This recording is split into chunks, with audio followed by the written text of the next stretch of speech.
protect you. I would do anything now. Yeah, I could save you. All that I've got to do now. Hero. I could be your hero, fighting for your love soul. I could be your hero, fighting for your love soul. Yeah.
Take me under your wing, crack of thunder, as a wild bird sing.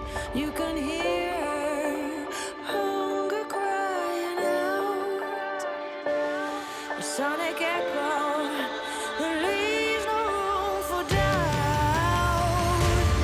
All the shots bring it back to what it's like. Make a move, do we do? As the world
turning on the cue. See how they're eating you up now. Every little detail, beautiful you. I don't know why they never noticed what I knew, but everywhere you go now, everybody's looking at you. Everything you do now, everybody's looking at you. People up the back now, everybody's looking at you. People up the front now, everybody's looking at you. People everywhere now, everybody's looking at you.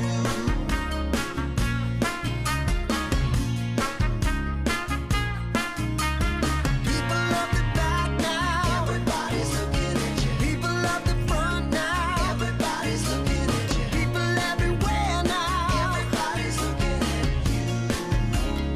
Everybody's looking at you.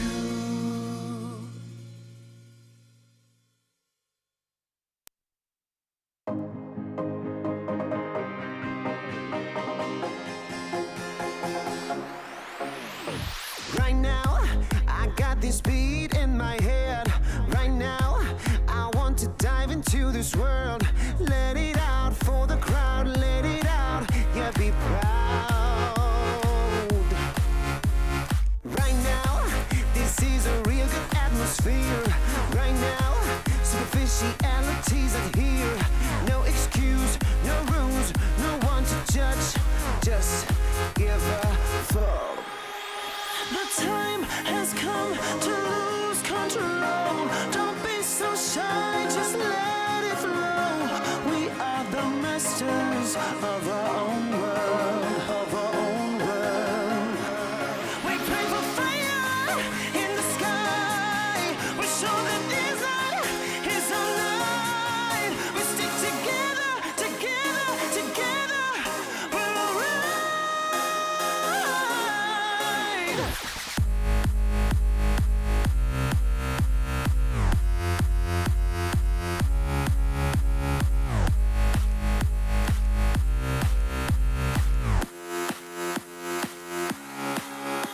The time has come to lose control.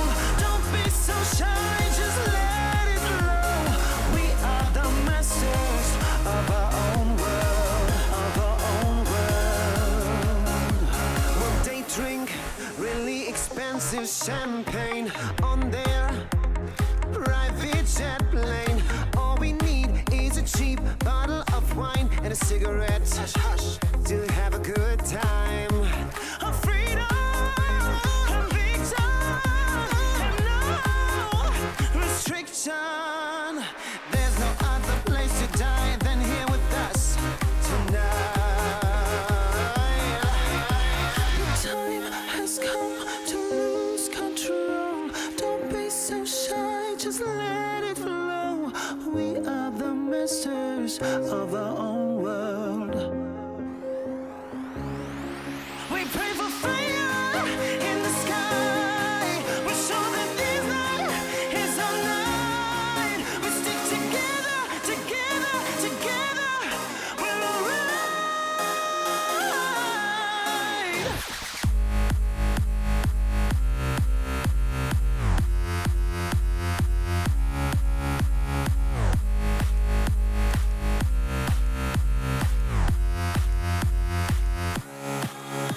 The time has come to lose control. Don't be so shy, just let it flow. We are the masters of our own world, of our own world.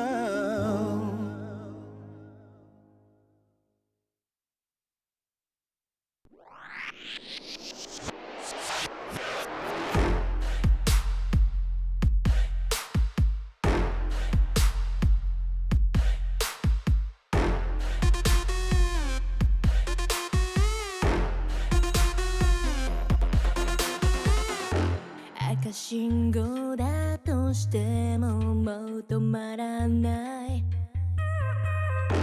理解不能のスピード100倍速い地横なんて哀れよねねえ聞いてよな負けの準備でもしておきな Come draw me get you down 悩んでもやめないわ No more 苦い思い消えてよ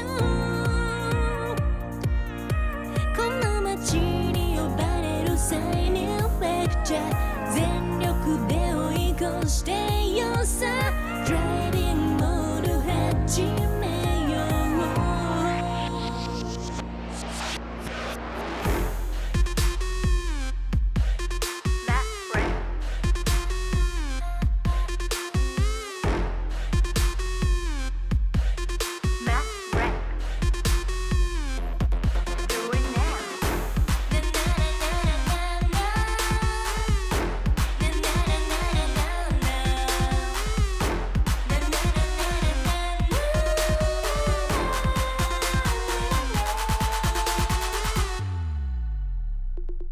もう安全な近道なんてのの完全にアウトだからあんたの後悔楽しみだわすげた気づいてよマジでベイビー一番でノックアウトするわ You better be listen 地横なんて哀れよねねえ聞いてよ now 負けの準備でもしておきな Come try me yet when you were down 悩んでもやめないわ No more 苦い思い消えてよこの街に呼ばれるサイニンフェクチャー全力で追い越してよさ Dreaming の始めよう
Country song.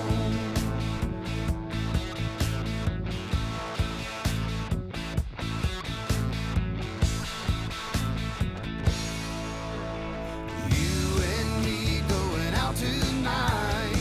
Let's turn the radio on. You got your skirt on tight and your legs on long. Let's lay some whiskey down. We'll dance all night, then get it on. Another country song.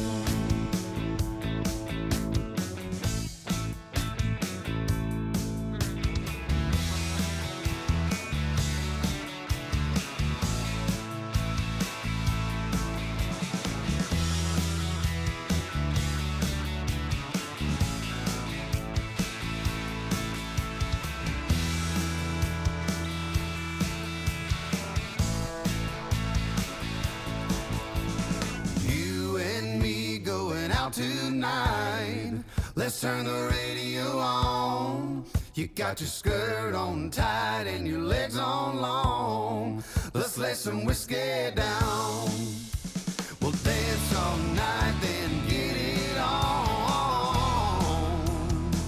to another country song. You and me going out tonight. Let's turn the radio on. You got your skirt on tight and your legs on long. Let's lay some whiskey down. We'll dance all night, then get it on to another country song.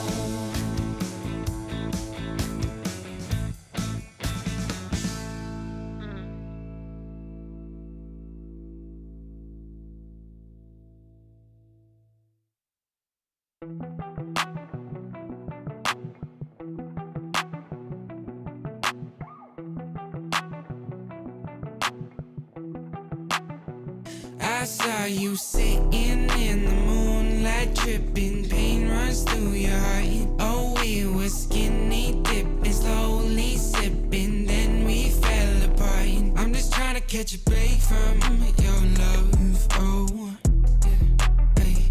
Cause I need to find a new life, no love, oh.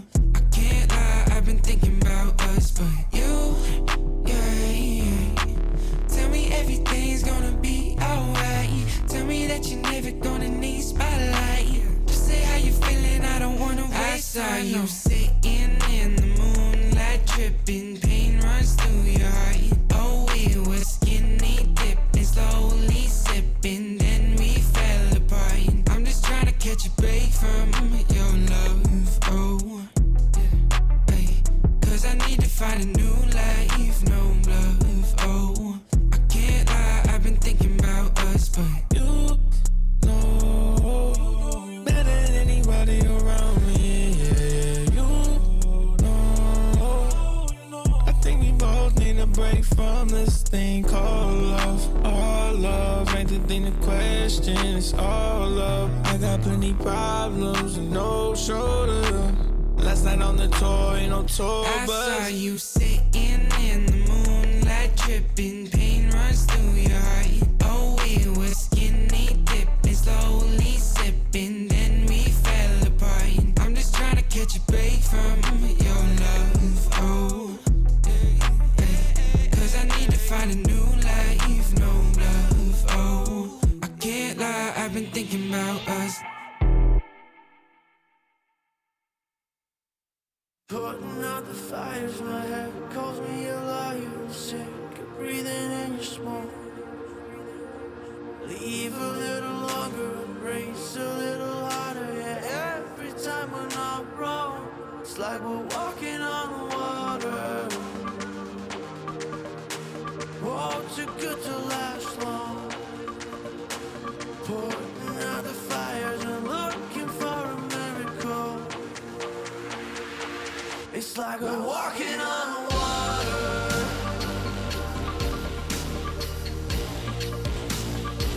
It's like we're walking on water.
DJ, turn the music up, put the lights down low. All the worries we had, we just let them go.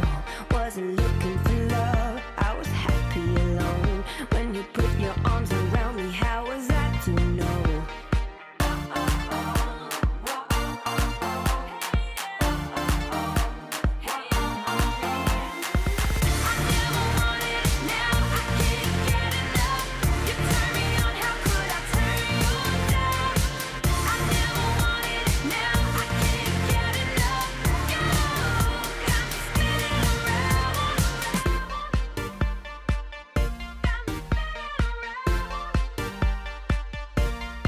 You got me feeling things I never felt before. We get lost in the music on the dance floor. If I leave you now, I'll leave you wanting more. If I leave you now, I'll leave you wanting more.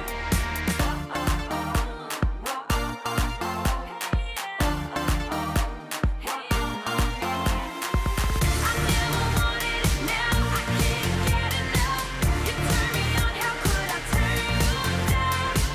I never wanted it, now I can't get enough. You got me spinning around, spinning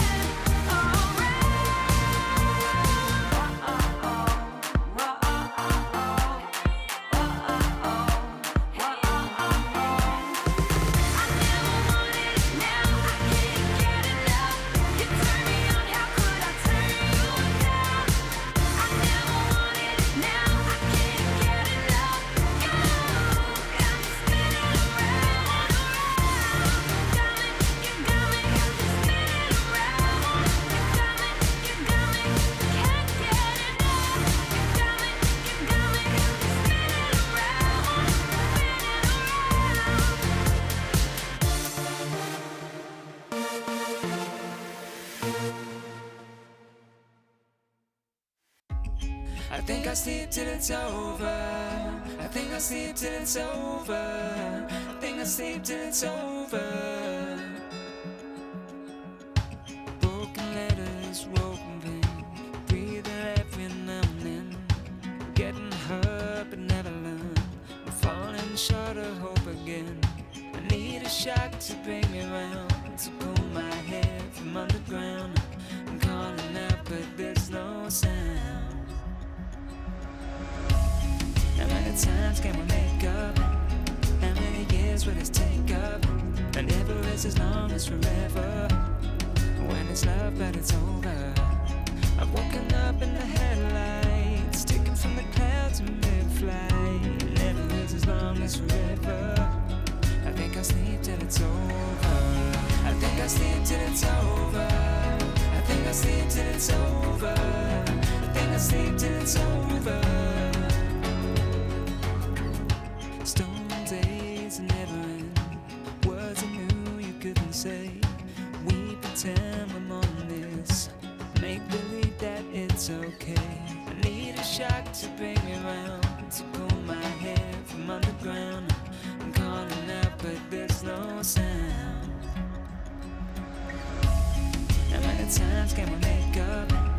How many years will this take up? And never is as long as forever. When it's love but it's over. I've woken up in the headlights, sticking from the clouds in mid-flight. Never is as long as forever.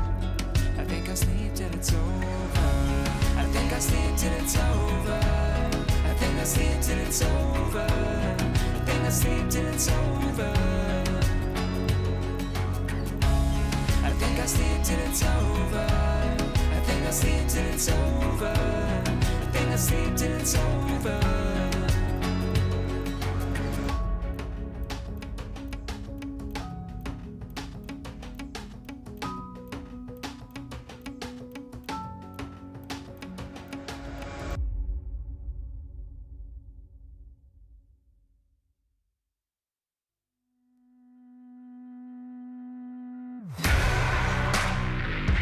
Won't you break me up? Oh, won't you break me up?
the door, won't you break me out for my freedom? For my freedom. Won't you break me out? Oh, won't you break me out? Oh, won't you break me out? Oh, won't you break me out? Break me out, break me out. Oh, won't you break me out? Oh, won't you break me out? Oh, won't you break me out? Break me out, break me out. You're the chain of the lock, won't you hold me down? You're the key to the door, won't you break me out for my freedom? For my freedom. You're the chain of the lock, won't you hold me down? You're the key to the door, won't you break me out for my freedom? For my freedom. Oh, won't you break me out?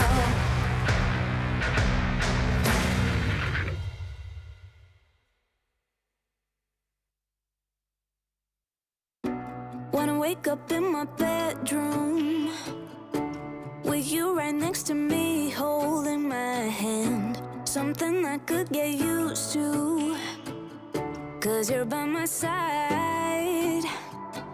When city lights blur the evening, hollow skies grab my feelings, and shooting stars have no meaning. I know, I wanna be where you are forever and ever.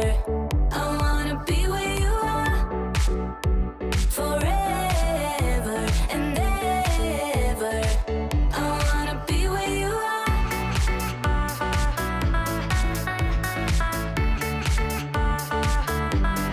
Be where you are.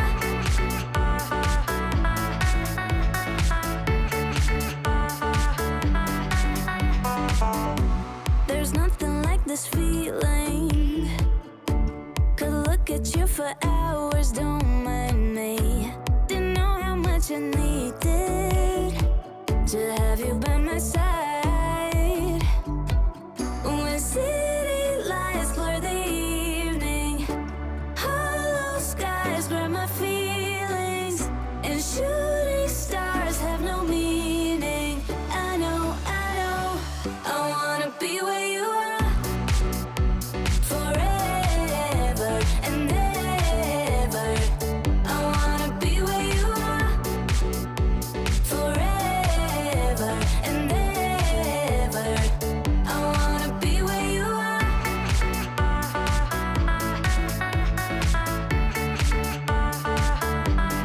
Be where you are.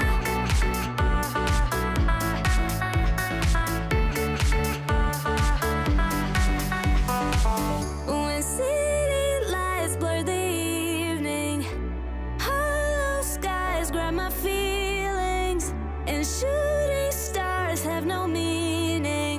I know, I wanna be where you are forever and ever. I wanna be where you are forever and ever. I wanna be where you are.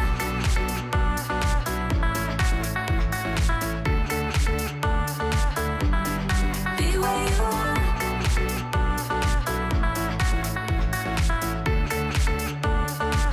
I wanna be where you are.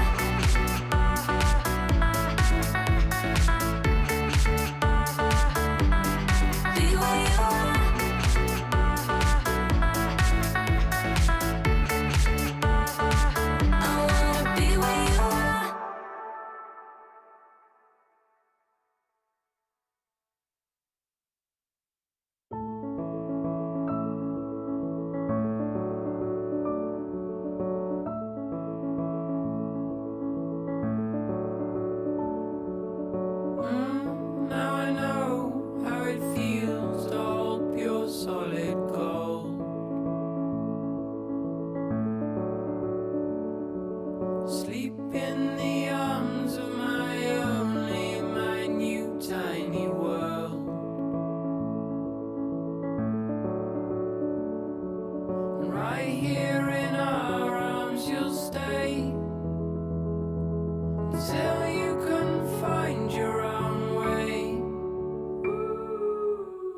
outside your door.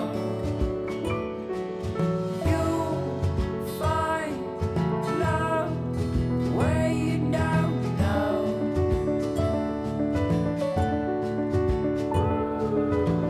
You know that if you ever tried your last, call out on me if the old wind broke your mind.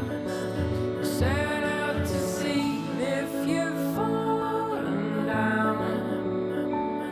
You know that I'm here, so you come on home to me.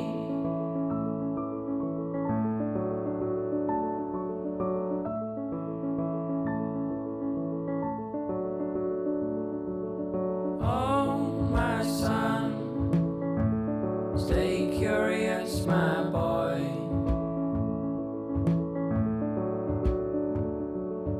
Always ask where this road goes.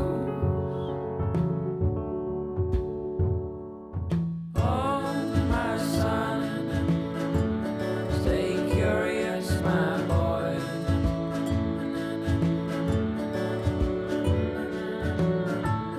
Just outside your door,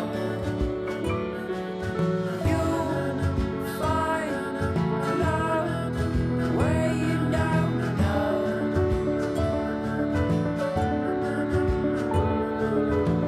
You know that if you ever tried your last, call out on me if the old wind broke your mind. Set out to sea if you've fallen down.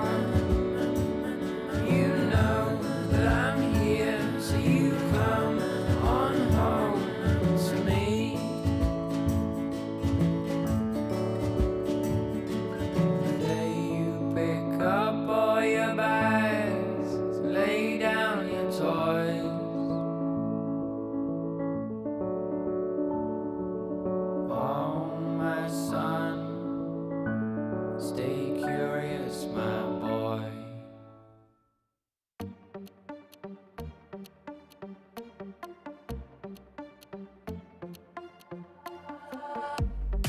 身も蓋もないわねマジでメール既読無視でもてめトラブルならすぐ相談してよだなんて細い指先が僕を指す Please come this way ピンヒールで突き刺す血の味が欲しいまで純粋だと思ったバカね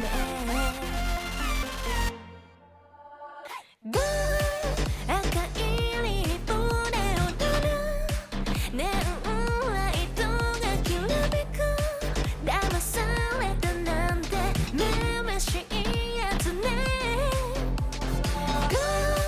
通報するならすれば罪深いの私よこの世のクズどもよかも民がひれ伏す農場の世界へようこそ落とし穴に落ちたあなた Please come this way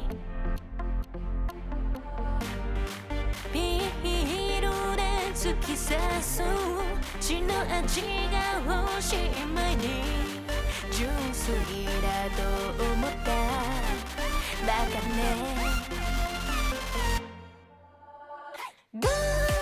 赤いリボンで踊るネオンライトがきらめく騙されたなんてめめしいやつね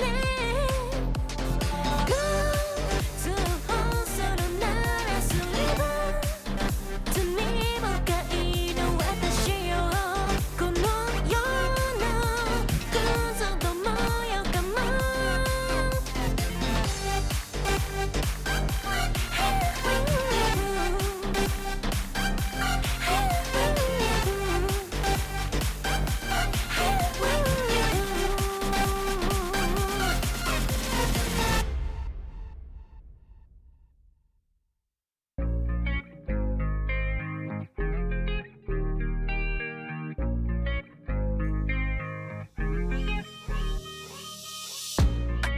Stop playing with my heart right now.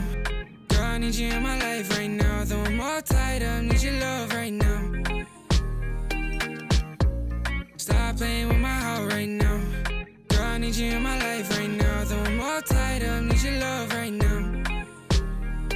No, I'm ballin' out, yeah, but my heart plays loud, yeah. And I'm all freaked out, cause I got nothing to say to you.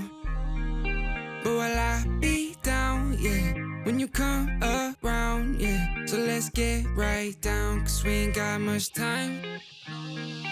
And every time you hold me, I think about the times that I was lonely.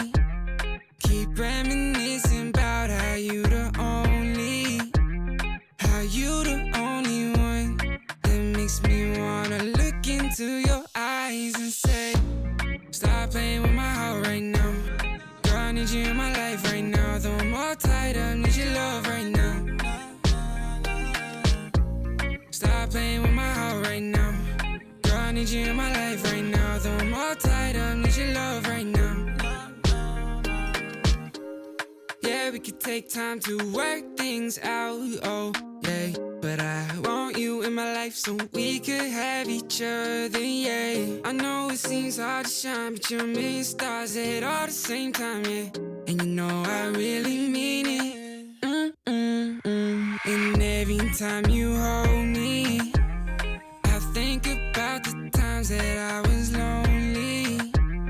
Keep reminiscing about how you the only one that makes me wanna look into your eyes and say, stop playing with my heart right now. Girl, I need you in my life right now. Though I'm all tied up, need your love right now. Stop playing with my heart right now. Girl, I need you in my life right now. Though I'm all tied up, need your love right now.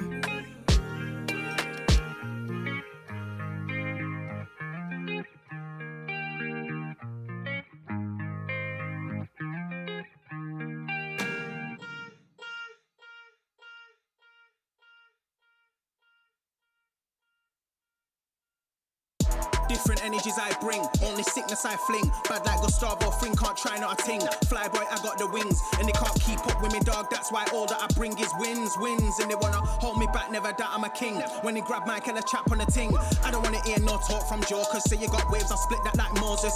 The way that I catch it is flawless, it's awkward, cause they can't do it when they talk up. I don't wanna hear that ever. Stay on the ground like Cellar, they know man shell off. Feel man trying to get ahead of me. They should've known they ain't really got the energy. I got the energy. Run laps and laps round them, they ain't even got no energy. So that means no power, they don't wanna be my enemy. That might end up in a penalty. I got a different energy, no matter what I encounter. No, I got the energy. Run laps and laps round them, they ain't even got no energy. So that means no power, they don't wanna be my enemy. That might end up in a penalty. I got a different energy, no matter what I encounter. No, I got the energies.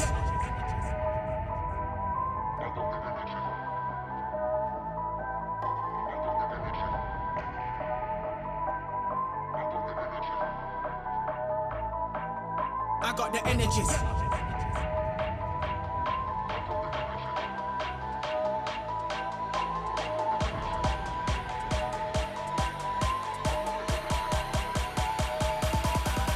I got the energy. Run laps and laps round them, they ain't even got no energy. So that means no power, they don't wanna be my enemy. That might end up in a penalty. I got a different energy, no matter what I encounter. No, I got the energy. Run laps and laps round them, they ain't even got no energy. So that means no power, they don't wanna be my enemy. That might end up in a penalty. I got a different energy, no matter what I encounter. No, I got the energy. They ain't even got no energy. They don't wanna be my enemy. I got a different energy. I got a different energy.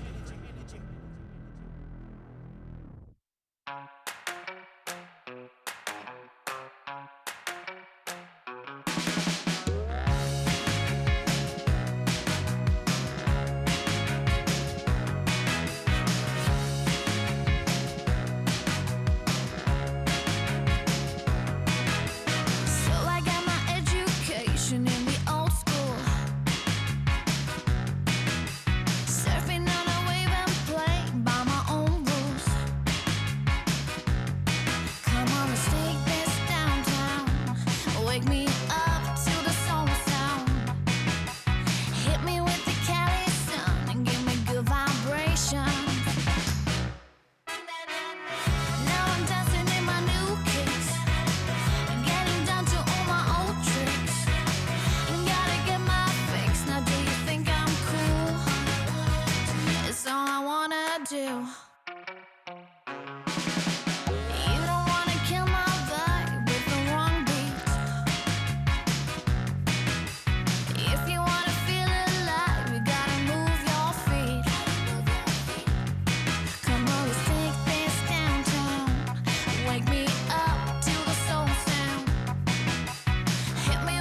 Wake me up to the soul sound. Hit me with the Cali sound. Give me good vibrations. Give me good vibrations.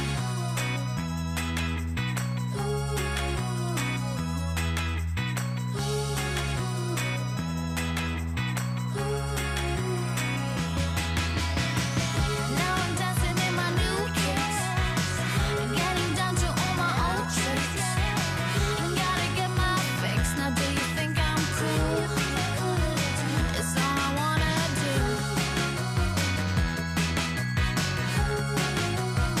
It's all I wanna do.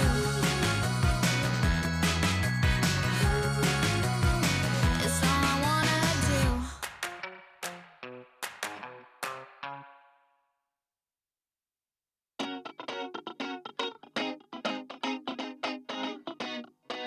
Here we go. 1, 2, 3, 4. I don't really care about like all them fancy things.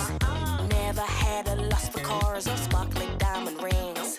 I don't really care about them platinum studded boys that run around the whole damn town just showing off the toys. Like do-si-do, I'm ready to go. Been a damn long week, it's time for the show. Call my girls like, ooh, don't you know? I'm with my girls, yeah, my girls. We've been working all day. It's time to dance the night away. I'm with my girls, yeah, my girls. We got records to play, so come let's dance the night away. Come on, come on. Like do-si-do, we ready to go. Sneaker fresh for the halftime show. That's right, girls, we dropping it low. Like do-si-do, we ready to go. Sneaker fresh for the halftime show. That's right, girls, we dropping it low. Here we go. I don't really care about the fortune or the fame. Keep rolling on and holding on. Don't need that crown to reign. Push through all the pressures, just keep grinding 9 to 5. Yeah, I'm working hard, we playing hard. Goddamn, I feel alive. Like do-si-do, I'm ready to go. Been a damn long week, it's time for the show. Call my girls like, ooh, don't you know? I'm with my girls, yeah, my girls. We've been working all day. It's time to dance the night away. Here we go. I'm with my girls, yeah, my girls. We got records to play, so come let's dance the night away. Like do-si-do, we ready to go. Sneaker fresh for the halftime show. That's right, girls, we dropping it low. Like do-si-do, we ready to go. Sneaker fresh for the halftime show. That's right, girls, we dropping it low. Man, we're taking over, yeah, we're running the world. If we stick together, there's no stopping us, girl. Man, we're taking over, yeah, we're running the world. I'm with my girls, yeah, my girls. We've been working all day. It's time to dance the night away. I'm with my girls, yeah, my girls. We got records to play, so come let's dance the night away. Like do-si-do, we ready to go. Sneaker fresh for the halftime show. That's right, girls, we dropping it low. Like do-si-do, we ready to go. Sneaker fresh for the halftime show. That's right, girls, we dropping it low.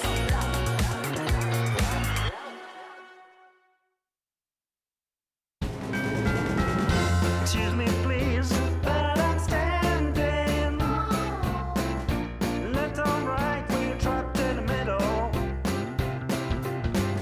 Excuse me, please, but I'm crying.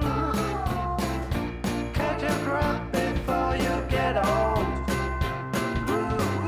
I couldn't stay for the battle. I couldn't cross in the middle. But we are far too much too young. I couldn't stay for the battle. I couldn't cross in the middle. I'm losing my mind. I'm losing my mind.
my mind.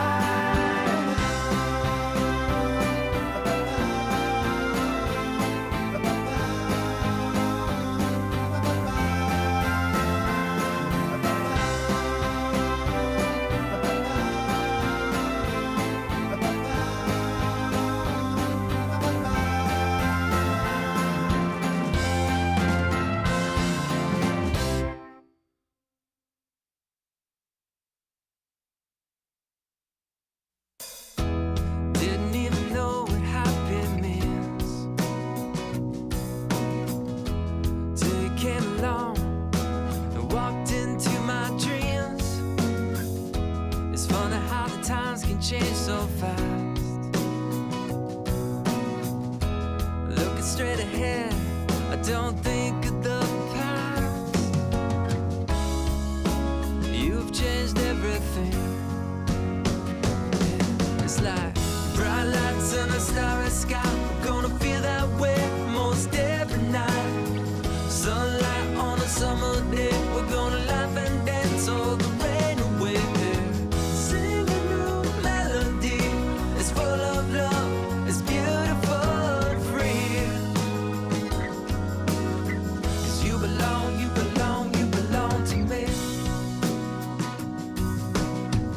Birds fly, fill the trees like it's always spring.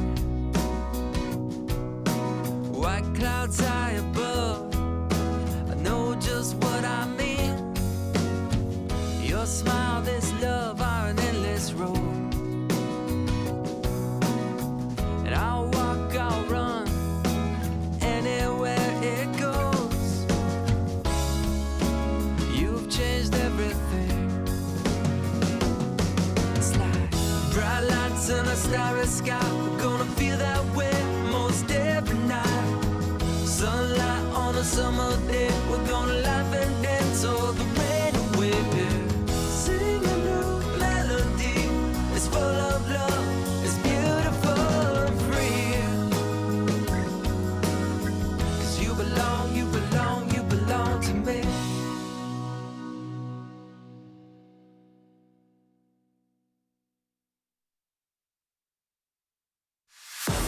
Tell me what you're dreaming of, waiting for your fate to come.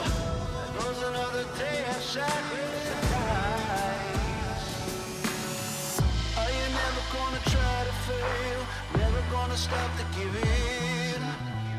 Never gonna try to reach up for the stars? You gotta fight with all of your life. For the doubt change, show me your name. You gotta hit that warning light.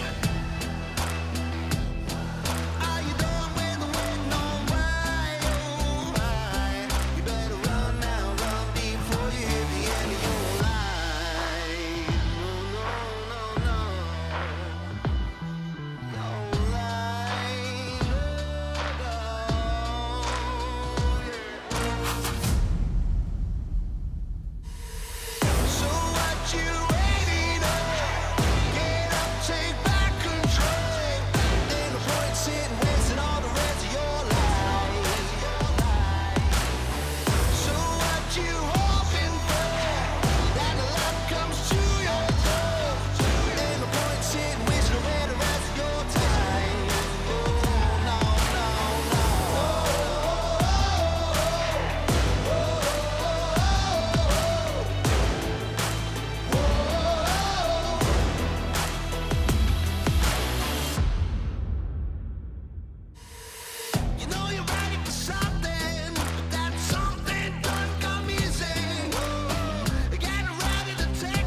gonna stop to fail, and don't you ever stop to give in.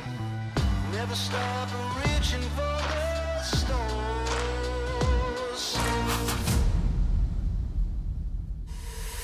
So what you waiting on? Get up, take back control. Ain't no point sitting wasting all the rest of your life. So what you hoping for? That the light comes to you.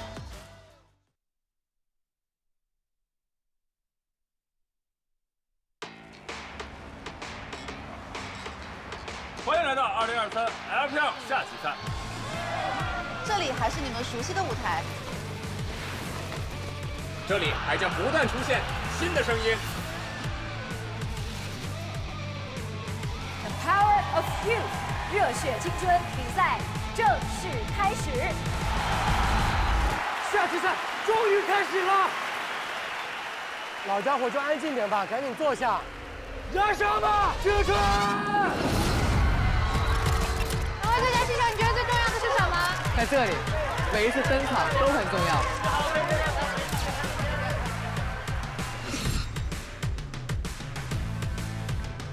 每一个操作都很重要，还有信念和激情。这些东西都准备好了吗？每一次蜕变也很重要。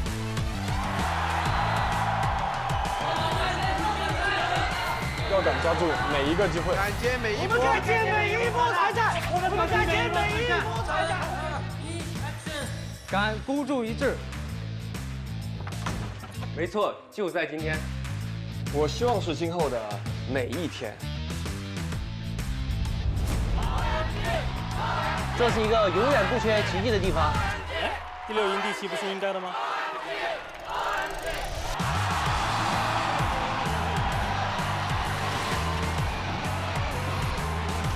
8年了，还能见证新王朝的诞生吗？拿出你们的本事，阻止他们。 比题目 is the best。年轻就是要狂。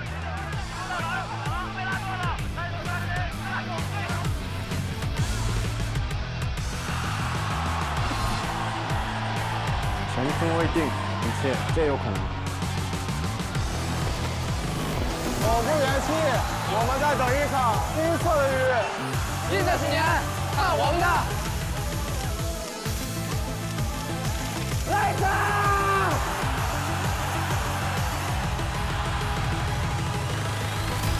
想成为这场比赛的主角吗？来打败我们吧！我们的时代才刚刚开始。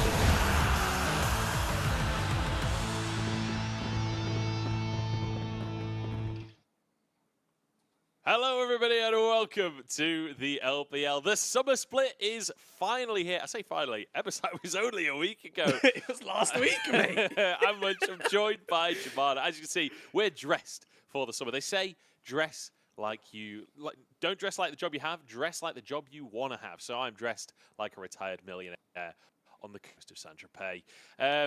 I assume that they dress like this. I've never actually met one. We're here for something. Jamada, I was going to say it's been ages, but it hasn't. I literally saw you last week. Yeah, it was literally last week we saw each other in London at MSI. LPL already starting back up, man. We're on the grind set here over in China, and I'm super hyped for things to kick off.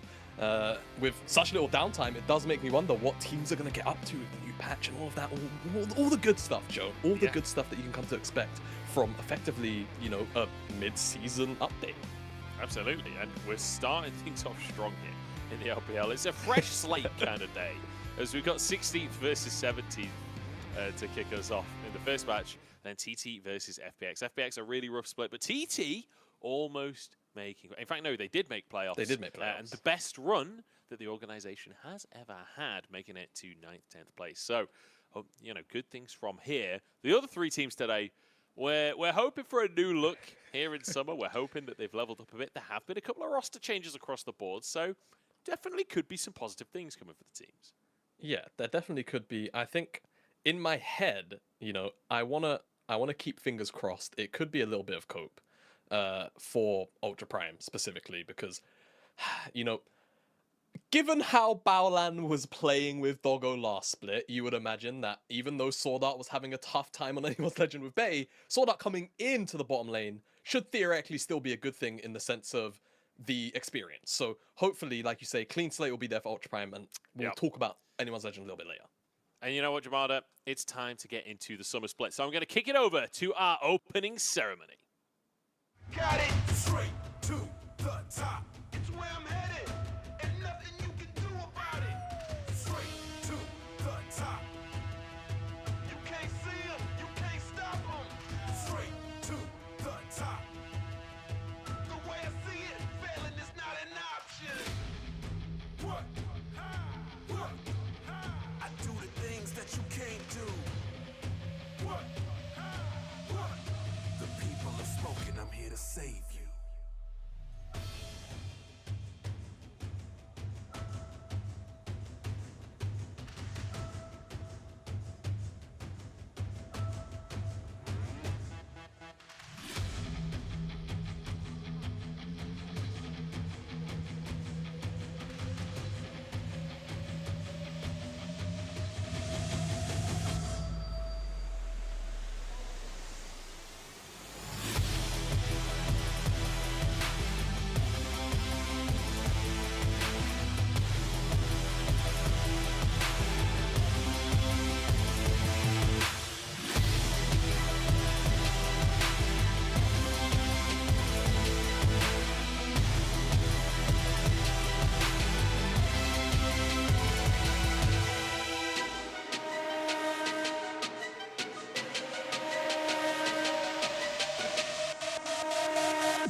Tell me what I gotta be to make you believe everything that's inside of me. Inside of me is the side of me you don't wanna meet. And I can promise I'm a pride on my enemies. Blood filled with Hennessy, dark side energy. Black on black and it's black owned everything. Back on every scene. Killmonger, Michael B. Thriller like Michael. I'm just a psycho, but I belong to the night, to the darkest side of life. Oh, I belong to the night. During the movie that had the saddest emotions, I know you get what I'm saying, and if you haven't, then focus. When it comes to this rap thing, if you happen to notice, osteoporosis, it's what I'm bad to the bone with. Passion, I roll it till my casket is closing. Yo, every amp on the planet still isn't matching my voltage. Yo, this cat is the coldest. I need a plaque that was golden. I really have to be goaded. You getting left in this showing. I need you to prepare yourself for what's about to happen. Phoenix in exile, the way I rose about the ashes. I got a pile of caskets, but I got this strange feeling that ain't really what you came in for. Listen, here, it can get dangerous, boy. You'll be flying high in life, and then you'll get your plane destroyed. I don't know how to explain it, boy, but I came to reign and sing the game. Now make some noise. Bumpy.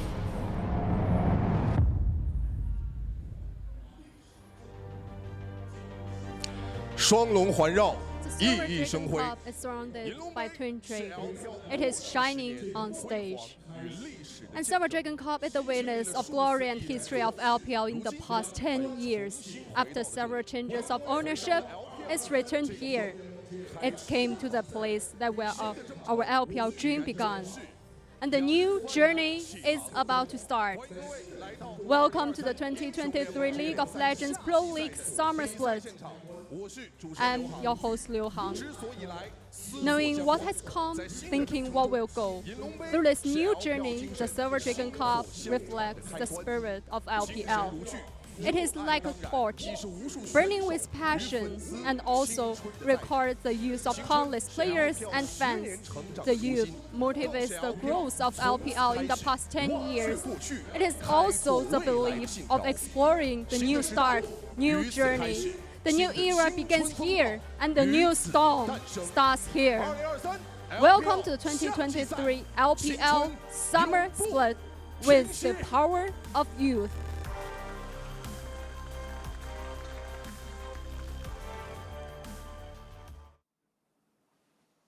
Welcome back, everybody. Yeah, there's our trophy there.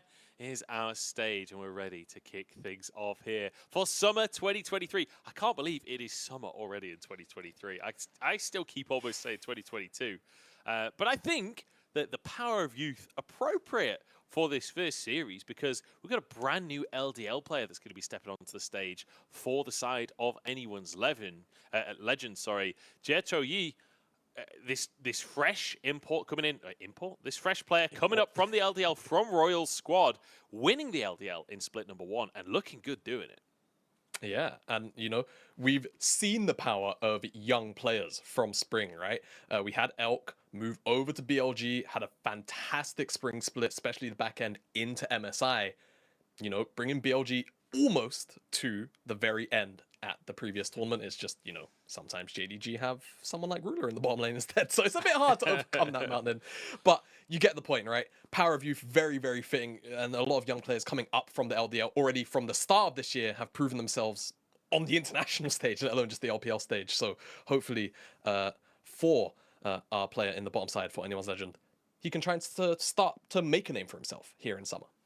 Yeah, absolutely. I mean, for AL, it's absolutely the power of youth is the story right now. They're bringing in these players like Pinzi as well. Not long ago was a player winning the LDL coming in, and like it does feel like that's the angle for AL. On the other side, Ultra Prime, they're kind of going for the power of age, where they've got, you know, Ning in the jungle, world champion, World's Finals MVP, back in the LPL once again, but now separated from Baolan. Baolan has been replaced by Swordart, another World's finalist, didn't manage to win the tournament, but managed to make it. But Doggo as well, 2021 MSI semi-finals. Like, there is a ton of variancy on this Ultra Prime roster, and it's a little bit like, you know, when you consider the amount of variancy, I think their spring performance was very disappointing, 17th place. Like, I'm really hoping that something has changed during their time off during MSI, and I'm hoping maybe Swordart coming in as a shot caller, maybe something can change and bring some life to this roster. Yeah, you know, I feel like for Ultra Prime a lot of the time, it felt like it was mostly oversteps, right? I think the creativity was very clearly there with Ultra Prime a lot of the time. It was just about actually wheeling it in and finding that certain level of discipline to not be, you know, too greedy, overpunished. I think Ning was definitely the biggest culprit of that. A lot of the time, stepping too far forward. I think the 2v2s on the bottom side weren't great, and hopefully Swordart, like you mentioned, right, with that different breadth of experience, perhaps comes in, shapes up Ultra Prime slightly differently to what Baolan and Ning as a duo were doing. Perhaps Swordart and Ning bring a slightly different flavor to that experience that we're talking about here for Ultra Prime on the bottom side of the job. Yeah, we'll see how that's going to work out. Swordart, you know, known back on Suning, known for kind of playing with SOFM a lot of the time, being that duo moving around the map. So love to see that alongside Ning, as you say, pairing up, taking control of the map. As you can see, eyes are on the Prime as they step out onto the stage for their first game of the split. A little bit of pressure here for the players as well, playing the very first series of the entire split to see Baolan step out. Baolan, sorry, that's Ning. Baolan's not on the roster anymore. Baolan's gone, Munch, the voices. They can't haunt you anymore. The voices are taking over this morning. They really are, but yeah, you know, I do really think that hopefully, you know, I think actually, before I even say that, a lot will hedge on the patch, right? I think the fact that we've had such a...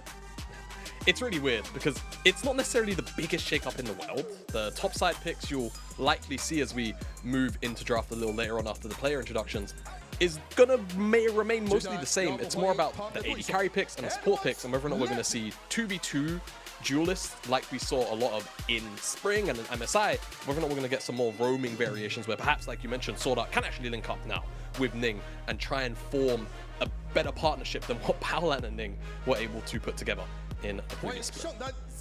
Now, that'll be the question, but over to the side of anyone's legend here, as we've got a lot of fresher talent stepping out onto the stage. ZDZ could be the first one there. I feel like ZDZ, one of these players that does have some underwhelming games, that is for sure, but also does have pop-ups. Like, his Camille's pretty clean. Like, think there's definitely space for him to take over in the top lane. So excited to see that. But Pinzi as well, a player that had some really positive performances. Yes, this roster didn't work overall in spring this year. When you look back to last year, like almost making it to playoffs, that was a big moment for the team, for the organization. Remember, this is the organization that bought out Rogue Warriors, so I feel like we've been close to seeing them make it to playoffs, to seeing greatness out of the squad, and now bringing in a new AD carry. He's going to be alongside Zora in the bottom lane. I'm hoping for a fresh look here for Anyone's Legend.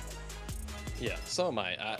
I do wonder, now that we've seen kind of the playoffs into MSI and how the meta sort of shifted from, I wouldn't say so much, it was still team fighting, but it was a different kind of team fighting, right? It was a lot more front to back as opposed to when it was at the end of the regular season. You still had a lot of flanking champions like the Camille. A couple of split pushers could come in like Jax.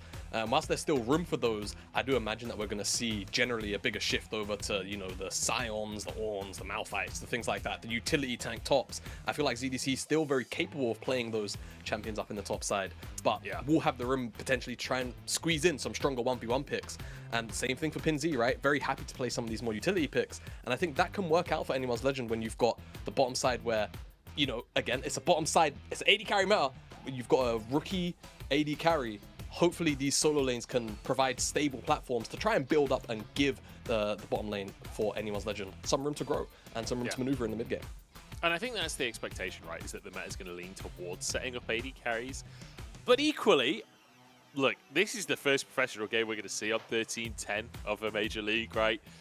We don't exactly know what we're going to see. I think the general consensus and the general speculation is focus on the bottom lane, to the point where we're seeing pros and solo queue playing like Maokai jungle, where you go Abyssal into Redemption, like full-on support, just everything to set up that AD carry. Whether or not that hits the stage is a different question, because every single preseason, every single big patch, we see mental stuff in solo queue. Whether or not that translates is a whole different conversation. I know things like Rumble as well can be incredibly strong right now and very flexible in multiple roles. So honestly, I'm just excited to see like the angles that these two teams are coming in from, because the odds are they'll have known the schedule for a little bit, so they won't necessarily be screaming at each other. So they might have totally different meta reads. Yeah, that's also very true. Teams coming into big brand new patches like this will often have, worlds apart meta reads, so we could see entirely different versions of drafts for the first couple of days, perhaps even the first week or two, right? Whilst teams kind of figure out what's the best things to be locking in, the best duos, things like that. And I like that you mentioned the Abyssal Mask. Do you know why, Joe? Do you know why? It's because AD carries. One, because it's broken and it's probably far more gold efficient than it used to be. But two, AD carries deal sometimes an unreasonable amount of magic damage now. And I'm only going to be here for the next 2 days, and then I'm on a bit of a hiatus from the LPL. So I've got 2 days to fit in as much AD carry balance slander as I can, Joe. And unfortunately, you're going to bear the brunt of it for today. Speaking of AD carries, though, I feel like we should probably talk about some of the potential picks that we could see come out, right? I think we are still to expect things like the Jinx and the Zeri and the Lucian. I'm sorry, guys. They are a little bit too immortal, perhaps. I mean, they will Lucian's got stronger. Taken down a peg. Honestly, yeah, Lucian army is stronger than it was. It's terrifying. Yeah. It's absolutely terrifying right now. It is. It is very terrifying. Jamada, we got to talk about Cogmore, right? We surely have to talk about Cogmore. Cogmore it's godly. So there's, Cogmore might be a little bit strong with the Gwintsus and things like Runans. We'll see what things are picked banned away. We're already through the bans. One thing I will mention is Milio is also now available, and from what I've heard, is really damn strong, and it buffs up just about every meta AD carry on patch. So we'll see what the pairing will be for Ultra Prime. Ban's already flown through Jace, Lucian, Vi for Ultra Prime and Anyone's Legend, removing the Annie, Nico, and Zeri. Nico, I hope we get to talk about at some point today. Yeah, I'm looking at that Nico ban. We'll return to that when it gets locked in, but it's just dawned on me, this is going to be the first Major League professional game of Milio that we get to cast here today, and instantly just blew one locked in. Like, this is a strong champion. Yeah, not only is it really strong, but you mentioned the Cogmore, right? One thing that the Campfire does, it gives you so much extra range. When you're Cogmore, you have lethal tempo, you have the W as well, so you just outrange absolutely everything in the game. It's absurd. And one of the old school matchups when Aphelios first came out that was kind of considered a bit of a counter was Kog'Maw. So we're going to see this Milio and Kog'Maw as a duo in the bottom side. We'll see what Anyone's Legend Zora has in tow and ready for it. I imagine something like the Thresh will likely come out, or you could just go that, of course, the Enchanter route, go the Lulu. You don't play anything kind of middle ground. You just try and match the scaling aspect, and that is exactly what Anyone's Legend will try to do here. And isn't it funny that we're seeing Kog'Maw played with a priority on Milio over? Like, Kog'Maw Lulu is a pairing as old as time, and the new champion has kind of pushed that to the back seat. We'll see if that is a trend that continues throughout the LPL, or whether Milio kind of takes that top spot now. Syndra banned away. Lee Sin banned away from Xiaohao. That's kind of a signature for Xiaohao, so removing some of that aggression from the jungle. Yeah, aggression gone. I think Anyone's Legend really do need a little bit of setup from the jungle to at least try and give themselves some avenues in the early game to try and play around. So something like even a Viego ban could go the distance here for Ultra Prime. Just another AD mid sort of skirmisher that can really help out this 2v2 in the mid jungle. And I really like the direction as well that Anyone's Legend have gone with the Syndra plus that Lissandra ban away. Just two usually very difficult matchups for Ahri to navigate around. Now gone, that Forge can't necessarily lean on. Still has things like the LeBlanc, or even potentially, I know it's pretty deep in his pool, but the Rise as well, something that PinZ, also on the opposite side, used to lean on in spring and splits past. Also, we mentioned Abyssal Mask.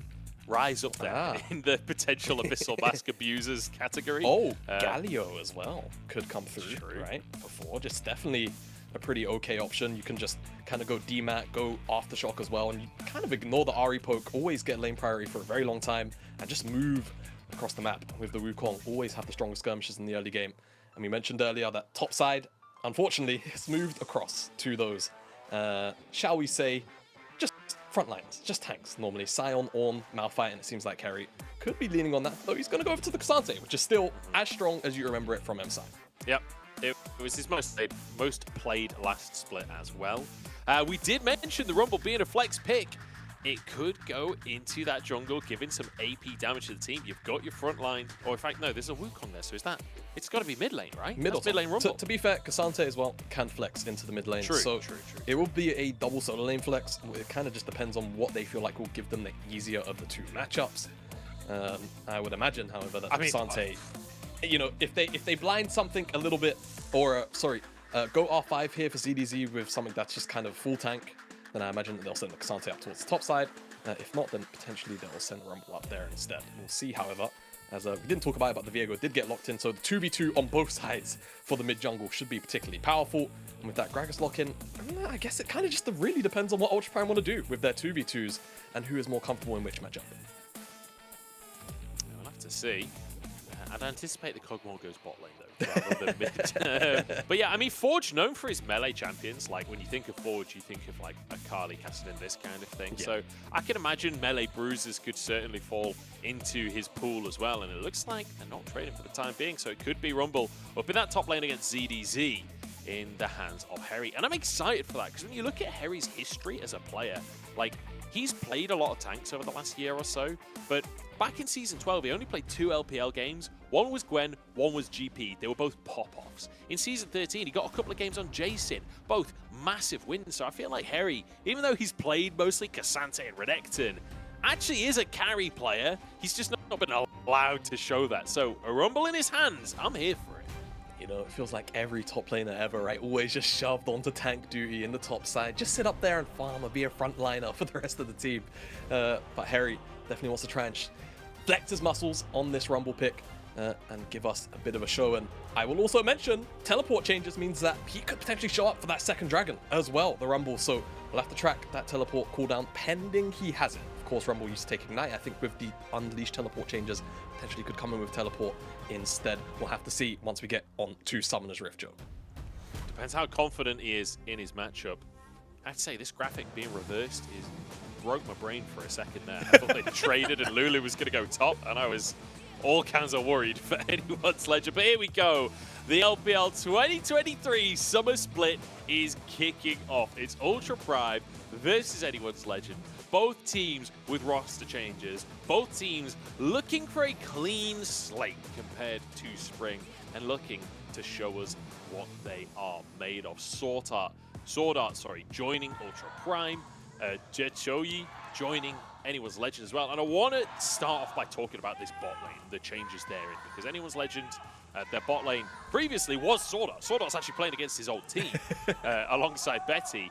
Both players being replaced. It's Zora alongside. That is, I believe, pronounced Jechoyi. I apologize if I mispronounce it. I apologize if I can't say it really quick just yet. I'll practice, though. I will practice. But they're up against Doggo and Swordart, who are two players that I think have had a lot of public criticism levied towards them. But, hey, if you're going to have a good game, it's going to be on Kog'Maw and Milio. Yeah, it has to be, right? It feels like it's just one of the strongest duos on patch. It's kind of just Milio anything. Just feels a little bit absurd, right? So I guess we'll hopefully get a pretty accurate gauge on just how strong this duo is together, as Rune's nothing too fishy, just skimming across all of them. And as for the junglers, both starting on reds, so we'll see what exactly the interesting path. No way.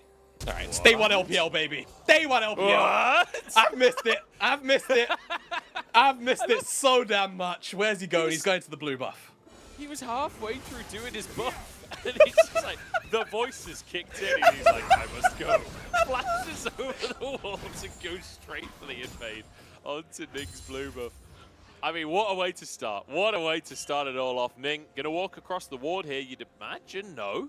Yeah, okay, there we go. Spotted now on the chicken. Yeah, does know that the ward is there, because you can see the blue ward icon. Just trying to kind of dance around it, see if he can avoid the vision, but we'll know that he's been spotted.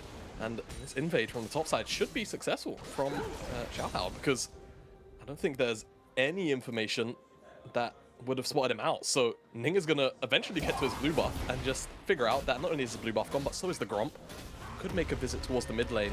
Has to find the charm to try and get the chain CC down. I think it'll be a little bit difficult. Yeah, I don't think that one's going to happen. Xiaohao kind of losing a little bit of his tempo from that.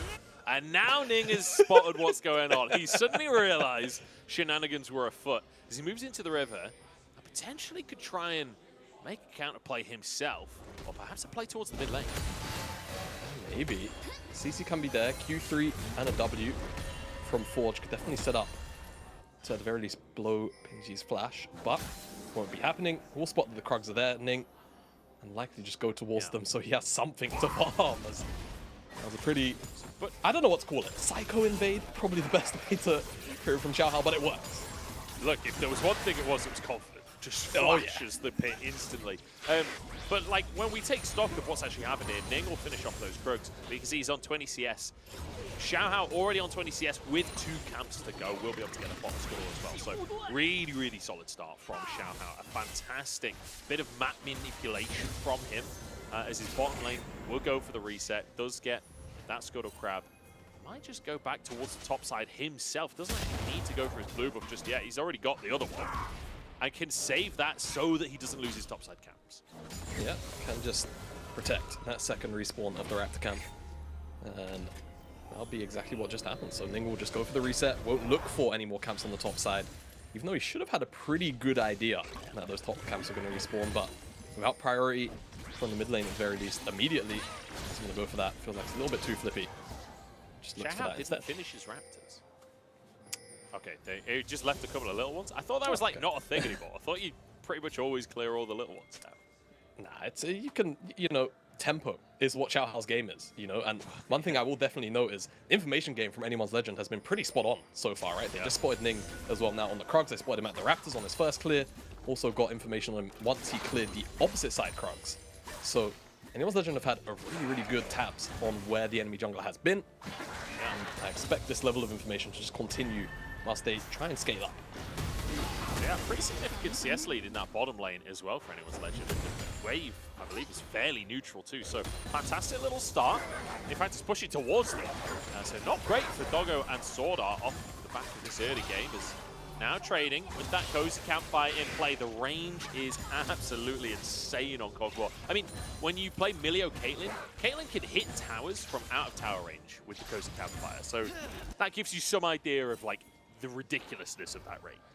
Yeah, and don't forget, that's only 2 points in the W there for Kog'Maw. Only level 4, but without the Calibrum, right? Without the sniper, without the green gun, it's so difficult to answer back in range and in damage at all. So anyone's Legends 2v2 on the bottom side is definitely going to struggle a little bit, but with this brief window of lane priority, they should be able to sneak away this Dragon. And I feel like this is just a build-up of the first 5 minutes of play from Xiao Hao, all the tempo he's built up. Has Ning on the top side right now. Information good, because they know he can only really be up there to get farm, and they'll secure this Dragon for free. Fantastic stuff here coming out from anyone's Legend. Like, dominance in that bottom lane, being able to build a lead for themselves, being able to crash that wave and then move it into a Dragon as well. So really good start, especially for this brand new bottom lane that we're seeing for anyone's Legend. As Ning now has to try and find an answer. Knew that Xiao Hao was on the bottom side, so he'll go for these Krugs once again.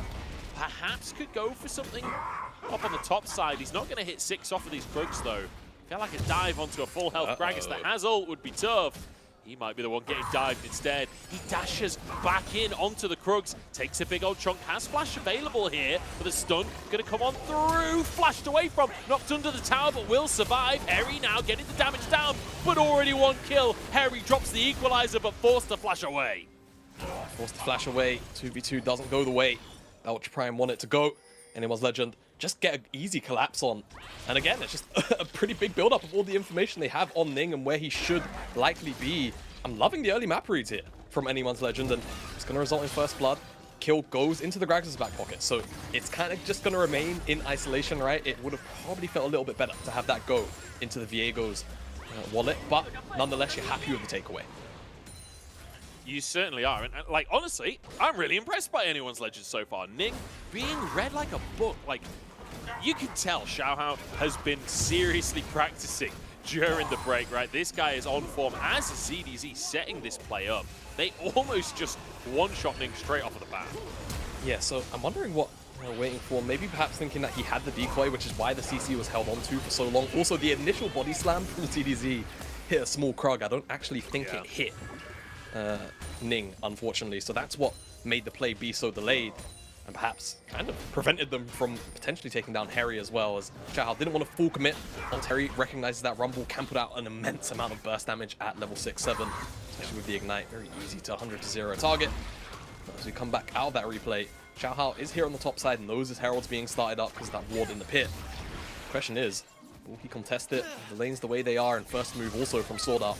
Seems like Ultra Prime will at least find some reprieve in that neutral, and we'll see what gold they can try and claw back from the continuous map plays that have been going on from Xiao Hao specifically. Yeah, they were moving Sword Art up, but he's going to return to that bottom lane to help Doggo farm up. So Herald taken pretty much for free. I feel like we may have a small respite here to talk for a second, Jamada. So I do want to kind of visit the conversation of win conditions, because we've not really hit it that hard. Feels like scaling on the side of Ultra Prime, certainly with the Kog'Maw, with the Rumble, it feels good. Like, how do AL deal with all of this strength in the Kog'Maw, in the range that's going to be available for this composition? Apparently the answer is beat the crap out of Harry in the top lane. Another kill for Xiao Hao. Yeah, really easy for Xiao Hao. No flash on Harry, so the cast just comes in. Easy setup as you like. Nothing much more to talk about. And talking about win conditions, I think for Ultra Prime, it's just about keeping the Kog'Maw alive. Joe, I feel like the unfortunate scenario is, a lot of the time, it's a lot of damage coming out, but Ghost's just going to be traded. Maybe Zora eats a bit of a meaty trade on the back end, but so much range with the Kog'Maw. Champion, man. He just runs at you. He just runs at you, pops Ghost, and it's like, what are you going to do, fight him? No, he's a literal turret. You can't fight him, you just got to try and run. Wow, yeah.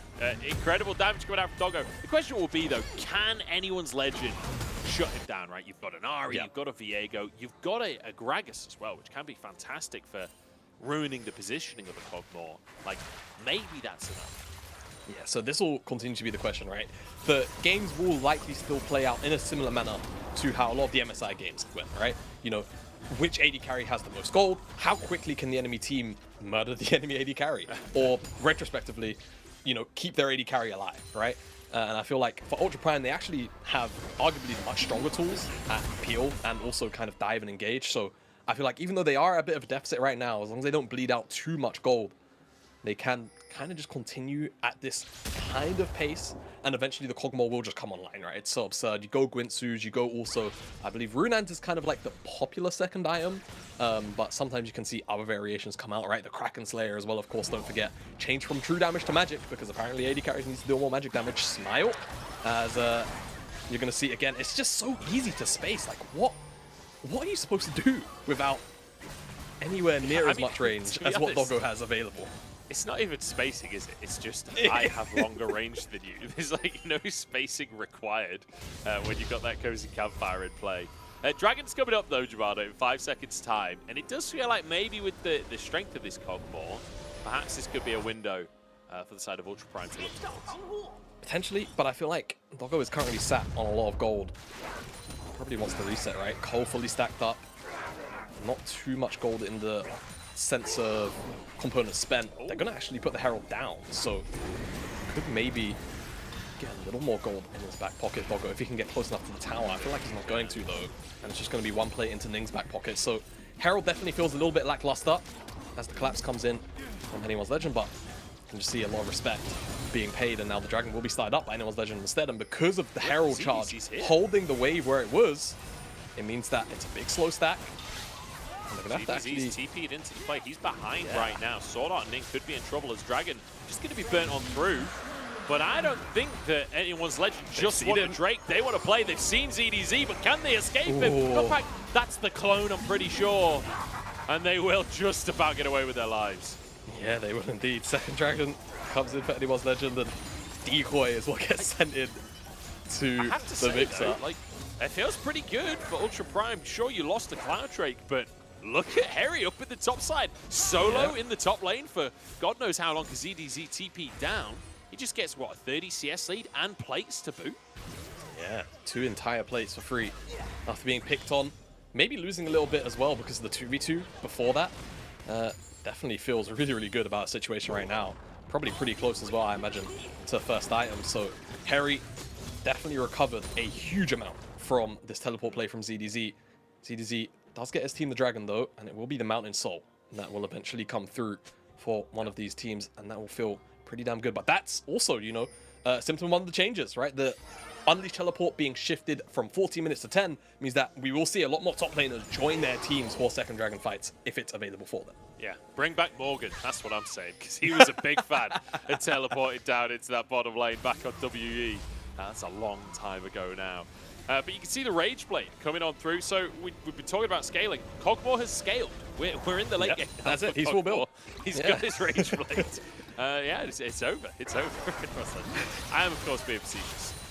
But big damage to be expected from Doggo when his Ghost is available. If the bottom lane from Anyone's Legend does miss position, that's the thing. He will chase you down. There is no escape. So it can be incredibly difficult to try and get onto that guy. Yeah. It's going to be quite obnoxious for a very long time. And I will say, you know, I mentioned earlier, because you asked, you know, scaling, how will that work in this kind of game? Ultra Prime, very, very flexible in terms of their tools, right? A lot of non-committal engage, a lot of very committal engage, but also peel inside of a lot of those tools. For Anyone's Legend, you know, it's a little more nuanced, not only in, you know, defending your Aphelios, but also trying to get on top of this Cogmore is generally going to be quite difficult, just because not only the range that Doggo has, it's pretty obnoxious, right?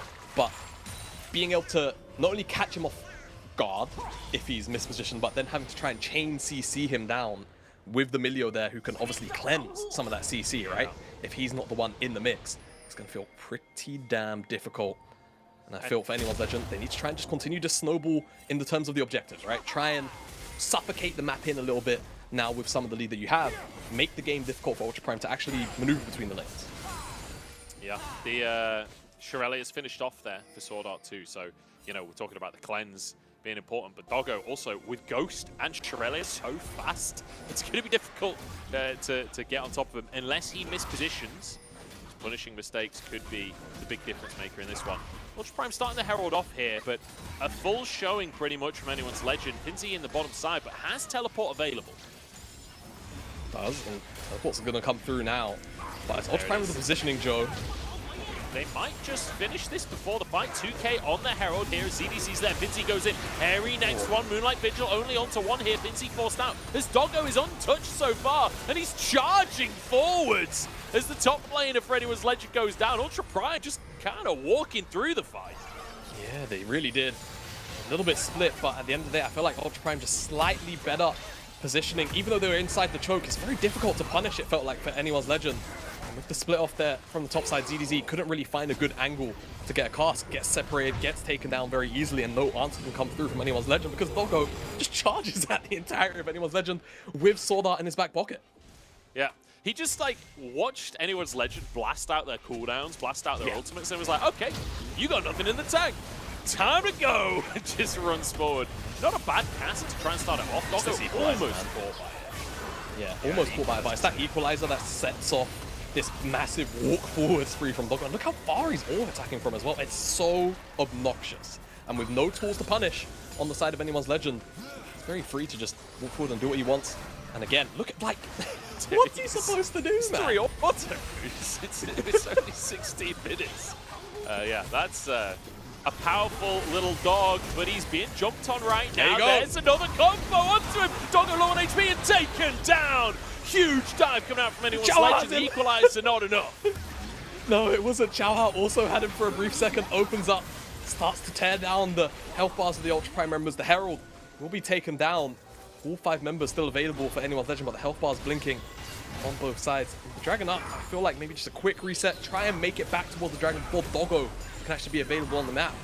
Issue is, it feels like Ultra Prime can just clear this wave, walk into the bottom side river, and then just hold the chokes if they want to. But with health bars so low, they also still need to reset, so we could just get another 5v5 on the map. And I'm here for it. I'm absolutely here for it. This is what I want to see.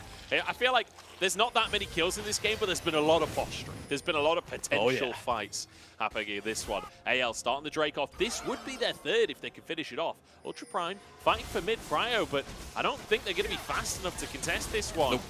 They're moving towards the mid lane to try and answer with a tier 1 tower. Yeah, health a little bit too high on this tower, though. They can definitely try to chunk it down. And maybe they just, oh my god, full commit. Look at Zora! Zora almost gets one-shot by the equalizer there. Forge goes in, Moonlight Vigil does a bit of damage. But actually, Ultra Prime committing to the fight, not getting a kill, and not getting the mid tower either. Yeah, it just feels so bad, but it's really good play from Anyone's Legend. They're even going to get the first tower of the game on the bottom side. PNG going to claim a little bit of extra gold, and just generally really strong decision-making across the board. I guess this part here at the very start, really nice from Xiaohao. Just good presence of mind to go in, blow the flash, just for ZZ to follow up. Doggo gets taken down with one minor overstep, and then brief open up here. You can see the damage available. Really, really strong. Stolen away form, of course. Tower will be traded on the other side of the map, so still kind of blow for blow, but it is this Dragon's stacking that is the pretty big issue here for Ultra Prime. Even though they've got a very strong 5v5 team composition, so far they haven't been able to properly, you know, get a strong team fight outside of that first Herald. And now they sit 3 Dragons down. They need to find the next one. So, fantastic start here for Anyone's Legend. Can they keep the ball rolling? Because they got the one good dive onto the Cogmore. But can they repeat it? Because, like you say, Xiaohao flashing to, or going forwards to force the flash, using that ultimate, like kind of blowing everything to get that flash out. And then ZDZ able to jump forwards and finish off the combo. Whether or not they're going to be able to pull off another combo like that later on, we'll have to wait and see. It's going to be all down to execution. Equalizer just blasted out in the mid lane here.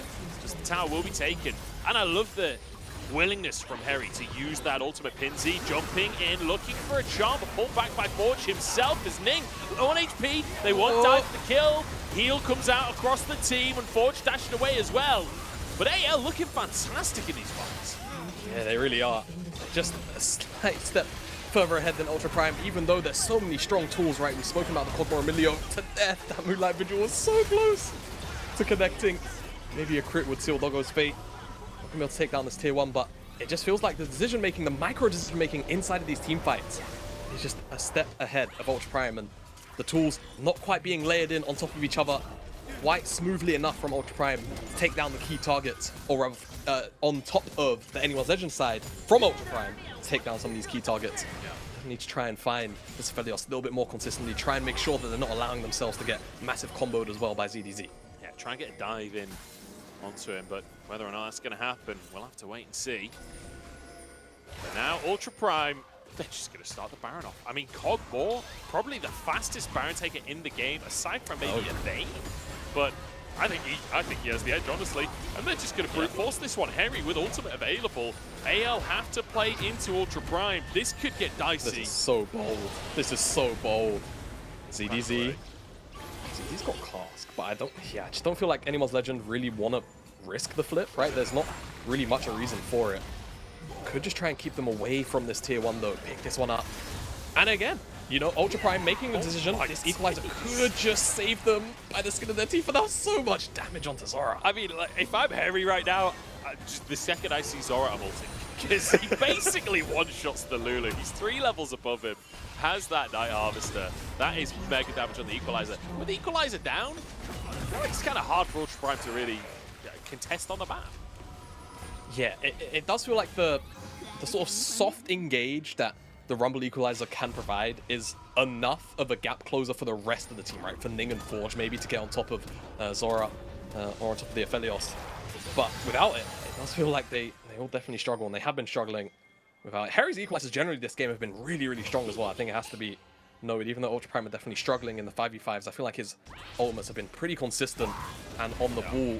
Just was like, again, Ultra Prime recognizing these small, or rather, anyone's Legend, recognizing these small mistakes in Ultra Prime's map movements and their decisions, their rotations, and just punishing them appropriately every single time. Do you know, one of the funny things is I feel like anyone's Legend have been playing better so far this game, and they are ahead so far this game. I'm still kind of thinking of Ultra Prime as the favorite, just because of this Cog Ball, right? The fact that they've got this Cog Ball with Emilio to support him, and with the way that the waves were changed, right? There's no way for anyone's Legend to punish it significantly in the early game. Yeah. He's been able to pretty much scale for free. PinZ, like, if there was an Ahri at MSI, he would have been permanently bought. You just can't do that. As Harry getting jumped on, has to flash away. Charm does land, though. PinZ kind of losing the trade, and here's the equalizer. Ning's in onto the play as well, and it's all gone a bit Pete Tong for anyone's Legend. As Forge looking to finish off Xiaohao here, with the jungler going down just as Dragon spawns. It's disaster for anyone's Legend. That's not the way that this final Dragon, potentially for the soul, needed to go for anyone's Legend. PinZ, Xiaohao just looking for a pick, right? Trying to find an off-tempo pick behind the pit. Gets spotted out on vision and just collapsed on super easily. Definitely like the idea, I suppose, but Ultra Prime one step ahead of the curve in the way ZDZ steals this, right? There's a smite available, right? There we go. There we go. Dude, I have to get used to it. It was the zoom in. It was the dramatic zoom in that did it. Always gets you. Do you still have the jungler dead for 5 seconds, but no shenanigans on towards the Baron here from Ultra Prime. They're going to take the Dragon and walk away without and perhaps go for some resets. Harry spotted by the Scryer's blue. And it looks dicey to start with, but then it's like, okay, you've blown everything. That's a Rumble, and you're stuck in a choke point. Yeah, exactly. Equalizer also gets a little bit extra value just because the pushback knockup on to Xiaohao from the Cyclone just gets a bit more damage in. Feels good for the Ultra Prime side, and now with no Dragon Soul available, hold on a minute. Who needs setup? It's all just carnage here, the Equalizer. Pretty huge, but they're able to walk it out. Big damage onto Forge, but he'll be able to reset. TP is available for him. Neither team can start the Baron. And I mean, I feel like the pace of the game is picking up, Joanna. Yeah, it definitely is. That Equalizer again from Harry. So strong. I'm surprised that they're even able to walk out without taking a little bit of damage on the way out, just hugging the wall really tightly there. It's halfway off cooldown. Like, yeah, it's so barely got a cooldown. If you remember when Rumble, I think it was actually just last year, MSI, right? When Rumble Jungle came into Meta, maybe it was 2021. One of the changes, and one of the more recent changes as well that they gave back to him was the cooldown on the ultimate, right? And especially once you hit level 11, it just feels like it's always up. He can ult. He's only got about 20% ability haste at the moment off that Night Harvester, maybe a little bit more because of the passive. And it's like 45 seconds, man. It's always up and available because I guess Riot just decided that it needs to all be available. Simple as that. And again, Harry being so proficient at them can just throw them out for poke sometimes, right? If he really needs to. He'll just be able to get a massive chunk out of Zora. Or anyone else. It's great in combination with Ning, right? Yeah. Well, where the Wukong can just spin around, knock everyone up, keep them inside of the Equalizer. And on top of that, if you've got that much threat onto them with the Equalizer, with the zone control that offers, means Doggo has freedom. Fight about to kick off though, as anyone's legend can't let this one go for free. They're looking at the Scuttle Crab. I think they need to be looking at the Baron instead though. Trying to find some damage. CDC finally arriving on the scene. Are we really good at 50-50 this? The first game of LPL and a big fight kicking off here. There's Ultra Prime low on HP, but they get the first kill. And will walk away with their lives. Definitely gonna be able to scavenge away some things here, as that was a very funky looking dash. Yeah, what was that? Yeah, it charmed him back over the wall. That was strange, Munch. I've never seen anything like that. I'm not gonna lie. But I think the Baron probably just about been staved off. A re-teleport in, so Ultra Prime really want to burn through this because they know they can with the Cosmo. Forge, almost in trouble, but so tanky that they don't want to jump on him, anyone's legend. And now with all the ultimates down, it feels like the contest is going to be so difficult. It has to be a 50-50. Forge moving forwards, has the knockup, but uses it on the Baron here. ZDC has teleport. He's going to rejoin this play. It's going to be a 50-50 as Forge looks for Xiao Hao. He jumps into the pit, Ning low on HP, but Xiao Hao's going to go down. That should guarantee the Baron. Prime get it. Can they find more as well? ZDC on the front line as they jump on towards the Aphelios, but they can't get him. And it's a great cast out from ZDC. Pinz too early on the charm though, and Ning walks away. Forge playing bouncer for the rest of the squad, but Gale force in. And it's a beautiful little kill. AL looking for 2 off the back of the Baron. Make it 3. We'll find 3 members here. Anyone's legend, even though they don't prevent the Baron. Very tenacious attempts from Ultra Prime to secure the objective. They will get 3 kills and wipe it, specifically off Doggo, I think, is the big thing, who was at that 2-item spike. That's why they wanted to go for that. It felt like Ultra Prime just get a replay immediately. This teleport feels really good for ZDZ, a really strong angle.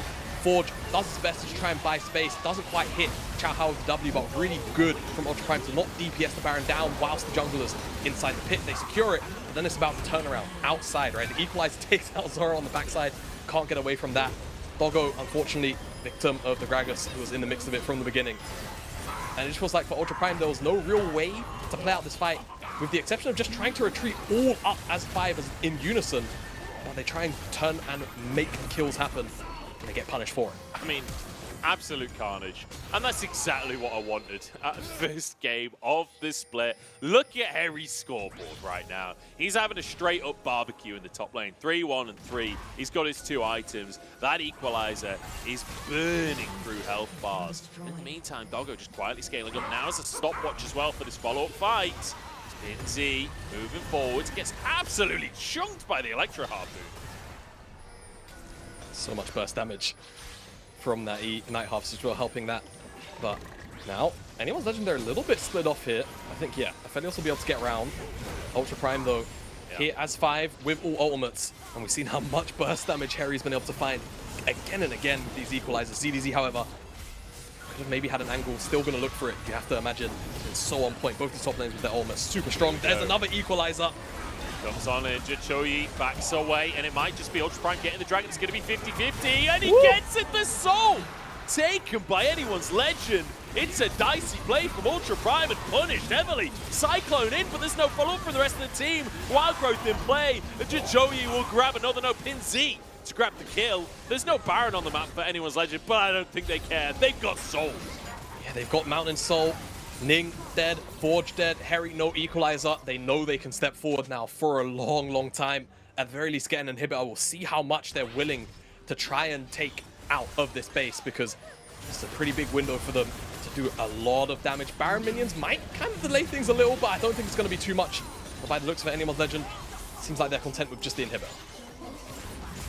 All they're going to take for now. They had 10 seconds to work with, but I get it. Against the Cogmore, I could understand playing that one safe, to be quite honest. But they'll be able to clear out this entire jungle on the way out as well. And I'm surprised that Ultra Prime were bold enough to 50-50 this trade. Yeah, so am I, but they go for it anyway. Xiao Hao 60 just HP. wins out. That's tough. You see it a lot. 50-50 doesn't work out. Soul goes over. Like you mentioned, 60 HP. The difference between anyone's legend having Soul and not a Ning.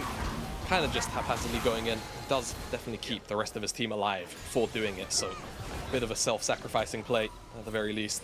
But still, the end result is that Mountain Soul is in the back pocket of anyone's legend, and now they can just focus on the Baron in 2 minutes time, and it's up to Ultra Prime really to try and find another window where they can sneak in front of that Baron pit again. But with mid lane priority, which should always be anyone's legends now with that mid lane inhibitor, it's going to be difficult as a lot of confidence here. Chichoye. Yeah. I mean, he's on 3 items. Like, this is still a 3-item Aphelios. Even if it's against Kog'Maw, he's still an absolute monster. And that Storm Razor means, especially with Calibre, you really chunk people out on that first auto attack. So, got to be cautious. And Medjai's there for Pinzi as well, who's on 3 items too. So, certainly, like, massive late game scaling, 40 minutes plus. Sure, it's maybe still Ultra Prime, but that feels like a long way away. That feels like almost an impossible task at this point, because anyone's legend, they're knocking on the door already. Cyclone in, here's the combo with the equalizer. Is terrible. And his Ninja's taken down alone. It feels like Ultra Prime are just not on the same page as one another. Yeah, not this time around. I do feel like the equalizer may be a little harsh. I think it's just because the Gale Force comes out so quickly. Just makes the engage look a little bit disgruntled. That was a flash forward from Pinzi, but nothing will come of it. So just flash kind of burnt. They might be able to get this inhibitor tower either way, Joe. I think probably a second inhibitor on its way. Yeah, so 2 inhibs taken by Anyone's Legend. I think they can push for the end, though. They do have to retreat once again. It's a minute until the Baron comes up. And I feel like that will be the last opportunity for Ultra Prime to try this combo. Get the Cyclone and the Equalizer with Doggo following up on damage. That's the moment where we need to see that come together. Yep, absolutely. Ardent Sensor comes in for Sword Art as well. Very, very powerful on this patch. Buffed up the numbers and the Runa. So that's 2 really big spikes up in damage now for Doggo, which he should be able to use. Has the flash, so can reposition, but ZDZ has been so on point. Time and time again with Cast, whether it's been knocking Doggo into the fight, into the mix-up, or just away so he can't DPS. Ultra Prime, they need to find that one Miracle Team fight, get that Baron, and then try and lay it over in towards the Elder and keep themselves alive. But it all is likely to come from Harry and Doggo. Those are the 2 members you have to look out for Ultra Prime. Check out ZDZ on the map, though. He's got a deep old flank on this one. Oh, boy. Doggo could be in trouble if the cask can land. IL going to pull the trigger, though, as Doggo moves on forward. Getting damage down onto Zora. Onto Pinzi. ZDZ. His chance to go in has kind of passed. Ultra Prime no longer flanked by him. He's not going to be able to find a window. Yeah, really strange. You wonder, why not just flash over the wall, look for it, right? Get a summoner spell out of Doggo, even if you throw the ultimate for it. It's always going to be worth. And now minions, they're pushing on the top side, and it's just going to give Anyone's Legend the window to go back towards this Baron and probably just burst it down for free, right? Harry has to come in with a massive equalizer, and Ning has to maybe win the 50-50. Delegating Forge towards those base minions, but I feel like it's just going to burn down too quick. Yeah, they're going to shred this, and unless Ning could pull out some kind of miracle, this will be Anyone Legends Baron. Ning moving forwards. Are we going to 50-50 again? Surely not. Ning moves into the pit, and this time it's Xiao Hao again. Zora survives with Wild Growth there. So Ultra Prime look for a little bit more. Nobody dies. And it will just be Ultra Prime getting... Oh, yeah, no. Anyone's Legend getting themselves a Baron. It's fine. It's fine. First day, right? They're on the wrong side of my screen, and it broke my brain for a second there. Oh, yeah, that's true. 1 week was not a long enough break. No, it was not. Not in the slightest. But Anyone's Legend do what Ultra Prime couldn't. They get away with the Baron pretty much scot-free. And now they can just set up around this Elder. And not that they really need it, to be honest with you. I think just being able to bait in Ultra Prime for a... Oh, Doggo, no. Flash. It's not ideal, is it? It's not ideal, is it? It's not at all. Frost buying a lot of time and space there, but the ultimate not available. Ning won't be slowed down. There we go, Charm with the equalizer there. Doggo goes down That's too. game. Equalizer to try and buy space for his team, but it ain't enough. Doggo getting caught out, and that'll be AL walking this one home. Yeah, they will walk it home. A little bit anticlimactic, has to be said, but Doggo just gets caught out in the mid lane. Not sure what he was doing there. Maybe just looking for a reset. Hard to know. Anyone's Legend, they don't care. They're still going for the fight, but I think it's going to be in vain, Joe. Yeah, I mean, I respect the attempt. I feel like you've got to go for one last-ditch effort, but Anyone's Legend stacking those Drakes early on, and who cares about Kog'Maw? Who cares about Milio? Not Anyone's Legend, that's for sure. Yeah, no, they didn't indeed. CS lead as well was put up in the early game stages there. For Chichoye. So it felt like, even though in theory the matchup should be moderately rough, handled that one really, really well, the Anyone's Legend bottom side. So it does kind of beg the question now, what will Ultra Prime do in terms of adaptation? Where will they land in terms of side select, and what exactly will they look to do when it comes to the Milio? Will they look for the Kog'Maw pairing again? Will they go towards... I think the Lucian was actually banned away alongside the Zeri. Those are the 2 AD carries off the drafting pool. still a couple of other options, right? You still had things like the Varus there available as well, something that definitely would have benefited from so many of these AD item changes. So really up to them. I just feel like the map movement from Anyone's Legend in the early game, right? I think the first 15 minutes, the reading of Ning was sublime. It just felt like Ning had not too many options. It secured the early dragon stacking, and it felt like Ning was kind of out of the game for a large portion of the early, to a point where it felt a little bit difficult for Ultra Prime to reasonably contest a lot of objectives until maybe that first or second Herald. But beyond that, Anyone's Legend, it felt like just kind of had them in their back pocket the entire game.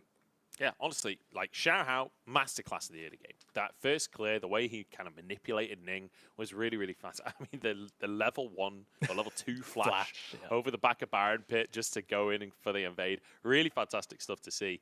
Felt like Ultra Prime, you know, I get the composition, I get the theoretical game plan, but it doesn't feel like the coordination is there, you know? Like, Doggo getting caught out a couple of times, like the combo with the Cyclone and the Equalizer never really hitting. Harry was doing a lot of damage. Like, I expect him to be top in the table in terms of damage, but it was never damage that like mattered, if that makes sense. In some of the early skirmishes it did, but a lot of the time we'd see the Equalizer go in, it would do damage, it would zone a bit, but there's no follow-up from the rest of the team. There's no way to actually convert that damage into kills and convert it into a fight.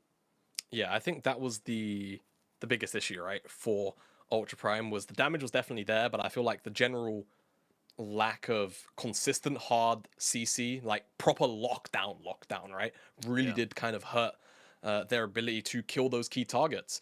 So maybe that is the change, right? You keep something like the Rumble, pick up something like perhaps the Maokai, and pick up another AD source for one of the solo lanes, and just try and actually make sure that Chichoye is not able to move outside of that. It felt like whenever Ning went in, Ning died, and even though the Equalizer normally was on top of him and pretty strong, because no one else could follow up, it didn't really matter, and the turnaround was always there for Anyone's Legend, just because not only was it, of course, about the Aphelios, but ZDZ, so many strong casks and, you know, big team fight splitting ultimates meant that it could never be chained together well for Ultra Prime. Yeah, tough one. But Anyone's Legend, like, great scrapping, as you'd expect. I feel like if there's one thing no one's ever criticized of Anyone's Legend, it's they love a scrap. They love a skirmish. Like, that is always the way for this team. And it feels like Chichoye kind of fits into that style, right? He was positioning aggressively on that Aphelios, like Gale Force forwards, willing to be a bit of a playmaker and use that Moonlight Vigil as well. ZDZ, also great little game on the Gragas, like multiple good combos. The pick in the mid lane onto Doggo, like early on in the game, great combo to set that one up. Felt like, all in all, I'm quite pleased with Anyone's Legend for game number 1. Yeah, definitely a really, really strong showing. Sword Art dealt 451 damage, apparently. I guess maybe the passive most of his kit goes over to Doggo, right? Yeah, so I guess when the passive damage comes through, it just doesn't credit Milio with damage. So I'm sure there's going to be loads of funny memes in Twitch chat every time there's a Milio in the game. Haha, less than 1,000 damage and stuff like that. Like, 450 damage, that's like, what, 10 auto attacks? The whole game? Like, I expect Milio to not do that much damage, but I mean, come on. Like, one Q late game surely does that. Jokes aside, a little bit, But yeah, a little bit awkward. Jokes aside, though, really, really strong game from Anyone's Legend, like you mentioned. And, you know, I was a little bit concerned, honestly, with the direction of the early draft and even pending how they finished it, right?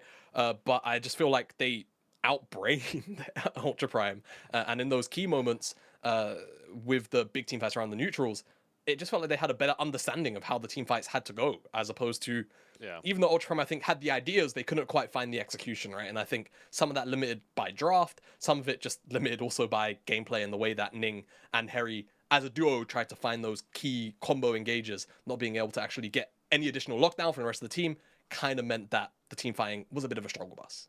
Yeah, I've got to be honest, they've been, like you say, outbrained, but like Ning and Sword Art, both Worlds finalists, Ning, Worlds Finals MVP. You'd expect them to be big in the brain department, but not working out in game number 1. We'll see what they've got up their sleeves, though. We're going to jump into a break, then we'll be back with game 2.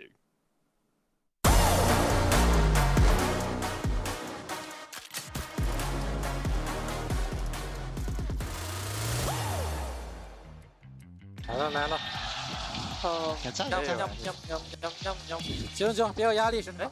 有你东北，我这位置还可以。好的。是。他们 AD，我投泰坦大吧 ，AD 往崩吧，AD 往崩吧，大树大吧。先退就。OK 了，先退。我绕过来。看，飞哥，拉开没到，慢点，拉开，拉一下。哎，这把可以打。开地。挖他掉脚。开地。赢了！慢点！看格文，跑一下，没够，太牛！看格文，泰坦没伤害的。把 AD。是几杯？哦，是了，几杯？会上吗，朱了？哦，来一次！怎么这么难打呀？兄，这格文这个。好，先这打团你们别太冲，别给格文刷伤害。是的，让 AD 输出就行了，我们限制他们后排输出。是的。OK。小龙怎么说？好打吧？好打，一定要打，会绕后溜来跟打架。好了。慢点。别秒。慢点。走，拉，慢点。我没打。位置很差，还行，慢一点。没错，哎，慢点就。出来。我会出来。走。还行。啊，这慢点。啊，走吧。大树可以。大树上不去啊。他上不去的，他没闪好像。还行，不亏的，还行的。我装备装的很好。OK，装备很好，这不。打团注意格文 LE。是的，慢点。这么赢了，真的慢打。对，慢打。别急，别乱冲。他们打不了。无尽啊，这不可以打架的。可以打架。别换。我别没事。YID。没关系。YID。我看了。对不起。开一点，闪没闪？开啊不，走，慢。走，别背一波。好，被开了。没事。没关系，接中，这一波突然的事。啊，往前走了。我一个人打一架。啊，走。大叔，慢点。我杀了，老鼠，慢点。出来，想一下，走。走吧。闭了大龙怎么样？看大龙，抢他们去。如果他们去，他没打野的，他会拼。可以抢吗？技能抢一下。哎，没打了。啊，我们直接乱吗？可以，我们来。泰塔会好吗？慢慢走。泰塔会不会好？会好。再蹲人。慢点，我顶。准备顶。直接乱吗？可以乱。哎，慢点。赢了，慢点。AD 没闪，快！没闪，行，还没。哎，好了，走，拉出来，没关系，可以的，打探，我看你累了，100，可以打，拉出，一波，我还憋了几，没事，慢点，集中，AD 没闪的，好，AD没闪，可以一波，我6秒，OK，AD 没打，好用的，自己小心，我们可以赢，快一波，别小心，下走，慢点，退场，慢点，先打，来死兄弟，踢我一波，来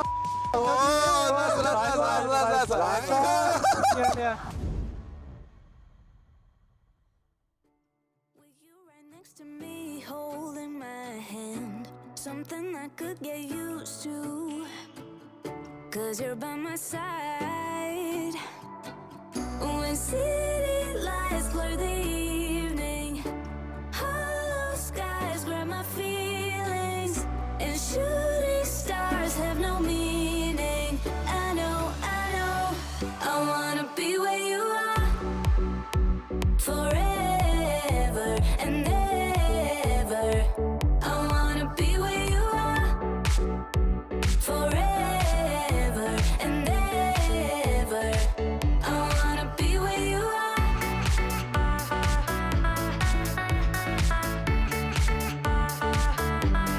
Be where you are.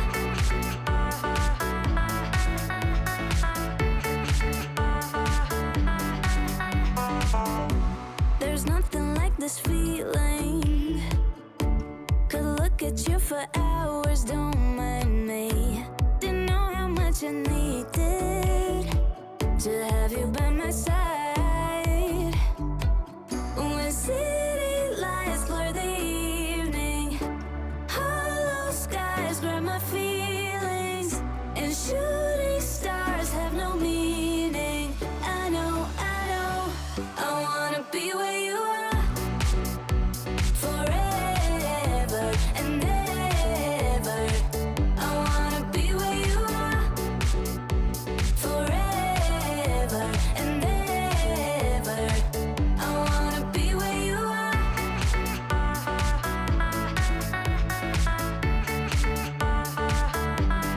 Be where you are.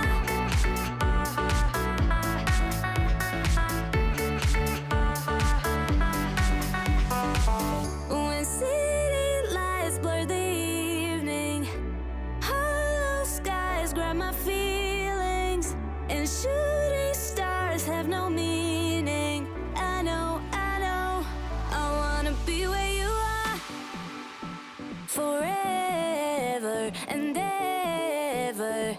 I wanna be where you are forever and ever. I wanna be where you are.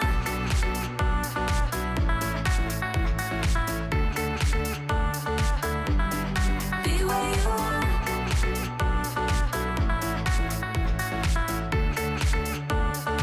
I wanna be where you are.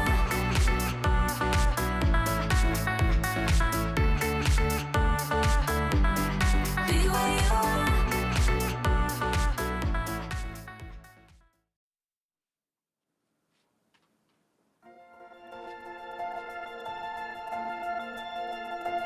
Welcome back, everybody. The LPL, it's game number 2 coming your way from the summer 2023 split. And, well, what a game to kick us off. Anyone's Legend, like you say, big braining it to kick off our split. And it's good to see. It feels like, on the one hand, we've kind of got some roster changes coming in for both sides. On the one hand, AL looking cool, calm, collected, coordinated coming in. Ultra Prime leaving some of that to be desired. I'm joined by Jamada here for the first cast of the split. And Jamada, I mean, how are you feeling about 13-10? After one game, give us your massive overreactions. All right, so Milio Kog'Maw lost, so it now has a 0% win rate, which means it's terrible, and we should never see it again for the rest of the split. I'm kidding, we're going to see it for like every other game. Anyway, ZDZ is getting MVP, and I think Gragas is another pick that we're going to continue to see on 13-10. It's going to be a lot about these top laners that can provide a lot of disruption in the backline, and any kind of major CC will be critical from the top laner role time and time again. But I think ZDZ, you know, we mentioned in the build-up to the start of this series that he is, yeah, sure, definitely a player that would perhaps prefer to be on some of these, you know, bigger split pushing champions like Jax, like the Camille, like the Fiora. But his ability to play these tanks, definitely nothing to turn your nose up at, as you can see here from this game number 1. Yeah, no, definitely not. ZDZ, a phenomenal game on the Gragas. And I think Jichoyi, I'm pretty impressed so far. Game number 1. You know, like, it's a small sample pool, but his Aphelios looking kind of clean with it. I'm impressed by just, like, I think the big thing is the coordination. When you look at these fights, when you look at how Anyone's Legend were playing, like, it is as a unit, it is as a team. Pinzi trying to be that setup tool alongside CDZ, Zora playing Peel, and Xiaohao looking for those resets. Like, it felt like a cohesive unit, which is really good to see, you know? Like, this is the first game of the split for them. New bot lane coming on in. I was not sure whether they would be able to, like, sync up correctly, be on the same page. You know, Jichoyi especially a player that coming in, he's an LDL prospect, right? He's got great scorelines in the LDL. Finished split number 1 in first place, like managing to look really good. Played Twitch in the upper bracket finals of the LDL, by the way. So an exciting prospect, but there's always that question of, okay, it's a new player. Like, how well are they going to play with the team? How well are they going to be able to function when it comes to the big leagues? So far, so good. Yeah, so far so good, and you know, looking like a well-oiled machine. And it has to be mentioned because we've not really changed how the game is likely to be played. Moving from 13-8 to 13, being all on the same page, being well coordinated in team fights is gonna be what makes and breaks a lot of teams here in the LPL, right? We always talk about the LPL as a region being filled with teams who are always very, very strong team fighters. With the meta and the game the way it is, how it's being played at the moment, that's going to be taken to another level. And so far, AL have a pretty good track record of their one game showing here against Ultra Prime. Yeah. I mean, AL, 100% win rate this split so far. Man. Fantastic stuff coming out from them. I will say, looking at this draft, Aphelios first pick. AL literally just saying to Ultra Prime, you can have your Cogmore. We don't care. We're not bothered about the Cogmore.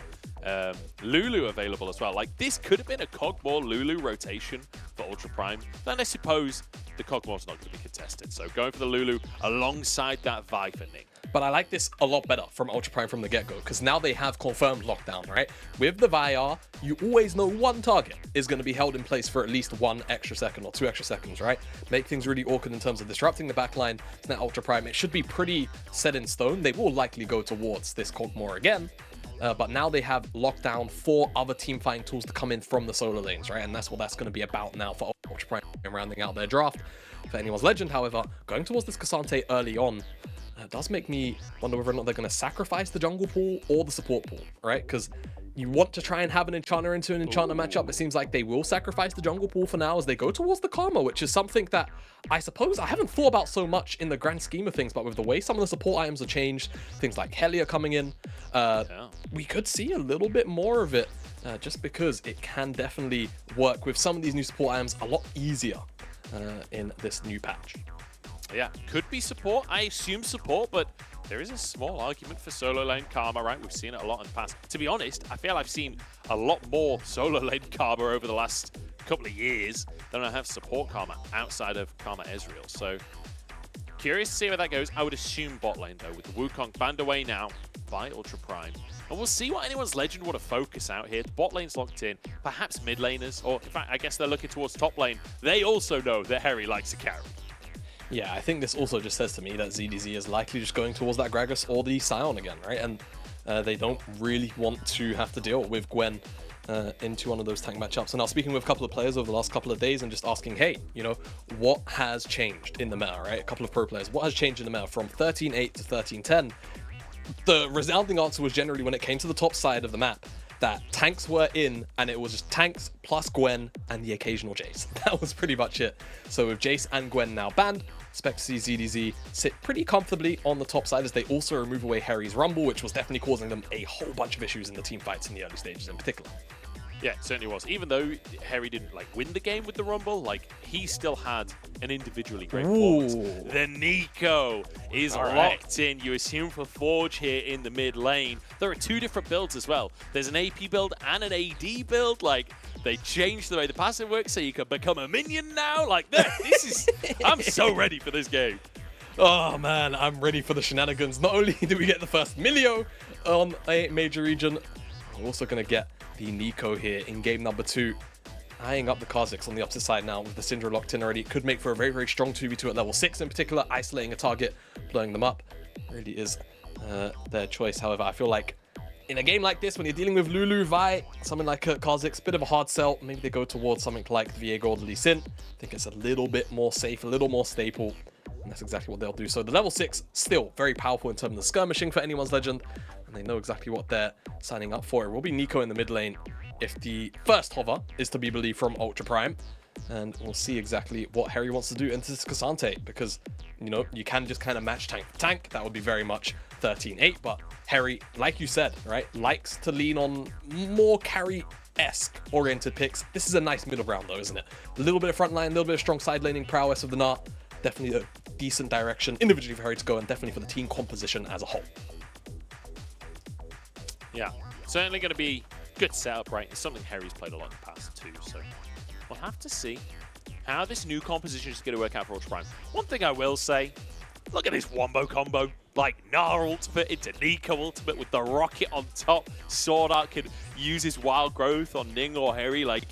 If everyone from AL groups up at the wrong time, the fight will end in a split second. It will just be over.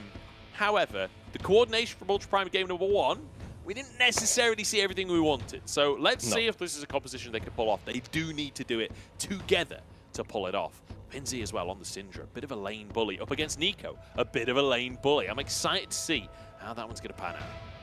Yeah, the like you said, the coordination did leave a lot to be desired, but I think you mentioned the mid lane matchup. I think mid jungle definitely going to be quite crucial to how the early game plays out here. I think, you know, you're playing a sort of a air quotes new champion to the meta at the very least, definitely very new. You need to try and get the ball rolling just so you feel good about it, right? Just so we can also get a bit of a gauge for what it can do with the new changes. We'll speak about them as we get into game, but we know what Syndra and Viego does. It blows up a target and it does it pretty damn quickly. We'll see how easy it will be for anyone's legend to use a pretty tried and tested mid-jungle matchup. So if they can pull it off, I'm ready for it. I am absolutely ready for this. I want to see more from both teams. I also want to see a little bit more early scrapping. I feel like it was a fairly slow early game. There was a lot of posturing. There was a lot of like little skirmishes that didn't lead to anything in the end. But anyone's legend, the early game from Xiaohao, absolutely magnificent. Flashing over the Baron Pit wall to go for an invade as soon as he spotted Ning on a wall on the other side. Like, really great stuff. I'm curious to see a similar performance in the early game from anyone's legend. I'm looking at Xiaohao in this early game. You know, 100% Ultra Prime are going to ward that, that potential. I'm calling it right now. The coaches are in the back room. Make sure you ward that Psycho Flash path, because you know Xiaohao might do it again. We'll see whether or not some level 1 shenanigans end up occurring or not. We're still on player cams, so I wonder if we have an early pause. Don't want to curse it. It's only day 1. Normally we do go in. Ah, never mind. Here we Just go. a long intro in as we're in for game 2, Joe. I've got a Merc on my screen. That's a good sign. That means we're going to game number 2. Anyone's legend straight off the bat going for it. Okay, we're already in the... Wow, I don't know what's happening. Hello. Ning Neither do I. chunk. Xiaohao forced away as ZDZ arrives. I don't even know who got the Raptors. I'm pretty sure it was Ning. Yeah, Ning got half of it because he's got 2 CS. And with the 0 CS of Xiaohao, I don't think the invade went the way they wanted it to go. That's about the extent of my knowledge of how that invade went. Yeah. Yeah. Do you know, good stuff. Good early stuff. Listening to the Gyos and like looking at the fans in the crowd, I feel like Ultra Prime, even though they literally finished 17th last split, still have a lot of fans. Still have fans, Because you got yeah. Ning on the roster. I saw a sign for Xiaobai, who's their coach, like previously an LPL player. So someone's out there repping Xiaobai, like Sword or Doggo. I feel like there's a lot to love on this roster, even if the coordination didn't look that good in game number 1. As just taking a bit of a chunk. And I love that both bot lanes now going cool for game number 2. Heavy trading in the mid lane. Jamada, talk me through this mid lane matchup just a little bit. Like, Syndra versus Nico. Like, both very aggressive, very bully-heavy mid laners. Yeah, definitely both very bully-heavy laners. Now, it's been a while since I've seen Syndra and Nico, so forgive me if my knowledge for any connoisseurs, I suppose, out there is a little dated, but if I recall correctly, the laning phase in the early stages can be a little bit rough for Syndra because I think the Q can kind of, to a point, outrange and be a lot more irritating to deal with in comparison to Syndra's own poke and Qs. But once the level 6 comes in, that's where things get a little bit irritating, because if you're Nico, even if you find the route onto Pinzi and to Syndra, right, you then have to flash the Scatter the Weak, otherwise, if you're casting your R, you're just gonna nothing, right? So, all-ins 1-to-1 feel a little bit difficult to pull off. Xiaohao is waiting in the wings and wants to interrupt the flow of this mid lane 1v1. The Scat connects. The stun is good. He dodges away from the route as well. The slows there for the red buff. Don't think he'll go for flash. There it is. Yeah. Forces flash for flash, as you say. But Forge will survive. Yeah, Forge will survive. Still definitely winning out on the early stages of this laning phase, however. And I expect that trend, I suppose, to continue. It's only really when level 6 comes in where things feel a little bit difficult.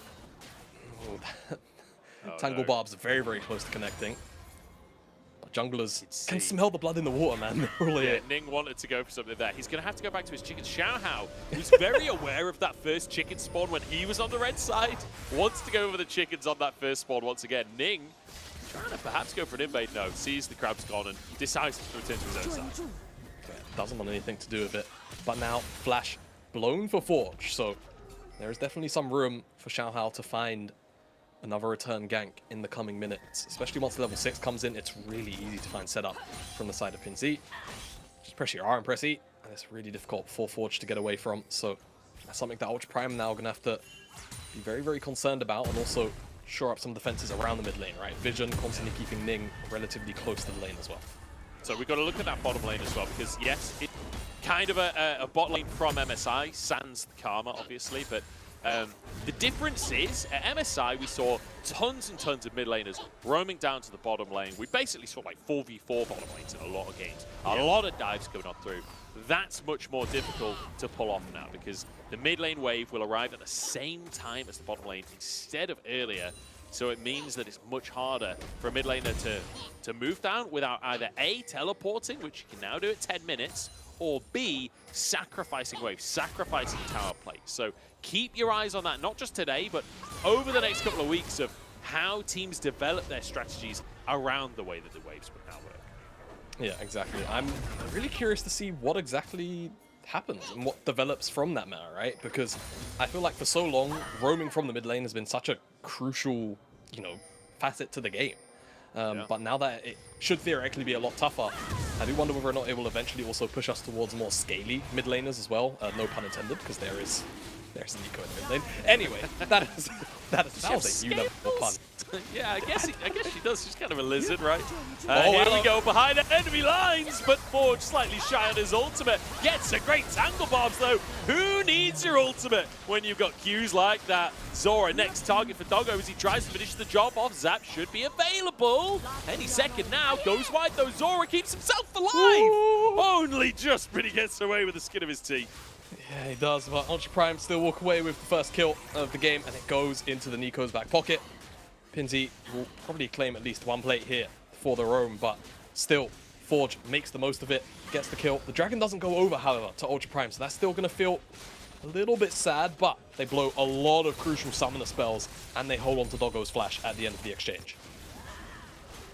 So Forge sneaking on through, pretending to be the jungler, despite the fact they can see Nick. But a great little double route there. Yeah, and Chompers as well, on top of it, just make it difficult to walk away from. Impossible if you are defenseless, unfortunately. Zora able to escape, like you say, skin of his teeth. Q doesn't connect. Tangle Bob's also empowered W there. Yeah, just great for work. And at the end of the day, just because of the way that resets had to come out and Anyone's Legend returning to the map sooner, they will pick up this first Dragon. And I do want to return to the conversation we had just a minute ago before the Dragon all kicked off in the timing of the waves, because it's not just going to change rotating to bottom lane like we talked about, but it's also going to change how you fight for priority for Drake, right? When you think of like the last, I don't know, forever in League of Legends, it's been fight for mid lane priority, transition to Drake as a team. Maybe send a top laner to bottom lane to try and get that prio, but it comes after. That's like the second priority after mid lane.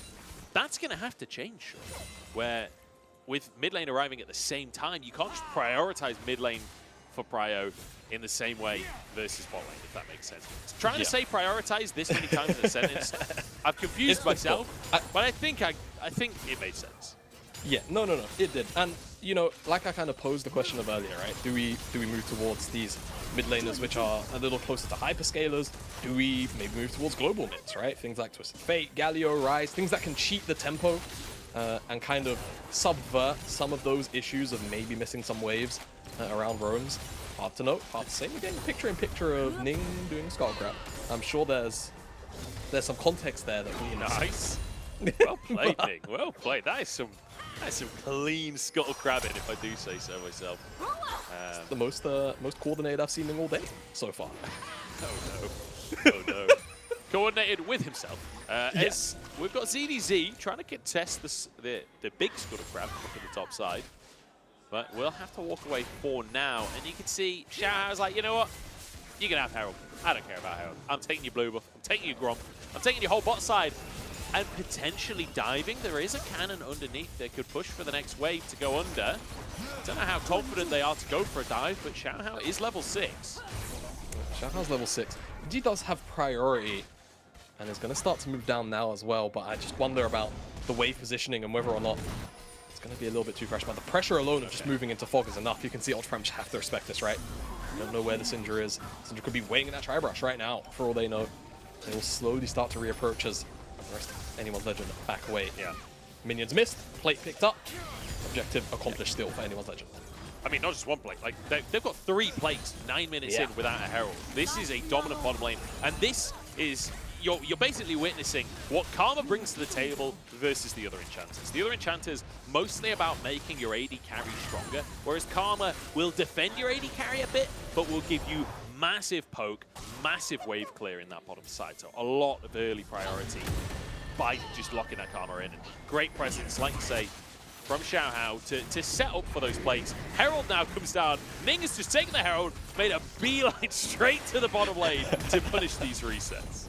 Yeah, punish the resets. We'll get 2 plates as well. So extra little bit of gold for both Sword Art and Doggo will feel at the very least a little bit nice, given how much CS they had to miss on the bottom side of the map as Forge. Oh yeah. Oh yes. Let's go. Yes. Which one's the fake one? That one. We found it. Pinzi not having any of it. Not having any of it. The best part was he did it in vision as well. Yeah, Forge is like literally reading champion abilities mid-game here. He's like, what is this? What does Nico He's do? like, wait a minute, I can turn into a mid. All right, round 2. Round 2. He's done it on awards. I mean, like, what wave ever stacks like this? He's running around. Well, I love new Nico. I don't care if it's good. I'm enjoying it. That's the main thing. But the damage shots have been seen there from Forge, who is just having a whale of a time. You love to see it. Drake coming up, though, in a minute's time. AL were the first one to get it, so this could be 2 for them. Zora fighting for vision control already. Yeah, it's fine. I'm sorry, I had to recover from that one, to be honest. All right, vision control being taken here by anyone's legend, and that's a really nice trifecta of wards, actually. So all they really need is mid lane prio, move into fog, and then just try and bait Ultra Prime in, right, to the side, see if they can actually find the pick. They actually maybe want Pinzi, but they don't know. It's a bit of a whiffed combo, but the root is there. The Tangle Bombs, the rocket comes in. That's gorgeous. Despite Ning not getting the Q, it does not matter. Ning will be answered for, though. Xiaohao is there. And with a jungler down, that's not that great for the side of Ultra Prime. It doesn't feel great at all. Jungler dead means that, realistically, I think anyone's legend should be able to just secure this dragon for free. ZDZ is just trying to eye up, potentially and pull out. Angle not going to be able to find it. No, he is not. Not at all. Here we go. Trying to go for the all-in on side. Doggo in trouble underneath the tower. Are they going to keep going? Moonlight Vigil, not enough. But I love this aggression. Brand new player stepping in from the LDL. He was trained up. Royal Starhorn Royal Club. I can't remember what their LDL team is called. It's not Starhorn. It's definitely not Starhorn, but it is a Royal Club. He was trained up. He won split 1 of the LDL and now showing off in the LPL. 4 plates taken. It feels really good, and you want to see that confidence out of a rookie, out of a new player onto the LPL stage. And Ning, again, you know, Skull Crab, close coordinate, likely, but the rocket comes in, still connects onto Pinzi, and the damage is enough to take him down, but because he's had to commit so far forward for the kill, just means that he has to go down for it. Once he goes in, he's never making it back out. Second dragon secured again for anyone's legend. Dragon control, early stage has definitely been what they've put their priority on, and so far, paid off in game number 1. We'll see if it pays off again in game number 2 as it's the Hex Tech Soul this time around, and that's definitely a lot stronger. Just having a whale of a time. Man. Yeah, definitely a lot stronger for snowballing. Oh man, he's on vision again, Joe. It's just... At what point will he get to do it? When will he get to do it and not be on vision? That's like... That's a great question. It's a great question. It's gonna happen at least once, right? It's gonna catch off a pro player at least once this game. I mean, I just love that Forge, like, every time he does it, immediately, like, joins the wave, like, yes, I am a minion. They'll believe me this time. You know, like, nothing has changed, but this time it will. I think, honestly, the tech is to turn into a caster and be the last minion in. Or be, like, the 3rd minion. That way it's a little bit sense. Forge actually uses Proto Belt there. Oh, yeah, sorry, Rocket Belt. That's a change from literally years ago. This still hasn't sunk into my brain.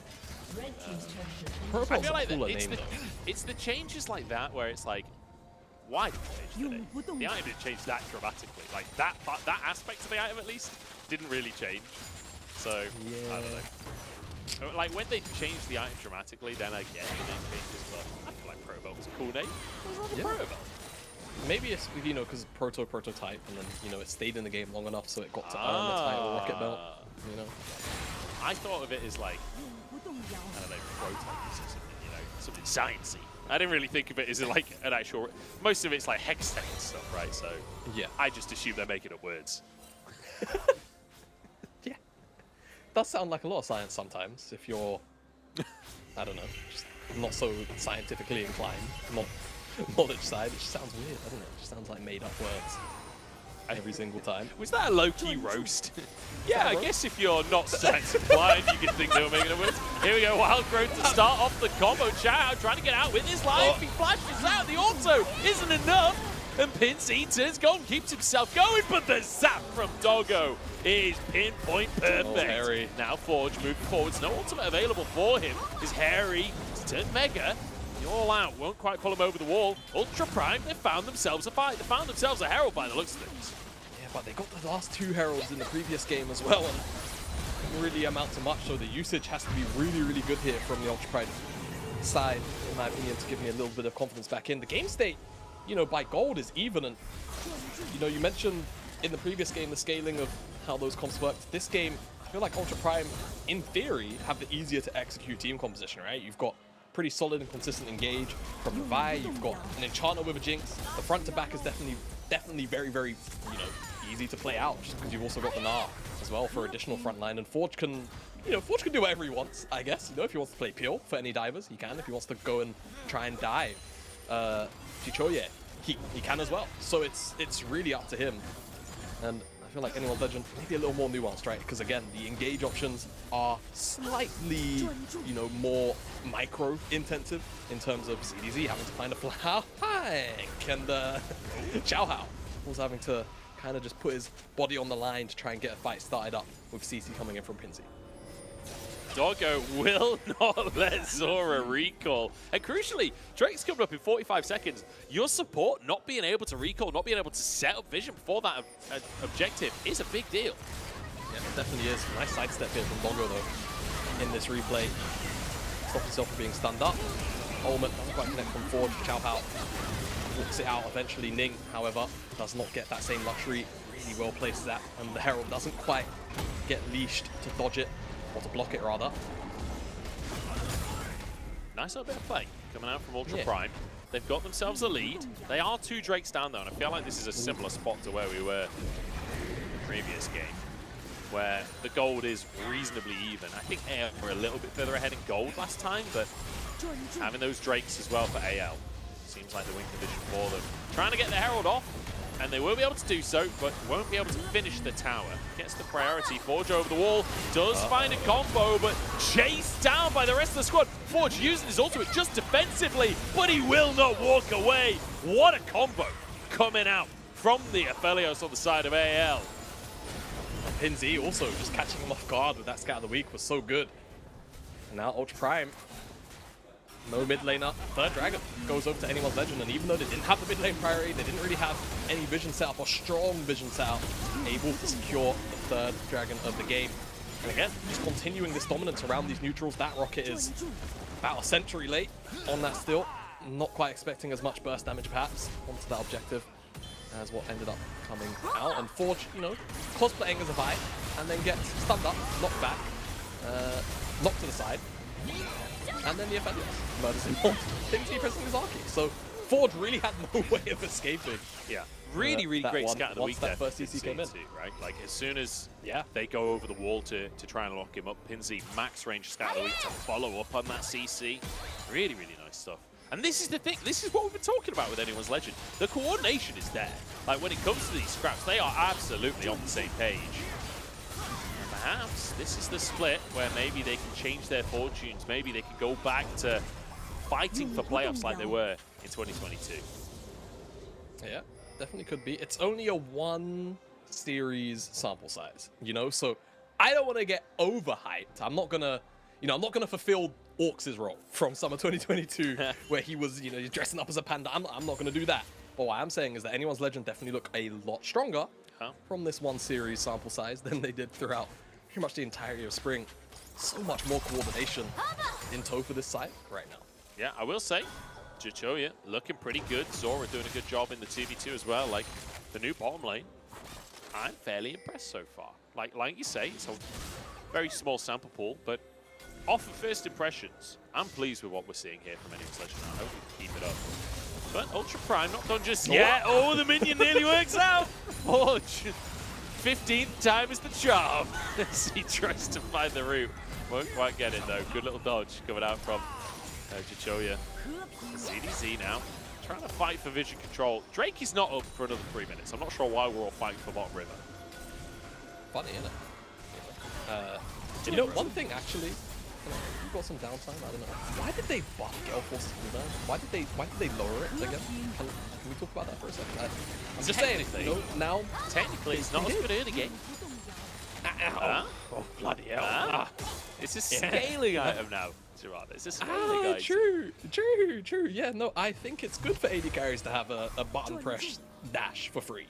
That it's not for free. You know what? It's for over 2,000 gold coins. That's not free. Oh. Do you have 2,000 gold coins, Jamada? I don't think so. No, I don't. Actually, I've been playing a lot of Mario recently. I might have 2,000. But I will say, I will give them credit on the Gale Force, right? They did finally change the active damage to be physical. But I think it, no, I know it does more damage, like optimally at the execute. So, you know, they giveth and they taketh with both hands. It does feel. I'm sure we'll move out of the AD carry meta soon, is what I'm trying to say. Because I'm the CEO of AD carry 8. I'm not sure we're moving out of the AD carry meta anytime soon, mate. I don't think we're moving out of it this year. I think this is going to be what Worlds looks like based on what we're seeing in the patches. Yeah. Victorious Jinx? Anyone? Any cheers? I mean, I'm down for that. I'm a Jinx player. I'm on board. Yeah. I wonder why you're on board. Yeah. Here we go. Enjoying this year. Becomes a minion once more. Can he pull it off this time? He's dodging. The minion just casually sidestepping everything. It's not that persuasive. Doggo, half of his health gone. Tower now falls. The Moonlight Vigil's in. That's a Wild Growth Force. Forge buying space for his team, but it's not quite enough. Ning toys with the idea of going back in, but I don't think that's doable. Why are we A-ramming, by the way? Fun. You know, hey, Harry has a hole breaker. Who cares? Come to the mid lane. It's a party over here, guys. Teleport over. I mean, to be fair, he did think a fight was breaking out, so I guess he actually has an excuse to be here. The rest of the team, however, it's just tragic stuff. I never knew we was North America all of a sudden. But mid lane tower was collected by AL, so it works out. Harry tries to pull him in. There is no damage from a Gnar and a Lulu, so he just kind of chills. He also dashed down because Gale Force again, which I'm here to reiterate the hate I've got for the item. But it is a cooldown that's now going to be down for this dragon fight, right? So now we'll have to actually blow the flash if he does get caught out again like that. I think very brief, quick item check-in. Doggo, 2 items, other side, 2.5 for Cho here. So Aphelios also very much online. Ultra Prime, however, have first move in the river, right? So that doesn't mean anyone's legend having to check in. It could be a little bit scary into Nico, maybe into a Gnar. He can build up that rage bar. Looks like Ultra Prime will be able to just get this Drake. They managed to find enough presence in that mid lane to force him away. ZDZ, not done with the idea just yet though. His Forge just rocket belts away. I got the name right this time. Keeps himself safe. Anyone's legend moving up towards the Baron pit. We're keeping our eyes on Chichoyi. He's the guy to watch. He's the guy with the 2.5 items that you mentioned before. Harry gets stunned up by Pinzi. There's some good damage there. Pinzi forced away by the rocket of Doggo, and a great little ult from Harry as well. The combo is there, but can they finish the kills? Ult out from Xiao Hao. They finally get one onto ZDZ. Zora the next target, and he won't be able to escape. Double kill comes through for Doggo, and perhaps a Baron on top. Yeah, just one brief misstep. Almost everybody on anyone's legend dies, and that Ultra Prime should be able to get the Baron. They also stopped the Soul from spawning in, and is this just a repeat of game number 1 or what? 3 dragons to anyone's legend. Ultra Prime steal away the 4th. The Baron is going to be picked up, but this time all members are going to be walking back to base. with the buff, and it starts off with this attempted pick onto Harry, who admittedly is definitely stepped a little bit far forward, but with the whole breaker resists, level 15 with Mega Knight just not tanky enough. That knockback into the ultimate as well of Forge was just absolutely massive to split apart the fight. And anyone's Legend can't be coordinated if they're being split apart and dissected like that. And Doggo able to just open up for free onto the members in front of him. You can see Happy on the coaching staff there. You can see Happy on the coaching staff there. What a great sentence, really. You can see Happy well constructed on the faces of the coaching staff. Yeah. Welcome to English Lessons with Jamada and Munchables. I can't speak good English.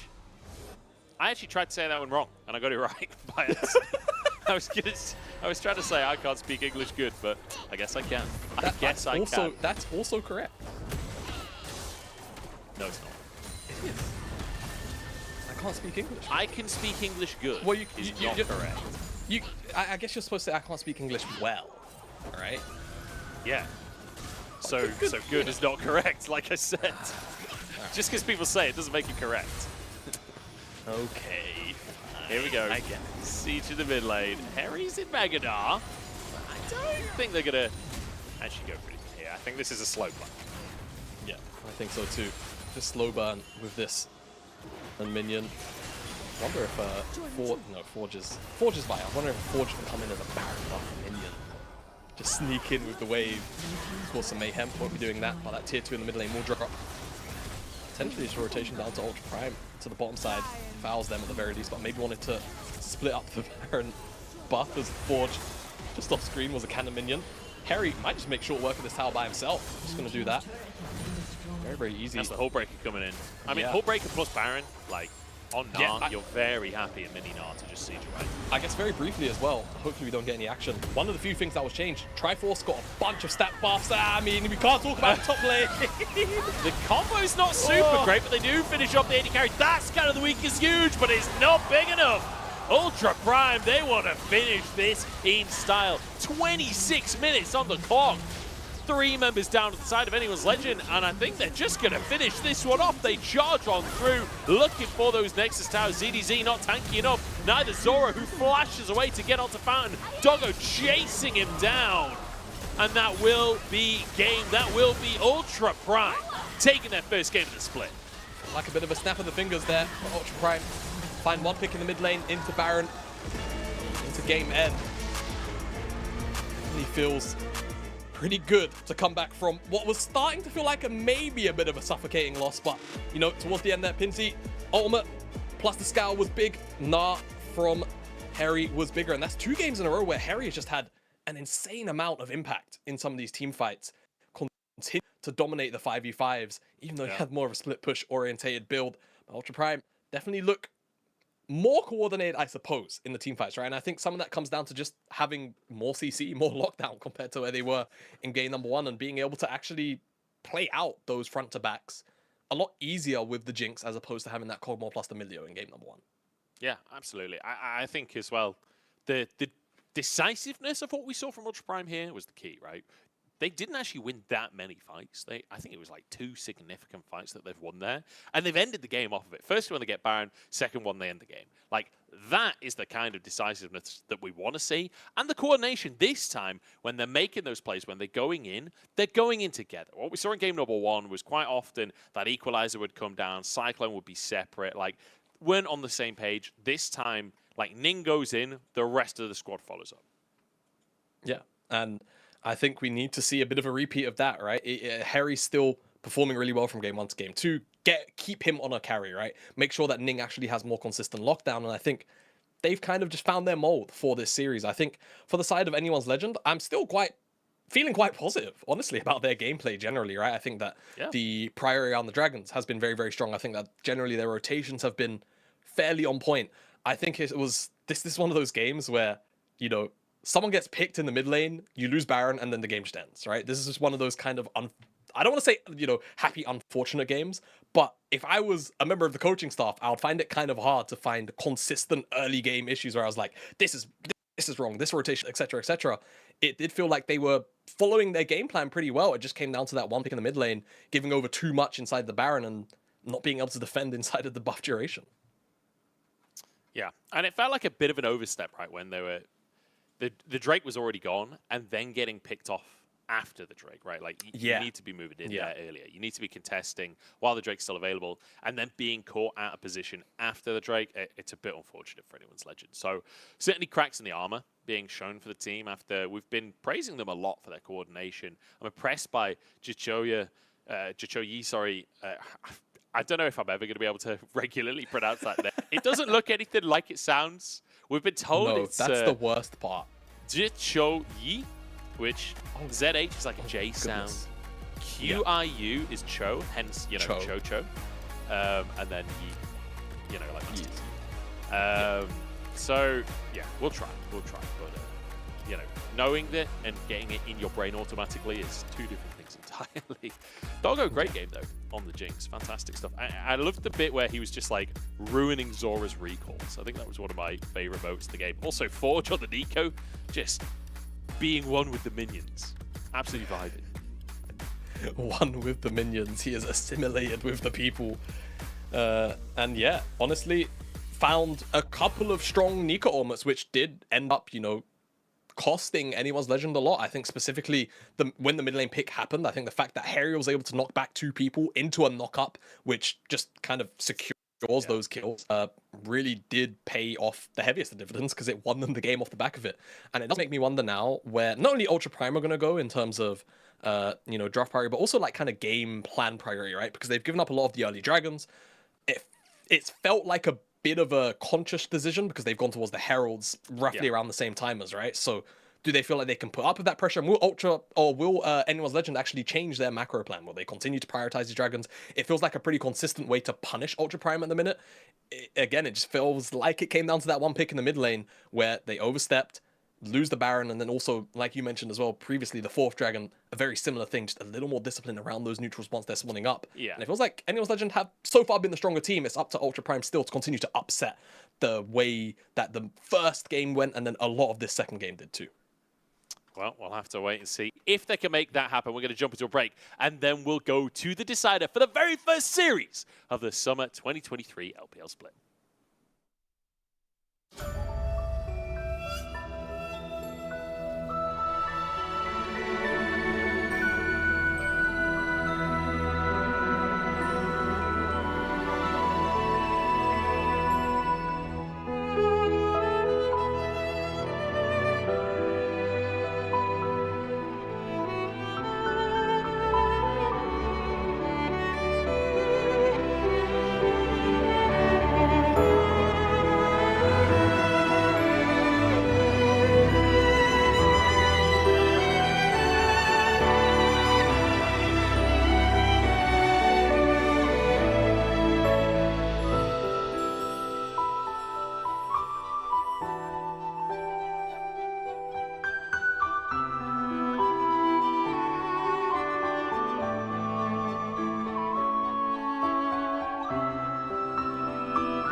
I don't really care about like all them fancy things.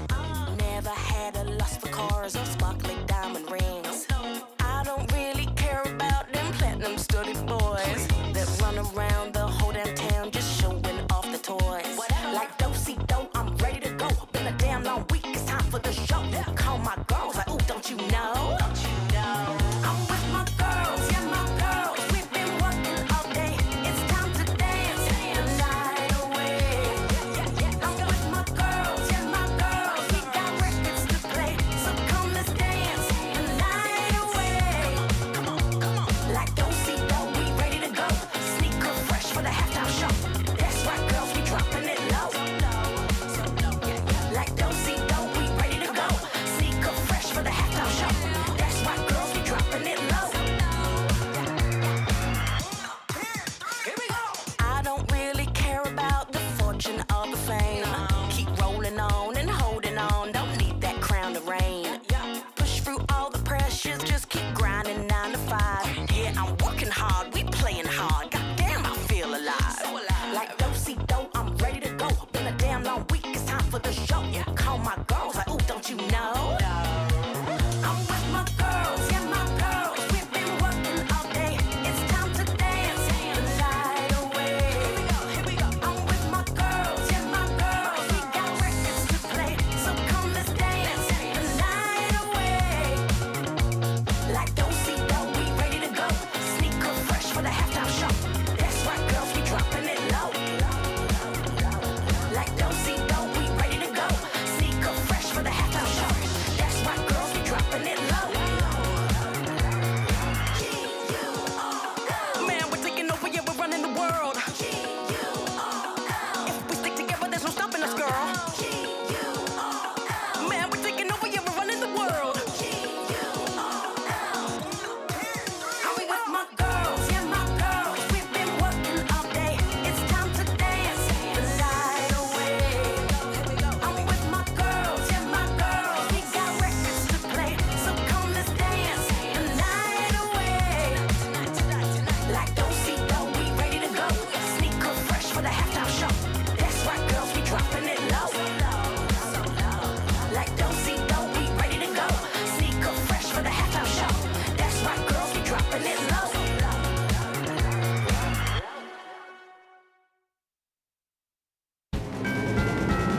Excuse me, please, but I'm standing. Left or right when you're trapped in a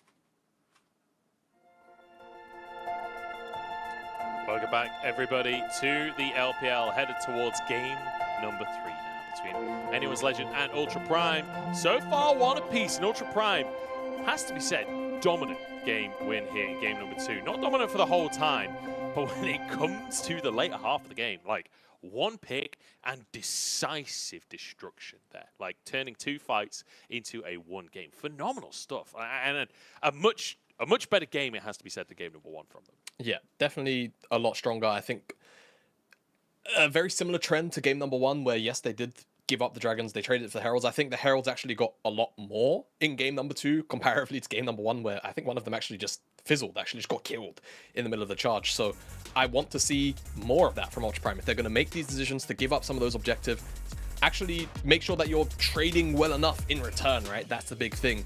And I think Forge here, I can respect it. You know what? Sometimes you know, you question some of the picks that come up for MVP. I think Forge actually earned this one a little bit ahead of Doggo. I think did provide a lot of very funny moments inside of this game, but getting not caught out, but being able to find this first roam, thank you very much, onto the bottom side to almost get this dragon, right? If it doesn't reset, then maybe this starts up something a lot different in terms of the early game for Ultra Prime. But time and time again, winning out in a lot of the smaller skirmishes for Ultra Prime, ready to give them or keep them with a foothold in the early stages. Yeah, certainly did. I feel like his Tangle Barbs were the most important part of his gameplay, honestly. Like, he had a couple of good ults, don't get me wrong. There was definitely some good ults from him, but I don't feel like the ults were the thing that changed the game. His Tangle Barbs set up for the rest of his team to follow up, like Doggo following in with the rockets on his combos as well. like, again, like an ult that doesn't quite land, but the Tangle Barbs does. And the Tangle Barbs sets up the rest of the follow-up from the team. And it has to be noted, don't forget, like, Tangle Barbs has an insanely long CC duration because it's like the first target it hits, I think it's like a 1.5 seconds or maybe a second. But like every target after that, it's almost double the duration. I don't think they ever changed that. So the CC can be immensely long. And then you tie that in with the rest of the kit. If that ever comes to fruition, a couple of times in this game it did, it gets really obnoxious. But the setup around him was what really enabled Forge to be a game winner there and claims his first MVP of the split. Now we have Anyone's Legend remaining on this blue side, and Nico will join the band. You know what? Yeah, you know what?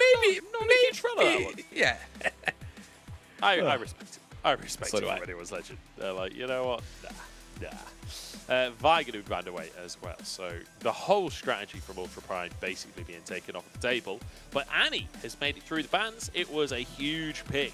And MSI, and it's going to remain strong here in the LPL. Remember, it is that flex pick, although the vast majority of the time we do see it in the mid lane. Yeah, we do, but with the bans laying the way they do, it does mean that Zeri is up and available. And it will be locked in here for Doggo. No. No! Not again! Oh, no. No! We return! Okay, let's calm down. Yeah, Okay. Yumi's back, everyone. Commiserations to you all. But, crucially, doesn't have the same level of sustain that she used to. Bit more, like, buffing, bit more shielding. Doesn't have the same, like, healing power behind. Yeah, not quite the same as the ultimate now. That does the healing. And we'll see whether or not the Yumi Zeri is as strong as it used to be. Spoiler alert, it's still pretty damn strong. Just about whether or not it reaches those same levels of absurdity of old. It will be joined alongside this Gragas pick up, so we'll see where exactly it will end up. Of course, three-way flex. Still the Gragas, very, very powerful. Anyone's Legend went towards that Zeri. Not went towards Zeri, went towards the Aphelios plus the Lulu. Beg your pardon, and we know exactly what this combination can do. So both hyper-scaling with enchanters on either side. It's going to be about how both these teams decide to try and wrap up their drafts, their compositions with engage tools and things to try and stack on top to make the life of these hyper carries very difficult. Yeah, gonna be... I mean, like, nothing in this draft is new.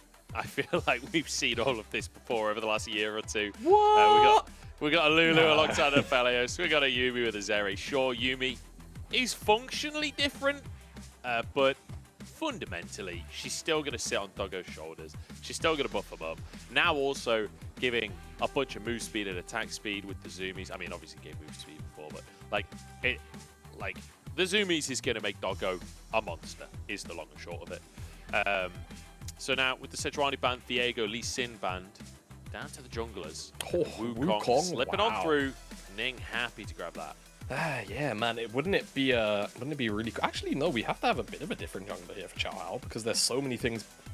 And wait here, unless something's slipping my mind, there's the Cassante, which is likely to get locked in. We'll go into ZDZ's hands.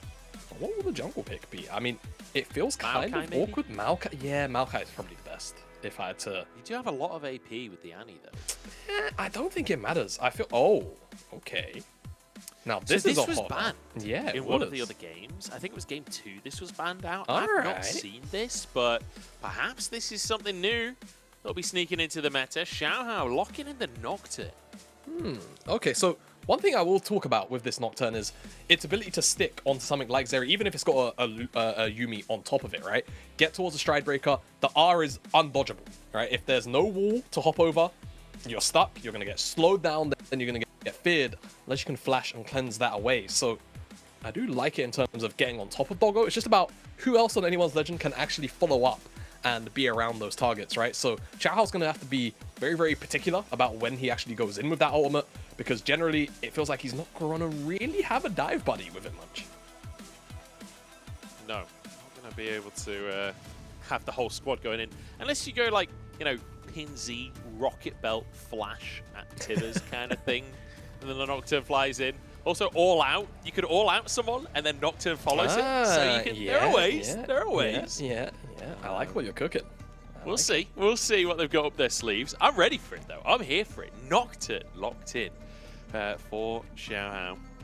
We'll see how he's going to do on the Rift.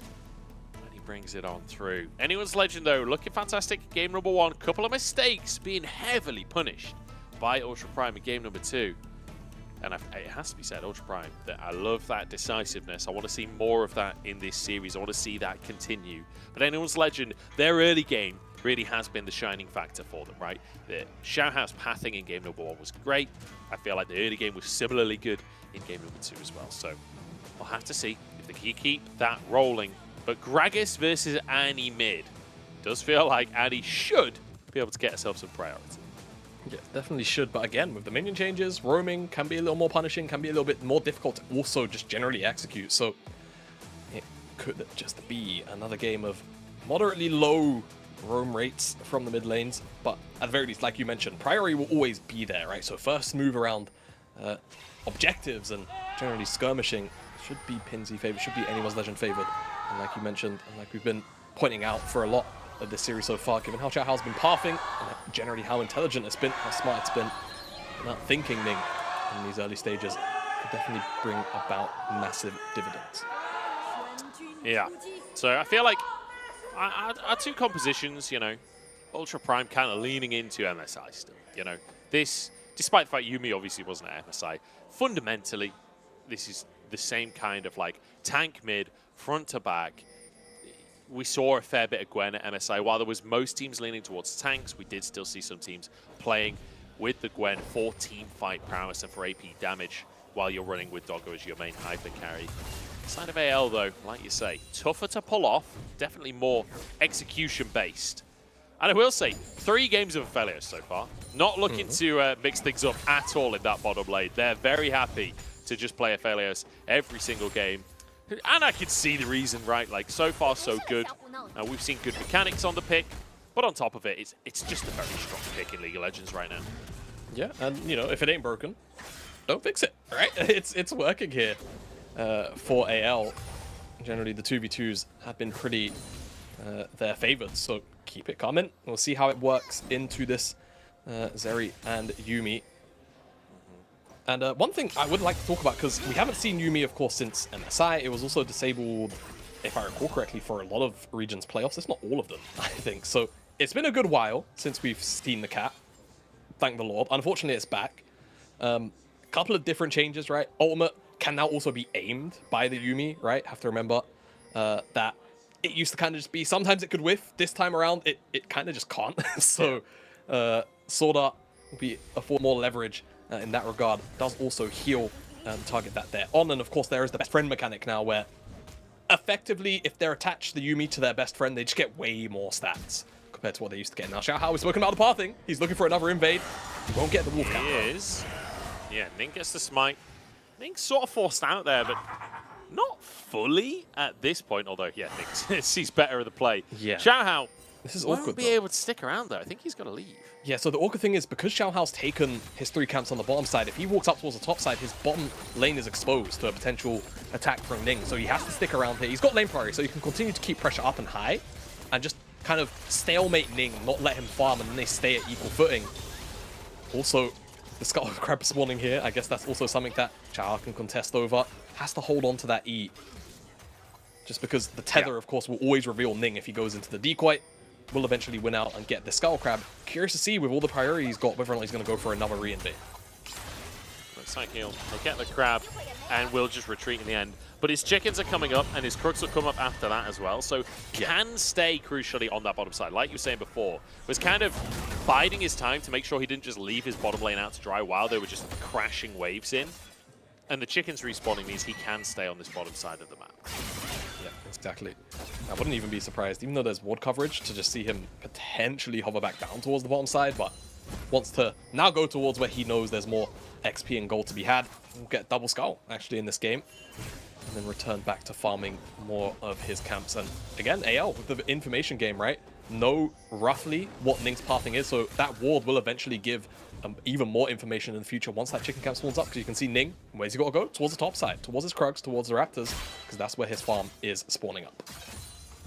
Yeah, absolutely. So they'll be able to spot him, they'll be able to keep a track of him, and so far in the early games they have been doing a good job of using that information effectively and trying to find advantages across the map off the back of it.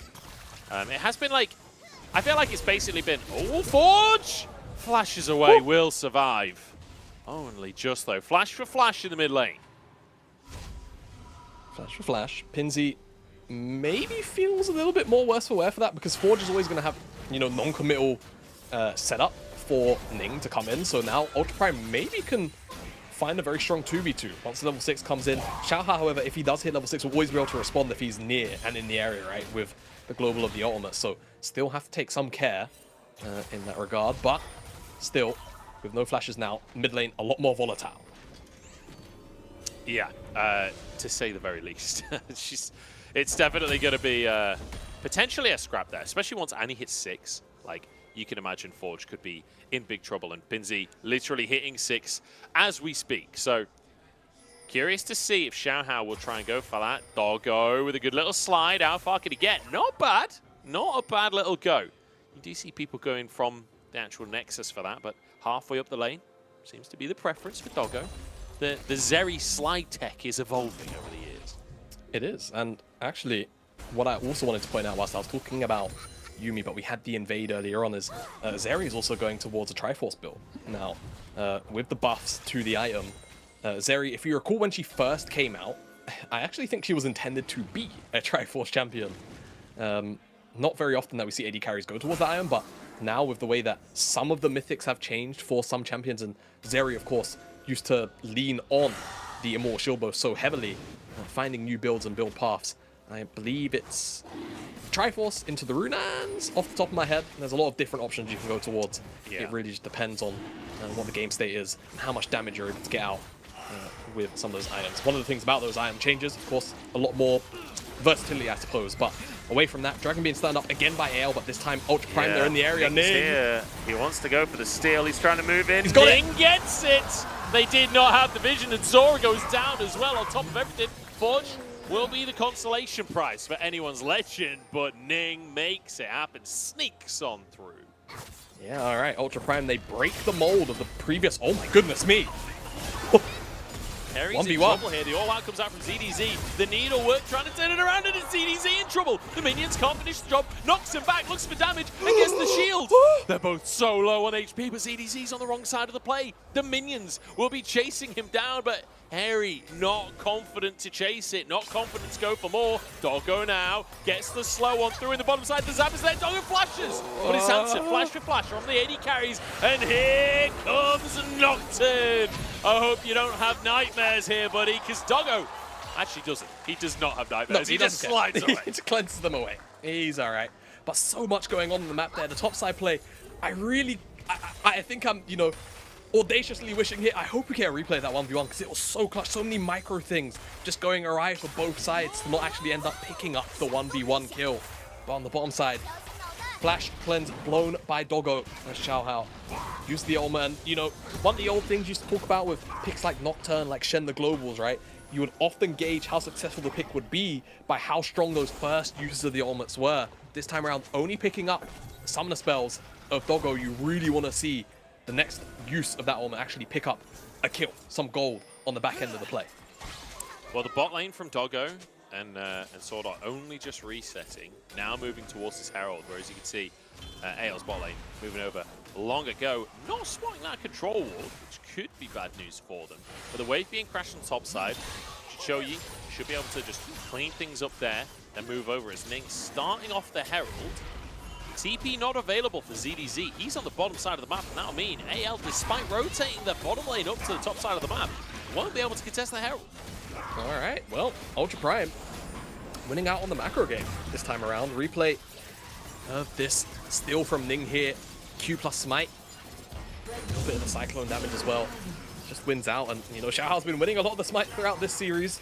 Unfortunately, Ning gets the better of him here finally. No 1v1 on the top side. It doesn't matter as much, mostly because of how close they came there to picking up that kill. But of course, the summoner spells do get blown by Xiaohao. Forward movement here. Feel like they can just about get him. Flash for flash, heal as well. That's when Nocturne comes in and blows the cleanse. Yeah, but unfortunately, it's Zeri. Shouting out Neon as he flies over the Valorant sign in the wall there. Gotta go fast, I believe is the term. will be able to get out of his life. So Doggo, both sums down, but crucially didn't fall into play. Didn't get the kill either, so all in all, I don't know who wins the bottom lane play. I'm not sure anyone really wins that bottom lane play, but Ultra Prime do win off the back of like the resets, getting tempo and getting priority over the Herald. Yeah, it's more like, can Xiao Hao make it down to the bottom side and actually punish the fact that Doggo currently doesn't have summoner spells for the next minute? I feel like the answer is likely to be a result, but that could be proven wrong, of course. But I just feel like for now, the way that Anyone's Legend are set up, even though they are now finally sending Chicho back towards the bottom side, we just won't likely see a play just because the engage tools are so limited from their side. Doggo trying to push this wave as fast as he can, but the thing is, the FPL is still very, very good at pushing waves, still very good at finding priority. Even if the plays have been going well, even if the CS numbers are pretty heavily in favor of Doggo this game, like you could see, like, this build is getting old school. Look at the build from FPL. BF sword into Zeal. You kind of love to see it. That feels really old school. It does indeed. Feels like a Tristana build. Yeah, true actually. Miss those days. Miss those days a lot. Not really. Tristana back in the day. Do you remember the old Tristana where the E was like a bleed, and then sometimes like season 4 and 5 you get AP Trist, get hit with a point and click bleed for like 800 damage. They like jump in, DFG, E, ult, and half your health is gone from the ult, and then you just watch the rest of your health bar tick down. You're like, no, no! And then you cry, and then you report the player for playing AP Tristan. ZDZ going hard again as Harry gets some damage down. I don't think there's space, although Xiao moving over does have his ultimate available. That paranoia in play. ZDZ trying to look juicy. Harry not biting just yet, but there we go. Knocks him back, the all-out to pull it further as well. Ghost rock, but I don't think it's going to be enough. The needlework, find a little bit of health back, but ZDZ slams him into the floor. Yeah, Ghost does mean that Xiao Hao has also blow his flash, but at the end of the day, they still pick up the kill. So they trade that Anyone's Legend for this Dragon. So this time around, this Ultra Prime, I mean, first Dragon definitely stolen away. Second one prioritized and picked up in response to the play going on the top side. But I think Anyone's Legend just kind of recognizing they can't really punish the bottom side as well as they'd like and just trying to swap up the play. Yeah, I was about to say as well that the Herald taken. So 3 neutral objectives, but crucially, the Dragon just sets up perfectly for Doggo to move on over and collect these 2 plays. So really nice bit of map play coming out from Ultra Prime. It feels like game number 1, perhaps a blip on the radar, perhaps just a warm-up game, because game number 2 and now game number 3 looking much cleaner. Much better. Much, much better indeed. Zora like and getting your recall cancelled. Name a more iconic duo. It's very iconic, isn't it? I mean, yeah, maybe just a little bit of download needed for Ultra Prime waking up a little bit now in these last, 30 minutes of the third game. Definitely the last section of game number 2 as well. But still, Anyone's Legend do have options, right? I don't feel like it's a situation where they're out of it. The gold lead as well is very, very incremental difference, rather. Not so much a lead, really. So I think until we see like a major advantage, right? I think the third Dragon is where things will really break open for this game. And we'll await with bated breath. Item still need to come in for a lot of these core members and carries on both sides. So, 3.5 minutes till that comes up, 1.5 minutes until Herald. Talk to me about how these skirmishes need to go if you're the side of AL, right? Like, you've already lost the first 2 Drakes. You're not going to want to let them get to Soul Point. How do you play that out? We talked about, like, maybe Xiao Hao doesn't have dive buddies. How do they make it work so that he's not going in the lane? I think realistically, you're just looking to try and set up these pockets of fog.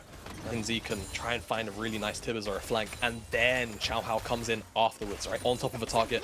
Or just generally, just to provide a massive stride breaker slot, right? Then you kind of just get the chase down going. I think that's realistically how Anyone's Legend want to try and play this game out. It's going to revolve heavily around just, being able to move into these areas of the jungle first, set up vision, deny it away from Ultra Prime, and then things can get a little bit spooky for them. But at the end of the day, you've got 3 frontliners and a Yuumi, so they're never really going to be too afraid. But if you can find that burst, if you can be the one that punches first, right? I think striking first in a game like this, very crucial. That's probably the game plan for Anyone's Legend. All right, so try and hit hard, hit fast. Try and control vision to set up essentially an assassination attempt onto potentially President Doggo. But honestly, there's a few players that you could try and find. Although I will say Gwen tough to get, Wukong tough to get, Gragas tough to get. Maybe it is just President Doggo. Maybe he's the only available target. I mean, AD carry. It's the most important role, right? You've gotta not make yourself that target, as Chicho was definitely thinking about moving forward, but wasn't quite sure about where the rest of Ultra Prime could be behind him. Chichoyi does have red and white for now, but I think he might have just run out of red. You'd hope he'd hold on to one bullet just so he can use that red Q to set up his crescendo, but no, goes to green and white. Green and white still very, very strong in the fights. But having the 3 Qs on Aphelios often can be a massive difference maker in some of the fights. Again, the harass down is always going to be nice too. Onto Doggo here. Herald started up. Everybody moving over. TP immediately from Forge to see Harry on the top side of the play as well. Doggo, very aggressive positioning, but you can get away with it on the Zeri. Forge moving forward to ZDZ. Face tanks 2K on the Herald. We're going to flip it here, and it's taken by the Wukong. Ning to grab that one. Final chapter across the whole squad. Doggo untouched completely as Pinzi goes down. ZDZ the next target. He tries to turn around, pulls Doggo back. In they go with it, fellows too. Oh, jumps back into the play, but the shield is there, and the kitty cat can't do squat. Forge finishing one off though. And he's too low to go back in. Forge gets knocked off and somehow goes down. And in his debut series, he comes on in. Chichoyi finds the Penta. LPL ADCs eat your heart out. Chichoyi comes in with a pentakill in his debut series. Absolutely insane. It was looking like it was gonna be Doggo set up for the pentakill, but they turn it around. It all comes off the back of the fact that ZDZ was able to CC him down, actually put him in an awkward position, will get things kicked off from the start of the fight because it looked disastrous. Not just for anyone's legend, but also for Chicho, just because of where he was. The Yuumi ultimate coming across the entire team. There's so much AoE generally, but throughout the Calibrum ultimate gives him so much DPS. I think there was a turret in the mixer as well. So he's able to burn down at least 2 targets. Triple kill for him. And then at this point, you're thinking, right, he's going to be taken down, but the shield comes in from Zora, keeps him alive, and the triple kill comes down from Doggo. And at this point, as long as they can space out Forge, space out the Yuumi, Penta is in his back pocket. Debut pentakill. Not many players get to say that about their debut on a major region. Pentakill in your first ever best of 3 in a major league. That is something special for Chichoyi. He's going to remember that his entire life. What a moment. And crucially, narrowly dodging a Q from Doggo there as well. That is the difference maker. The mechanics absolutely on point, and you love to see it. Like, if you weren't excited about this player already, get excited about this player because he is popping off. Now Drake onto the map. Ultra Prime with 2 already.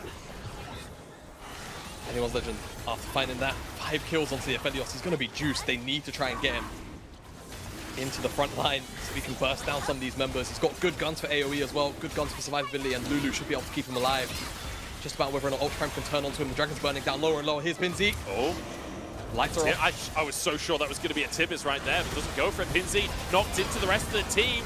CDC in trouble. The junglers is fighting over the Drake as Harry goes in with the needlework. Big damage across the team. Moonlight Vigil is there. Chichoyi in the middle of everyone. He's on the front line right now, and he's taken down by Doggo. Goes too far forwards, and Doggo has to clean up, but he's all alone. The Yuumi, though, isn't enough. No! Ankle breaker comes on through, and Xiaohao wants a little bit more. Oh, God. No way. Do we get multiple Pentas here? Harry, the next target. He's going to be feared, but snips him to pieces. It's absolute carnage on the Rift. The shield comes on through. Pinzi cannot quite finish the kill. Oh my god, how many years are in this game? We have an Aphelios moment. Doggo on Zeri almost pops off 2 fights back to back. But in the end of it, it's about Harry and Swordart who keep themselves alive. They find the turnaround kill. Objective, I believe, went towards anyone's legend in the pit. It was the junglers scrapping it out. Eventually, Chicho, the reason why he ends up on the front line is because he gets involved in that 1v1 inside the pit.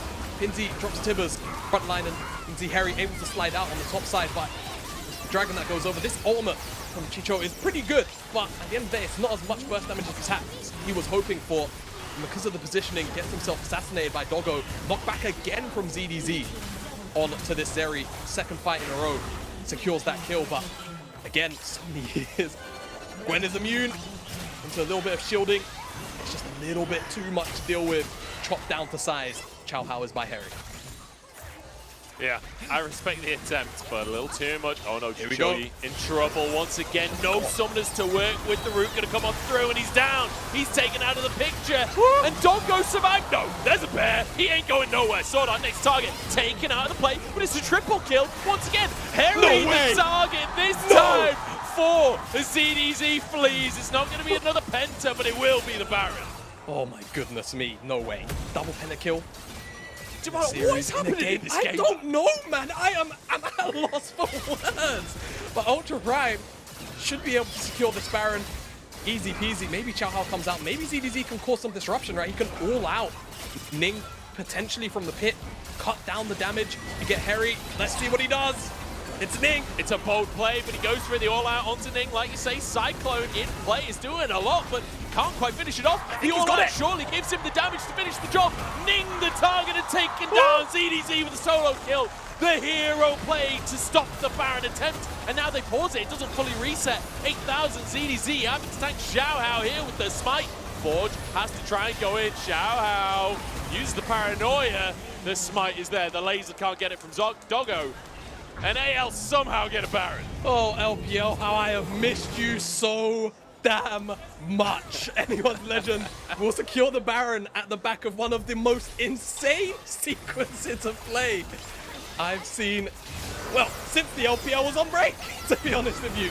Doggo doesn't quite get assassinated until the bear comes down. That's when finally he drops. He engaged. The turnaround, a good idea from Anyone's Legend given the position they were in. But then all of a sudden, Harry's just chopping through members left, right, and center. And you're thinking for a second, double pentakill, surely not. Eventually, they turn towards the Baron and ZDZ with the heroics. Eventually, gets Ning outside of the pit and spaces him to death in the extended play. Yeah, phenomenal stuff from ZDZ. Heroics, and I'm kind of surprised that Ning commits to this 1v1. Like, he's moving upwards in the play. He's trying to fight ZDZ. Just move back to the Baron now. Like, ZDZ can't actually 1v3 you. The other players stay on the Baron, and Ning commits to the 1v1. I feel like if you just go back to being a 3-man squad, the Baron belongs to Ultra Prime. But man, I want to go back to what you were just saying. Like, the first couple of games were fairly slow in this series, like fairly quiet. We didn't see that many kills in the grand scheme of things. We're back. LPL is officially back. This is what we were looking for. Hell yeah, we were. And now, with the Baron in tow for another 90 seconds, you do wonder what Anyone's Legend can actually get done here, just because the way the waves are on the map right now. And even Harry on the bottom side will just shove in that bottom lane and probably move back towards the mid lane. A lot of damage available to both of these AD carries right now as well. So we are moving into that hyper carry territory. No. Ning is going to be, I beg your pardon, Ning's going to be fine with Shurelia's being popped on the opposite side. Anyone's Legend just uses the decoy to get away. But now, it should just be about this dragon, right? And the setup is there for Anyone's Legend. A lot more vision on their end. Remember, Pinzy, 2 items there with the Shadow Flame. There's a lot of damage. Even if you've got some shielding from Yuumi and that, like, that Tibbers is going to wreck. That is going to be a big moment in any fight, especially if you can find it onto Doggo. But, you know, hitting that onto Harry, hitting that onto Ning, they're both, assuming that the Shroud isn't up for Harry, they're both relatively squishy as well. So keep your eyes on Pinzy moving into these fights. Doggo trying to get the damage down, trying to fight for priority here. Chichoyi has to be a big player here, has to be the difference maker. Xiao Hao on the flank, has ultimate available. ZDZ wants to fight. Harry does get the knock-up, and here we go with the all-out. Harry pulled back into play, has to use his onions. Where did he go? Ning just a blitz, brings a chapter though, turning it all around, and Doggo on the chase down. Tippers looks for more, but can't find it. Doggo can't connect to the targets. It's 1-for-1 somehow. Somehow, blinking health bars though. On the side of Ultra Prime, they'll be able to base, teleport back onto the map, into the fold, and be ready for round 2. Doggo really testing his luck here, but he knows he's so strong. That's a double teleport. They should be able to walk away from it. Shurelia's again comes back up. Give them movement speed out. This should be Ultra Primes. It's just that Ning is dead. They just have to buy time for him to come back out. But by the time he gets to the dragon, maybe ZDZ teleports in. I think Anyone's Legend, however, maybe just making the call to give this dragon up and fight another day. Chickens will be taken. Harry on the Drake. This is the sole point. Remember, Xiao Hao trying to move on over. As Nick has respawned, he's at the blue buff right now, moving towards the play. Xiaohao, could he hexgate and go for the smite? Maybe ults into the pit though, and maybe can both find the smite, but they're just going to cut him down before the smite ever comes into play. Nick, the next target, ZDZ's behind enemy lines. He's looking for Harry, but the rest of the team can't follow up. He's alone and taking out 1v3, and now we've got everybody low HP, low mana, knocked back into the play, taken apart. The team fighting from Ultra Prime comes out trumps. Ultra Prime, man. They had us fooled in the first half, I've got to say. But game number 3 has been so much about them. It's been a bloodbath, nonetheless. But really, they have been turning on the Jets in the moments where it matters. Doggo stepped up, Harry as well. If you didn't believe in Zeriyumi just yet, well, just look at how Doggo positions in these fights, how he's able to play in these fights, and you'll become a believer. What changes sometimes just always ends up being the same, doesn't it? There's Zeriyumi continues to rain them all. Xiaohao tries to go in here. ZDZ can't find the angle, actually doesn't even have it out, so kind of just goes in for naught. And at this point, it's just a route. You can see Forge, great cask, even though he's killing Zora here. It's like, yeah, sure, we can get everybody else as well. And they find everything they want. And the thing is, Jamada, we've been praising AL for their coordination so far today, especially in game number 1. That was not coordinated. That was like, okay, panic station, Xiaohao goes in to try and find a steal, but then he gets focused down. ZDZ, you can see the idea is like trying to go in with Xiaohao, but he's too late and ends up just kind of going in 1v4. Like, their coordination, great when they're in control of the chaos. Yeah. But this is chaos that they're not starting. This is chaos that is favoring Ultra Prime. It doesn't feel like anyone's legend are on the same page when it comes to these really messy situations. Yeah, I definitely agree. I will say, however, I think it's just been a massive step up from Ultra Prime at the same time, right? I think when you've got a juxtaposed, very sloppy-looking Ultra Prime in that game number 1 and Anyone's Legend are also on point at the same time, it creates a much bigger rift in the level of gameplay that you're witnessing from both sides of the coin. Man, this time around, it's just been both. I wish I could hear what Xiaobai said to this team after game number 1. Like, what were the words of wisdom that Coach Xiaobai gave to Ultra Prime after, like, game number 1, like you say, very sloppy, very messy, not a good game for Ultra Prime. I was a little bit like, okay, they're the same as they were last split after game number 1, but now looking fantastic. Yeah, like you say, Baron just going to be taken here, and maybe a fight off the back of it as well. ZDZ going to be knocked back into the team. Harry, I don't think he minds being pulled over the wall too much. He's got his needlework there. Zach going to come on through. Jojoya in the middle of everyone, using that Severum to keep himself alive and still going. Forge next target, but Doggo's still alive as well. Cut down the triple for Doggo, and he wants a little bit more onto Pinzi. Can he find it? The slow in place. Stun should come up through. Instant cleanse from Doggo. Give him that quadra kill. Yeah, quadra. Almost had a penta early on. Will be denied that privilege yet again, but Ultra Prime, nonetheless, get the Baron. Doggo still alive in the mid lane. Forge up in the top side. And they will claim 2 inhibitors at the very least. Won't end the game here, but it feels like the game-ending blow. And anyone's legend, they're going to have to find something and dig deep. I mean, actually, death timers, it's only really long on Pinzi, so we'll just settle for 2 inhibitors. Yeah, we'll see what exactly the response can be, but it feels like it's going to be very muted at the very best for anyone's legend Ultra Prime full control.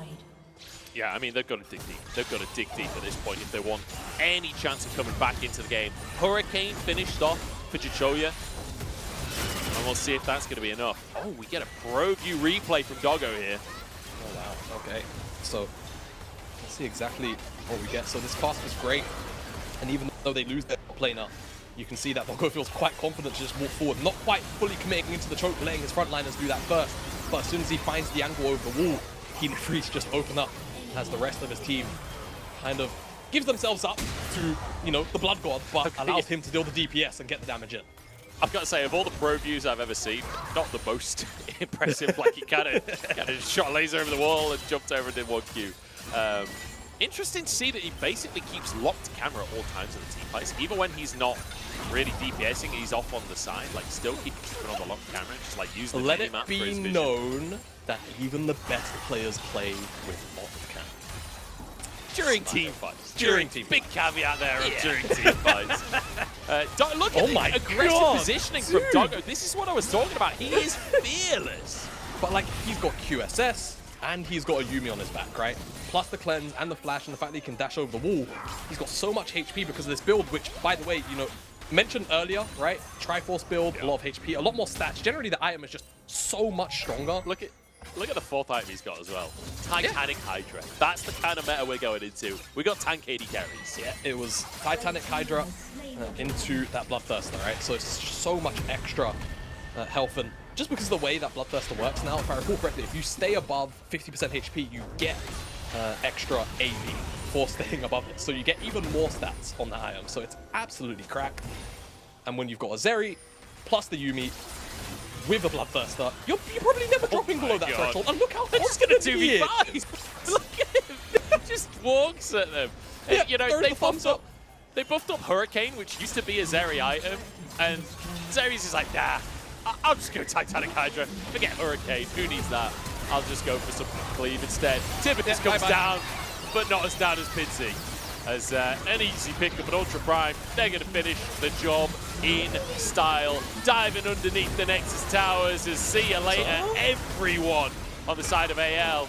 Oh, kill taken by Ning. It's not going to be a Penta opportunity. The Forge just flashing away. Forge's been having fun today, that is for sure. And Ultra Prime showing up in their first game of the LPL.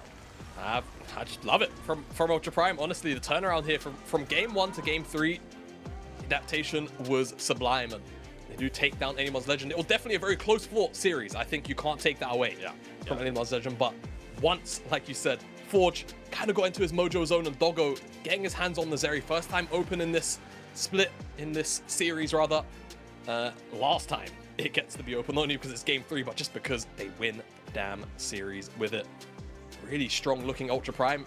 And again, it has to be said, like you mentioned, Coach must have given them some kind of amped up speech to see such a quick turnaround the game. Full-on Yamato cannon, 5 fingers in a fist kind of speech from Xiaobai after game number 1. It must have been, because they came out as a different team. They came out as a different team. Decisive, clean, like, looking good in these fights. And I do think it helps that they drafted Zeri Yuumi. Don't get me wrong. Like, that's definitely a very strong combo. But good to see. And also good to see Harry getting to play some carries. Like, I said it right at the start of today. He was kind of on tank duty last year with the Cassante and with the Renekton. But in Season 12, he played Gwen, he played GP, both really, really big games. Played a bit of Jace in Season 13, and it looked really, really good. Like, I'm glad to see more of this from Harry, not just seeing, like, you know, Scion Horn top lanes and more Cassante. Because I don't feel like that was really... I don't feel like Harry was vibing with that. No. And what we've seen from the Gwen today, like the Quadra kill at Baron, like multiple teamfights, Harry really popping off. Yeah, really, really popping off. And I do expect that, you know, Ultra Prime, again, it's a 1 series sample size, but Harry just seems so much happier on those picks. And whilst I do anticipate that, you know, throughout the rest of the league, rather, we will probably see a bit of a trend towards more of these carries. More of these tanks, rather. I think Ultra Prime, you know, Harry kind of showing and flexing, getting to flex his muscles here, that he is very much capable on these more carry-orientated picks, and I want to see this continue as a trend for Ultra Prime.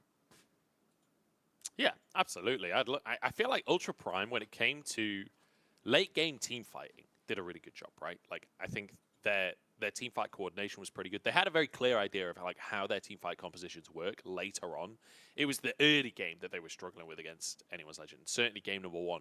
Anyone's Legend's early game, like, we've said it a couple of times already, but Xiaohao just completely gapped Ning in the early game of game number 1, like absolute dominant read in the jungle. And that led to a lot of just for the team. But I think a lot of this series as well just kind of came down to dragon stacking. Like, AL stack dragons at game number 1, force the fights that'll favor them. Ultra Prime really focusing that dragon from that point on in the series, and I think that helped them a lot. Yeah, I think especially for Ultra Prime, you saw that adaptation coming in game number 3, where, you know, they were a lot more willing to contest the dragon, the first dragon of the game, and then from there on stack them once they picked up the first one. And in game number 2, also just, you know, kind of playing around the fact that they started to understand that Anyone's Legend had such high priority on those dragons that they would look for picks around those timings. So it was a really, really nice game-to-game adaptation for me from Ultra Prime. And I am kind of excited to see where they go. Now, you know, there are some caveats here. This was, you know, 16th, 17th place from spring, but this was very tangibly a step up in macro and every kind of aspect of gameplay that you would want to see in terms of a split-to-split development over roster and over lineup. So I'm excited to see where Ultra Prime can go because they look like a much better beast. Yeah, not just a split, like game-to-game development. Yeah. We saw massive levels up. But like worth mentioning once again that we've got a lot of veterancy on this team now. Like Sword Art and Ning, both Worlds Finalists. Ning, Worlds Finals MVP, World Champion. There's a lot of veterancy there, a lot of leadership available there. Doggo feels like fantastic first series for him. Did have a couple of slip-ups, like the Cogmore game. There was a couple of missed positions there, so definitely stuff to work on. But overall, a very good series for him. And, you know, Forge, feeling very comfortable on these tanky mid laners. Like, if that's the game plan, I'm on board for it. Forge has been criticized a lot of his carry play. I feel like his Akali and his Kassadin are kind of the exceptions, and generally, it's been a little lackluster for Forge over the years, but clearly this is a style that's working for him. Feels like he can have a much bigger impact on the game, and let Harry be the carry instead. And you know what, very briefly, I want to say, like, when you think about it, if the trend does go towards, you know, the top laners being tanks, if for Ultra Prime, they would rather have Harry on a carry and Forge on a tank instead to be that frontliner. Yeah. You know, the end result of the equation is exactly the same when it comes to the team fights and the fighting. So, you know, let's see where they go with this adaptation and whether or not we continue to see Harry on the carries instead and have Forge be on these melee frontliners, which he seems to prefer a lot more.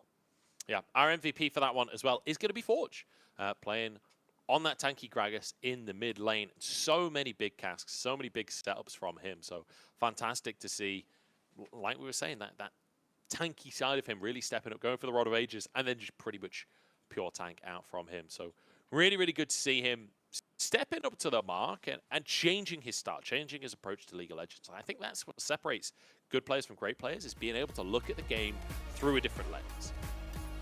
Yeah, and just, you know, being happy, I suppose, to change your philosophy on how you look at the game, right? Like you mentioned. So we'll see.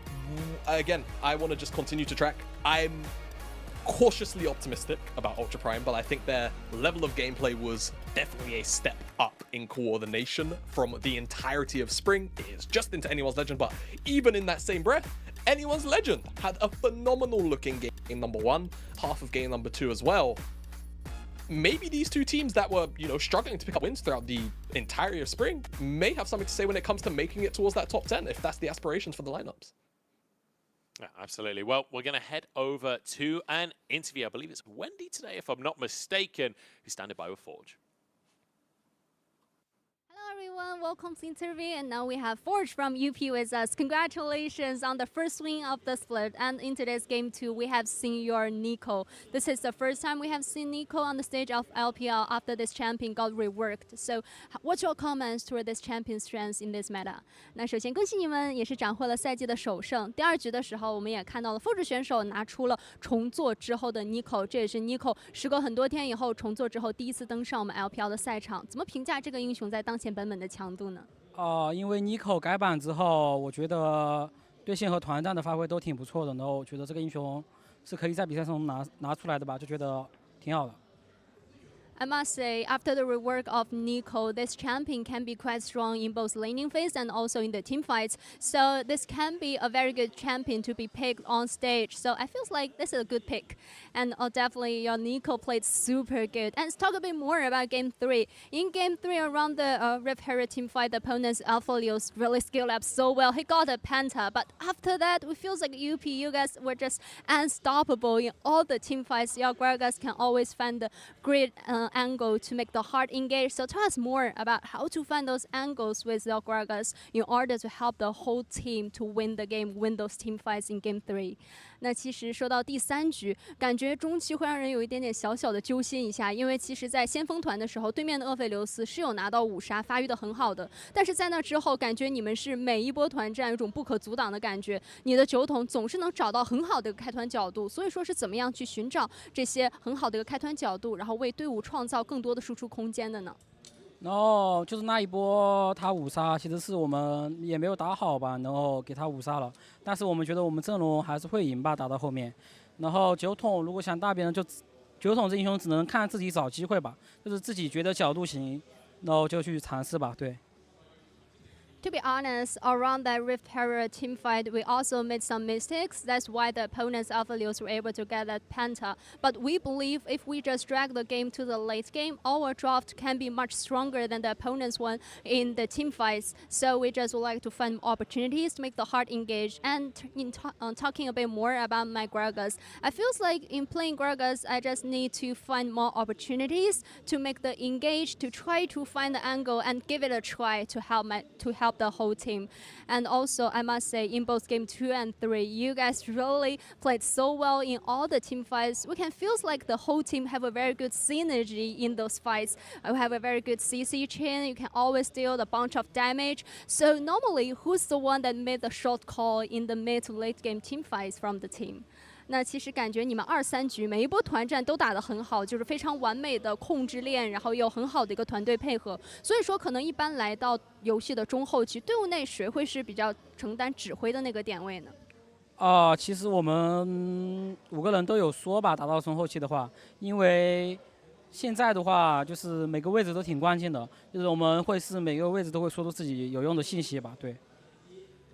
Normally, around the mid to late game team fights, all of us can make the short calls. We would like to exchange more information we have because we believe in current meta, our positions are super crucial in the mid to late game team fights. So that's why we would like to just share more information inside the team.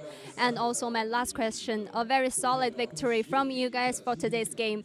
So could you share more about what are the improvements made by the team during the off season, so in order to secure today's win? 那其实也比较好奇，就是今天获得了比赛的胜利之后，你觉得可能和春季赛相比，你们整个在休赛期哪些方面有进行一些提高和补足，然后所以说能够在今天获得胜利呢？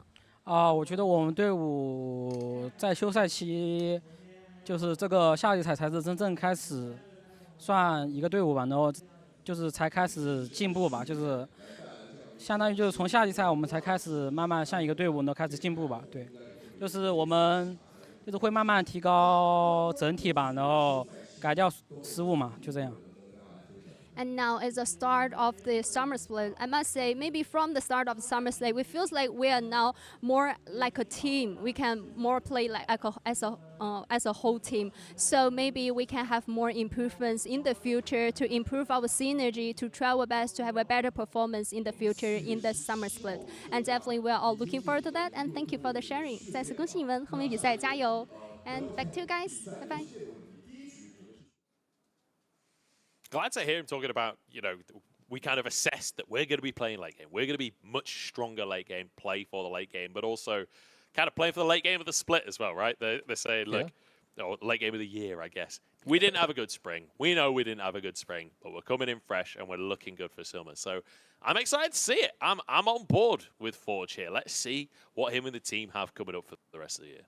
Yeah, and, I think it's a great mentality to be able to kind of just, acknowledge, all right, start of the year, not great, but we still have time to develop. And, summer for, still for most regions in the world is the place where you kind of, it's the money maker. It's how you get towards those big development moments where you make it to playoffs, then you get to playoffs, and that's where you start to really try and see if you can ramp up and how far you can go, and you try and touch that ceiling.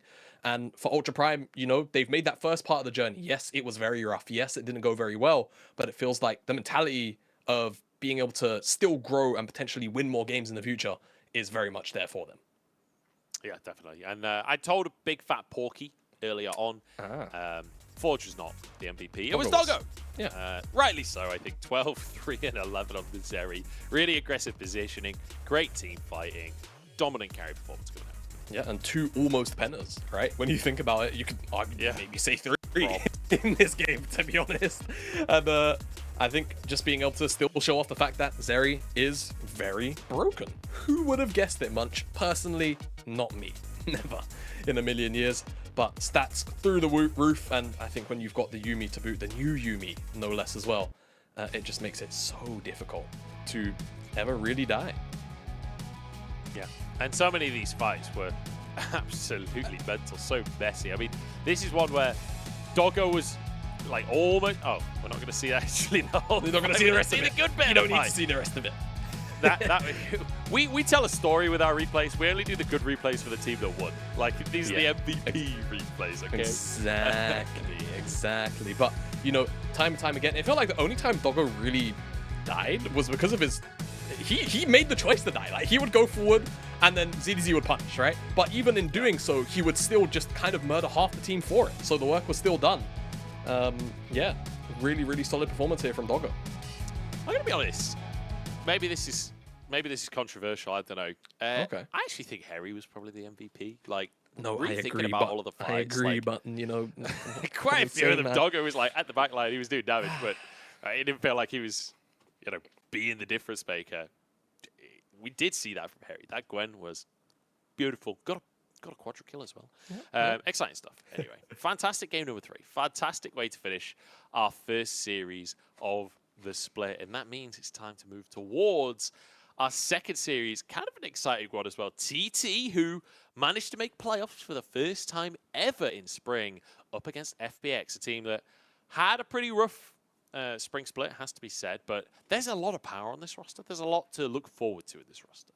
Yeah, exactly. So hopefully for the FPX side, with more growth, right, we spoke a lot, and Mazel was actually a very big proponent of this, you know, the development side of having, you know, a player like Care and generally just the top side mixed in with all of the experience of having LWX. Hopefully that can build them up and have them be ready for summer if spring doesn't go their way. Spring didn't go their way. Now it's about how much growth they can show that they've made between spring and now. Okay, right. Well, we're ready to jump into a break. And then we're going to go into our second series of the day. TT versus FPX. It's Huanfeng versus LWX as well. World's finalist versus world champion. We'll see how that one's going to go right after this. 나는 프로게이머를 하면서 그냥 행복하게 살고 싶었던 것 같아. 프로 생활이 그 형들과 함께하는 게 즐거웠고 그냥 그런 삶이 나는 재밌었어. 18년도 때보다 우선 훨씬 잘해. 그냥 훨씬 잘하고 템포폭도 훨씬 넓고 그냥 이제 거의 모든 부분이 훨씬 잘해 이번 연도가. 프로게이머로서 나는 그냥 매 경기 잘하려고 하는 것 같은데 초심을 버리고 난 열심히 살아야 될 것 같은데.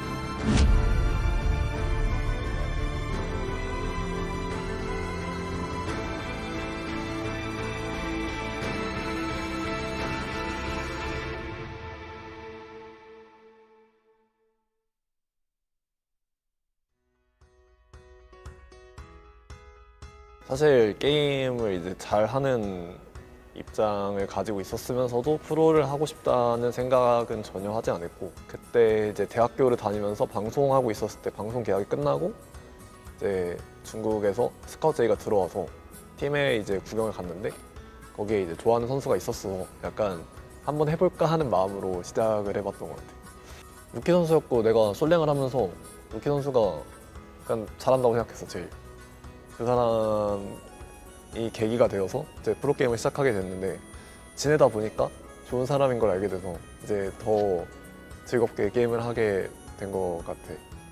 우선 방송의 그 거부감을 좀 방송에 대한 어색함을 좀 줄여진 것 같고 그리고 도파 형이랑 지내서 우선 재밌었고 그리고 외국에서 이제 살면서 좀 그런 생활에 익숙해짐을 가진 것 같아요. IG 要更换自己的队员，而且是2名队员要来做一个更换。哎，是的，对。首先是大家非常期待的晒啊，这名选手我相信很多观众都看过他的 rank 集锦，看过他的 OB 视频，看过他各种各样在韩服惊为天人的乱秀。 딱 지금 영상을 봤을 때 내가 느껴지듯이 긴장을 충분히 하는 상태인 것 같고 그냥 딱 그 상태지 않을까? 긴장했을 때 딱히 뭐 다른 생각을 하진 않았을 것 같아.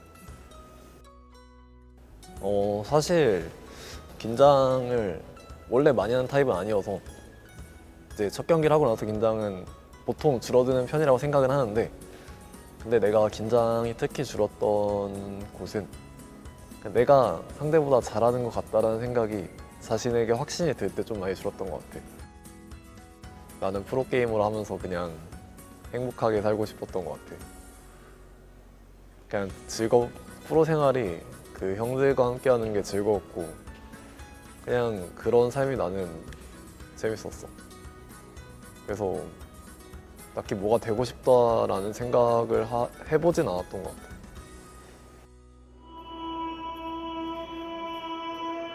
게임은 즐기려고 하는 거고 프로는 이기려고 하는 거지.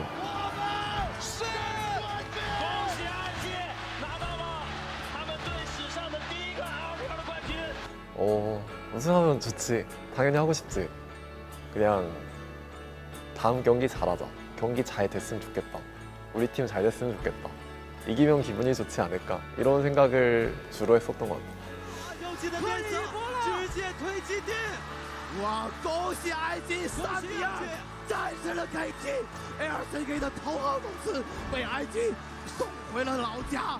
6分钟不到，埃及永不加班，埃及轻取 SKT。 나는 우선 LCK가 훨씬 잘한다고 생각했어 원래는. 근데 이제 선수들과의 이제 경기라든지 스크린 그리고 이제 실제 대회에서 나오는 결과를 봤을 때 비슷하다. 또는 이제 성격만 다르다.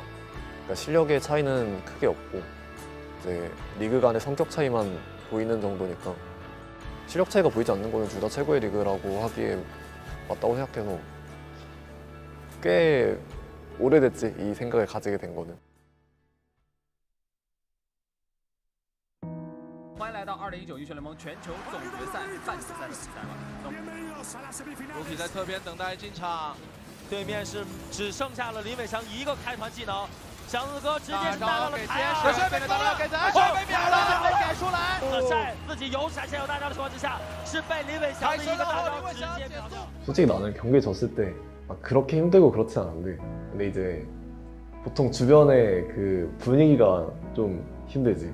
예를 들어 관계자들이 기분 안 좋아하는 얘기를 선수 입장에서 들을 수도 있으니까 보통 그런 것들이 없으면 사실 경기 져도 크게 힘들 일이 없는 것 같아 나는. 일상생활에선 정말 괜찮고 착한 아이인 것 같고 이제 스크림이나 경기에서는 너무 예민하기 때문에 어떤 사람인지 잘 모르겠네. 그냥 매우 예민하고 좀 스스로가 힘든 것 같아 내가 생각하기에 좀.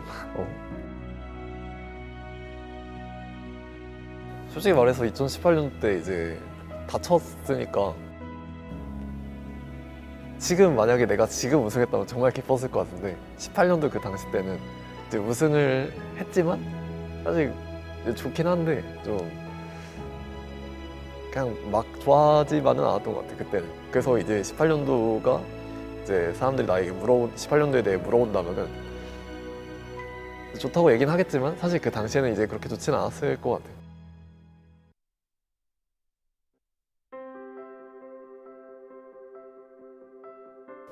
그 생각은 사실 19년도부터 이미 하고 있었고 사실 18년도부터 사실 그 생각으로 게임을 했었고 좀 근데 이제 그 생각으로 하다 보니까 좀 사람이 많이 차가워진 것 같아.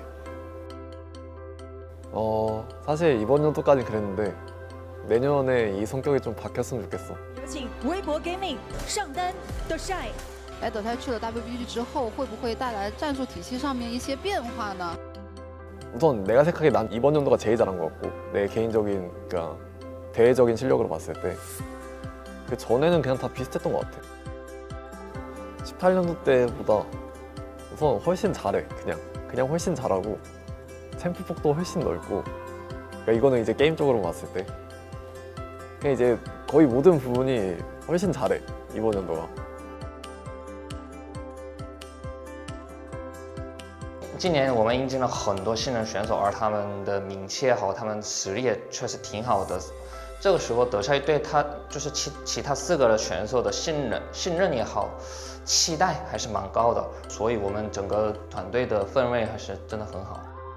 其实他在我心里就是比较腼腆害羞的，在生活方面还是跟大家一起相处的挺快的，然后也自己会开非常多的玩笑，讲一些冷笑话。我刚来这边不久的时候，就第1天的晚上，那个浩轩给帅哥就是点了个外卖吃嘛，然后他吃了之后也觉得挺好吃的。然后第二天我们训练赛打完，就晚上差不多10点的时候，他对浩轩做了一个这样的手势，然后浩轩一开始没看明白，然后我跟他说他要你点外卖，我觉得就是大家都相处的挺快的，이 팀에 있는 관계자가 모두가 행복하면 행복하지 않을까?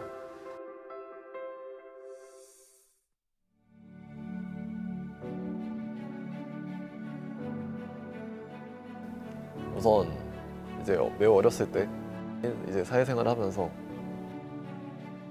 그 과정에서 이미 어른이 됐다고 생각해. 나는 이미 매우 괜찮은 성격을 가지고 이제 괜찮은 가치관을 덕분에 가지게 된 것 같고, 수많은 팬분들이 이제 관심을 가져주게 되면서 이제 사랑을 받았고, 이제 그 과정에서 사랑을 베풀 수 있는 사람이 되었고, 프로게이머로서 나는 그냥 매 경기 잘하려고 하는 것 같은데, 이제 미래를 생각하지 않고 그냥 그 지금 해야 되는 경기를 이제 잘 하자. 사실 나는 노력을 더 한다면은 사실 나는 엄청 많은 시간을 프로게이머로 할 수 있을 것 같은데, 이제 그거는 이제 모르는 얘기고, 이 초심으로 그냥 성적 더 잘 나오지 않을까?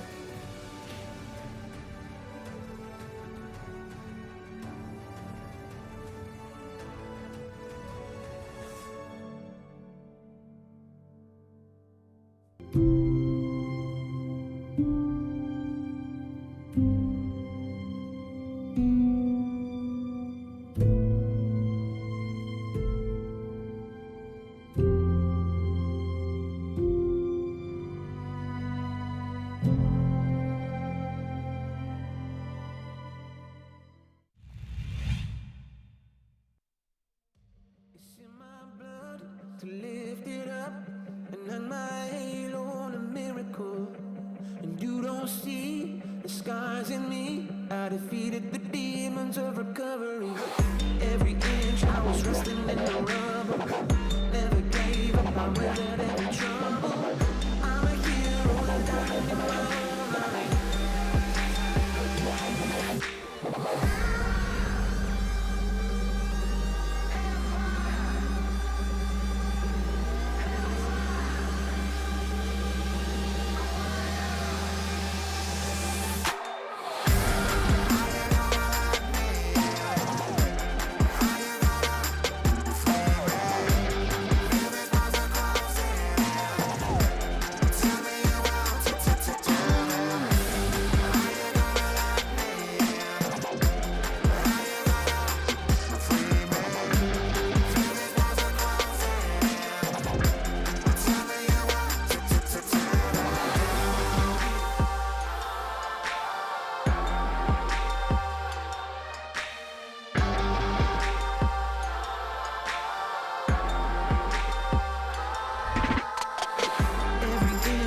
Resting in the rubble, never gave up, I weathered every trouble. I'm a hero, a diamond in my own right. Empire, welcome to my empire. Rising up from the hellfire, I take it down to the wire.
Welcome back, everybody, to the LPL as we head towards our second series of the split. We're here in Shanghai.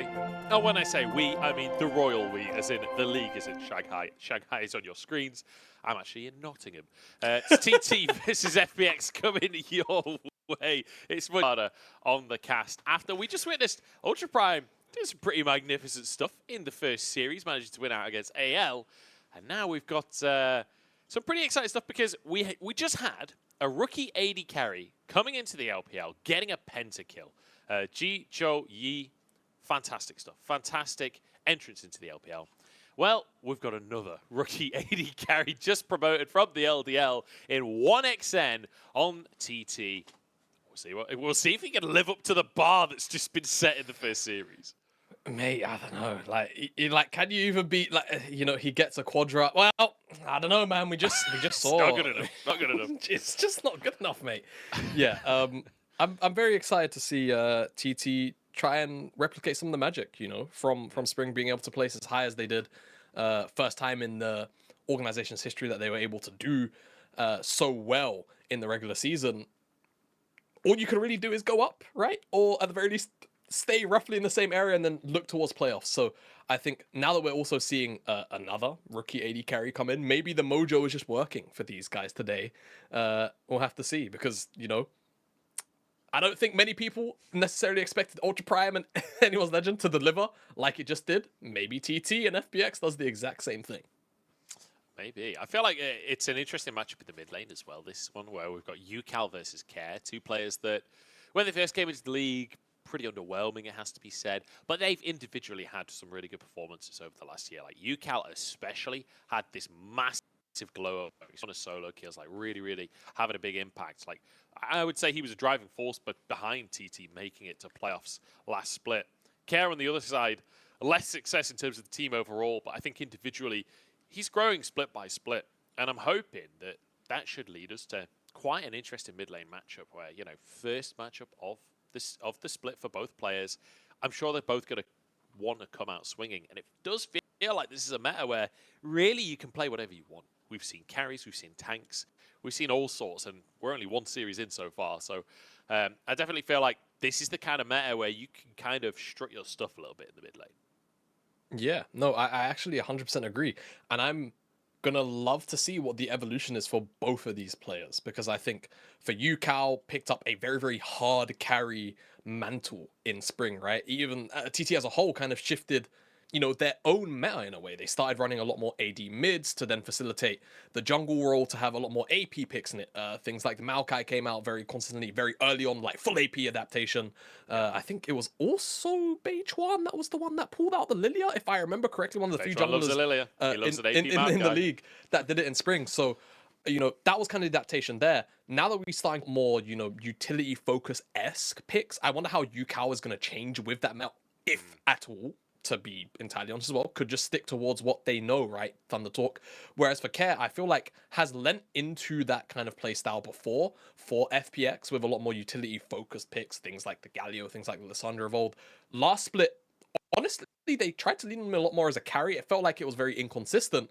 I wonder if we've started to see the solo lane picks generally trend to more team fight and more utility focus styles. Whether or not this is actually going to suit Care individually, not only in the team fights, but also in this 1v1 in the matchup against UCal. Yeah, we'll have to see. I think Beichuan as well, like an interesting player to talk about, because you already mentioned the Lilia. Lilia is actually in a pretty good spot. It's an Abyssal Mask abuser. Pretty much anyone that can build Abyssal Mask is in a pretty good spot right now. And Lilia is one of those champions that, whether or not we see that today, whether or not we see it in pro play, different question, right? We'll have to wait and see. But certainly in solo queue, Lilia going for a bit of damage and going for Abyssal Mask. I've even seen some people rushing Abyssal Mask, can be exceptionally strong. So Beichuan, I would argue, like one of the most prolific Lilia players in the league.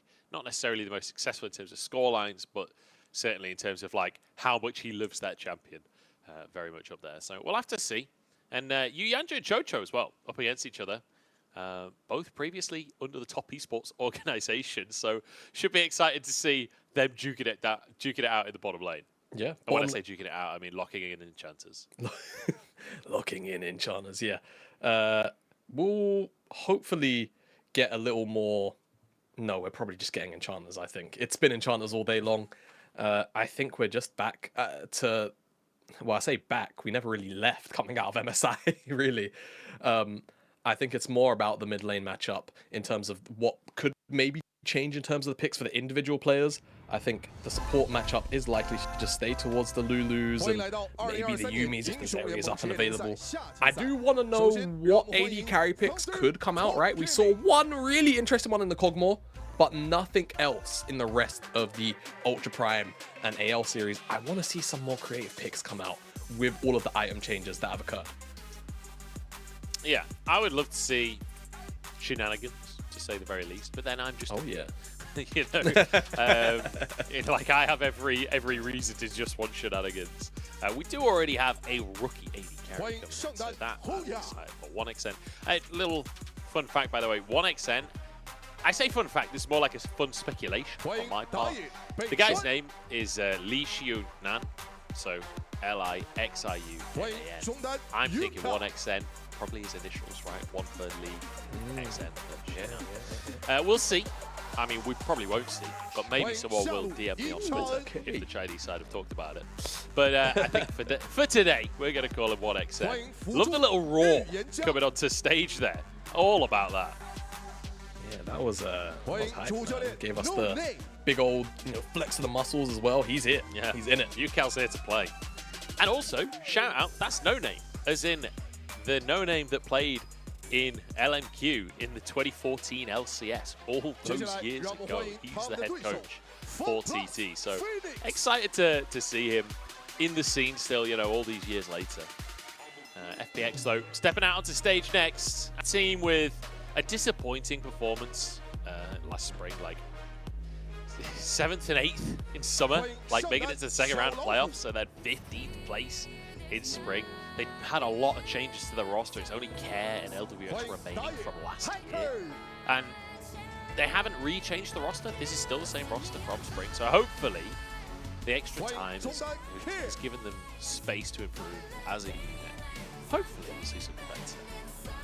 Yeah, it's always a very interesting debate when you have a roster which theoretically should have a fair amount of potential behind it in terms of development. When it performs as it does, do you feel like for the sake of the organization you need changes, right, to try and yield better results in the following split? FPX very happy to sit and remain on the same roster to try and keep the project going, and I can respect that. And hopefully we get to see, what potential results the extended break has given them, right? A lot of time to practice, hopefully for them, into, a TT side who, in theory, should be coming in moderately hot, right? You have one of the best performing splits for your organization. You're going to feel pretty all right about it. So hopefully for them, they can try and, show that, all right, this is worth it. It's the fact that we've kept our roster. This is what it's about. It's about development. It's about trying to make it with these younger players. Yeah, and we'll see if they can. See if they can continue to develop this team, continue to develop as a team as well. Because I think it's true of most of the teams towards the lower end of the scoreboard previously. Like, you often see a lack of coordination. I feel like a lot of the time that was the case with FPX. And I do think that FPX have a sort of jumping off point to improve on that kind of thing very quickly. Like, when you've got Care, who's like a notorious Galio player in the mid lane, when you've got a meta that allows you to play very supportive junglers, you could play just Galio mid, you could play tanks in the top side. I feel like that can lean into developing better communication and better coordination pretty quickly, because you do have to work together to be able to win. Like, you can't just hand stiff when half of your team are playing supports. So I feel like this roster was designed to be able to play together, hopefully one day, just based on what they pick. Yeah, no, I'm with you, and it's a reach. I'll be honest, but it's a reach. Look, but I'm running. We can. Are we just throwing on the copium like masks now? Do we just go for? Look, they haven't lost a game yet this split. Okay, so I think they're doing pretty well. Yeah, true. They are technically at a 0% loss rate. Yeah, it's not bad. It's not a bad little stat to have on your side. Yeah, it's pretty good. But like you mentioned, just quickly, on the note of, you mentioned Mojo for the rookie AD carries going in. There's a bit of mojo on the side of FPX. And what I mean is the American slang for coffee, because their assistant coach is called Java. And the head coach is called Juicy. I feel like if that ain't a pair of coaches made for, you know, breakfast combos, then I don't know what is. Juicy Java for it. Huh. Bit of coffee, I like that. bit of OJ. It's a perfect breakfast. And hopefully that'll be perfect whoa, breakfast whoa, for whoa, FPX. whoa. Coffee and orange juice at the same time? Not at the same time. Oh, okay, okay. Like Not on the same mixed table. together. Jesus. Right. Just to, yo, listen, Munch. I've heard you say some questionable things in your time, buddy. Look, I'm not Vansilli, okay? Anyone who watches a lot of Valorant will know Vansilli's like eating habits are disturbing to say the least. I'm not at that level. I just like coffee and I like orange juice. They're both breakfast drinks. I was just reaching, man. I was just reaching, okay? FPX vs TT, here we go. Draft underway. Jace being banned away. Syndra being banned away. UCal being banned away. Yeah, they do not want UCal to have much freedom, as Milio will also join the ban table. I expect it to remain mostly perma-banned out. From what I've heard from some of the pro players I've spoken to here in Europe, it's really damn strong and very hard to punish, and just generally very obnoxious as a whole. The thing is, like, they're on blue side. Surely they should just be first picking that. Yeah, true. Agreed. But hey, maybe it just says that right now they don't play it, or they don't want to have to play it or trade it up. Or it puts a situation on the table where now they have to choose between banning away the Zeri, banning away the Lucian, leaving up other AD carries. In this case, they get the Zeri, expect the Yuumi probably in the next rotation, Aphelios, Lulu also in the offing as well. I think you probably have to snap up Aphelios plus Lulu, otherwise if you're FPX, you probably take away the Lulu combination from the side of TT, and then it leaves you in a slightly more awkward situation as Thunder Talk. Yeah, don't really want the Yuumi alongside Nephelios, but actually going to go for that Nico. We've seen his priority. Lane bullies being banned away in Jason Syndra, but the biggest lane bully of all still wide open. So UCal locks that in, and I'm curious to see what he can do with his hands on that pick. Over to FPX though, Hacker going to lock in the Maokai. I'm curious what build we get out. We know he's an Abyssal Mask abuser, but do we get the redemption support Maokai build that has been seen in solo queue? So I think it's very important to note that a lot of Maokai's like supportive item builds got so much cheaper on this patch, right? So the economy, I mean, you know, generally Maokai, pretty low economy-esque champion anyway, the way the playstyle that you play him in, typically. Now the fact that he's got so much access to so many support items at such a lower cost, you could just see him very happily dip into a lot of support items. And like you mentioned, a lot, Abyssal Mask, the value of that item is just absolutely insane. It was crazy before it was changed for this patch. Anyway, the spots where you could buy it, now it just feels like a must buy if you can fit it in on occasion. And with Zeri and Yuumi, you're gonna have a lot of magic damage to shred as TT throw a Talon ban towards Care. So they know something that we don't very clearly, and they don't want to have to deal with that. We expected the Lulu, and it's coming as well. Lethality users did get massive buffs. Oh yeah. Also, that could actually be a ban towards Hacker. Like, Talon jungle is starting to be a thing again. The Maokai has been seen in top lane in solo queue. Like, this is all very speculative because we've not got a big pool of pro play to pull from in terms of what preferences could be, but Talon could be a mid-lane ban, it could even be a jungle ban, honestly. But the Jack's going to be taken away from Xiaolahu as well, so perhaps not thinking it's the Maokai top. Yeah, perhaps not thinking it's the Maokai top, indeed. Just kind of throwing a bit of a, you know, a careful ban. No, oh god, that's unintended pun. No. That would be Yone if it was a ban for Care, surely. True. UCal also a Yone lover, let's not forget. Viego going to be taken away from Beichuan. Kha'Zix isn't something that we've seen today, but of course we saw a fair amount at MSI. To varying success, it feels like, but the champion's still very much strong. And like you mentioned, with the lethality items changed and primarily, honestly, buffed in the way that they were, Kha'Zix definitely individually a lot stronger. It's just about whether or not he can fit into team compositions and find the space. And, you know, TT have actually got the room here to potentially R5 something like that. Kha'Zix just depends on what these next two picks are for FPX. Kasante came in, potentially for a flex, and Kiana. Okay! I'm here for it. All right. Let's go, Care, bringing out the Kiana. Now, this is something to witness. We'll have to see how he's going to do in that mid lane. He's up against the Nico, which is historically a lane bully. Certainly has the range advantage. I'm ready for the mechanics, though. I'm ready for Care to show us what he's made of. I'm ready. I'm very, very ready. And like we were mentioning, with the changes to the Fally items, generally a lot of the AD assassins at the moment, very, very, very strong. Even though Kiana did lean on the Prowler's Claw a lot, I think she's okay picking up the new Yomu's Ghost Blade. And speaking of champions, Kindred, I was hoping would be locked in, because I think it could make for a very interesting, not only jungle matchup, but very strong stand your ground pick for TT. It will be the Wukong instead. Could also go over towards things like the Triforce we've seen, like we have previously just seen with the Zeri as well, which I expect that to be the build for LWX again, that very tanky build. And then at that point, you're working with 2 tanks on the top side, a very slippery assassin, and a Zeri with a Yuumi on his back with 3k HP and a whole bunch of life still. So TT, they've got the dive tools to work with, and certainly do have some very limited forms of engage, but if they connect, they should connect and connect very damn hard. It's just about finding the angles, and I expect FPX will try to look to play a very, very standard front-to-back-esque teamfight composition with Care off in the wings looking for flanks. Now, this is the first time that we've ever seen Care play Kiana in professional play. Loves his Silas, loves his Akali. We've seen a lot of his Yone. Like, this is a guy that is willing to play melee mid laners. So I'm ready to see what he's been.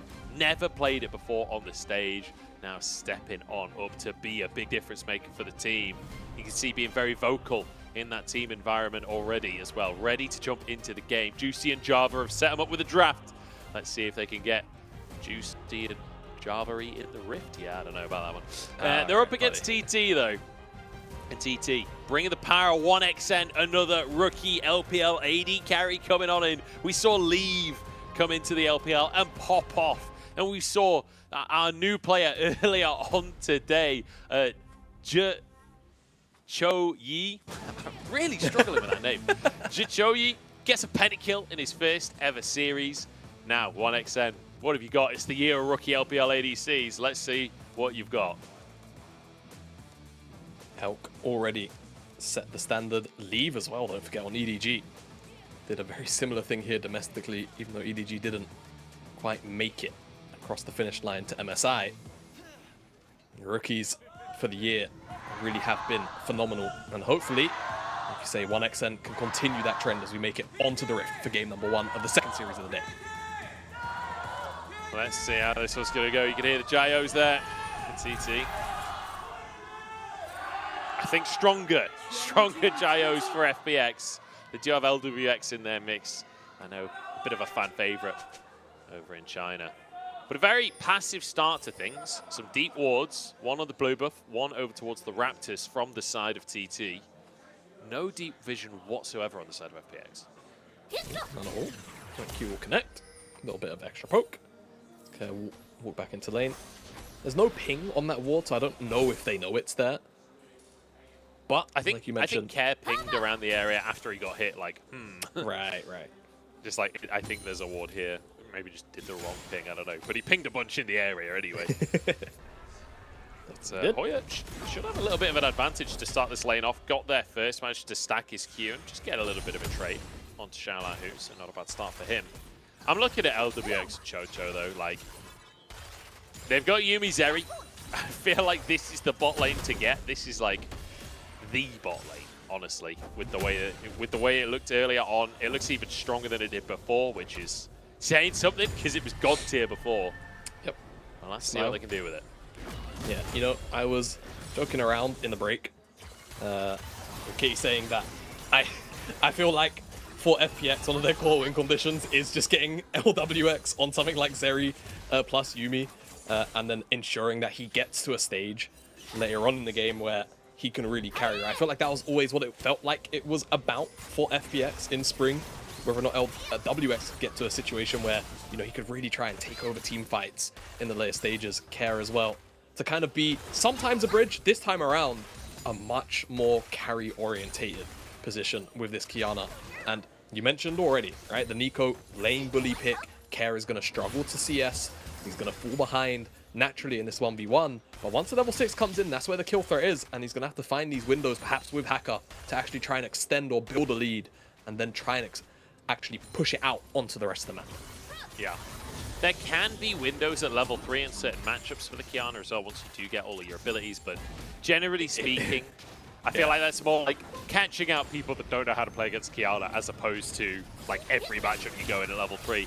Cat does manage to dodge away from the root, but Yukal, like you said, on this Nico, he's going to have a whale of a time to start this lane off. He should.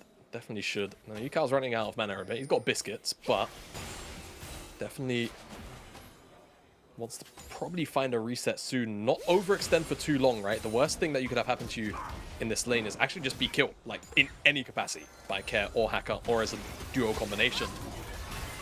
There's potential gang. I don't really think they can go for this. They're basically under tower, so just going to be a bit of harassment. They will send them back to base, so good early laning coming out from 1xN and Yu Yanja, trying to stop the recall as well, but Yu Yanja knows if he goes up to that tower, he ain't coming back out again. So going to let them go for the recall in the end. 1xN misses the cannon. Nightmare. Man, Live we on have other rookie AD carries getting pentakills, and then we've got this guy missing cannons on his dick. SMH. I am SMHing my head right now.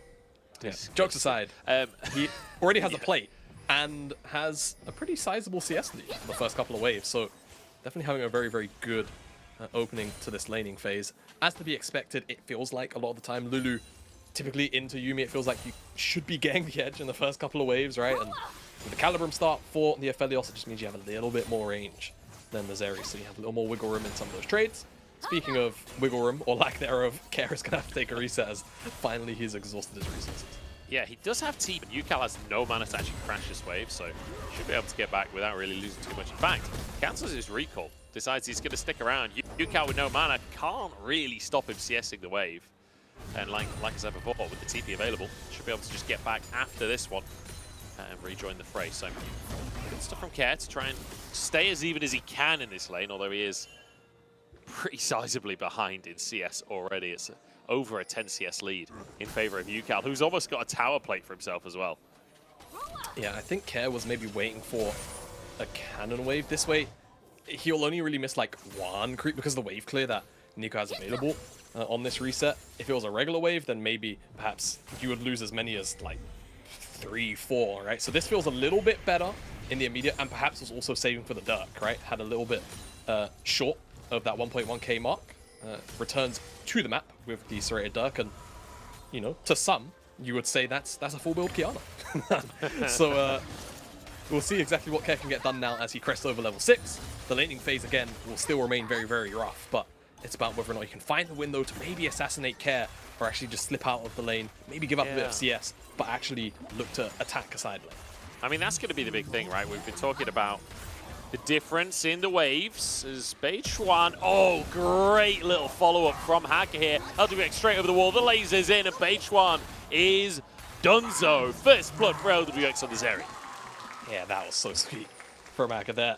Lockdown, super easy, and then Beichuan, no running away, as LWX is able to just get to the mark sooner.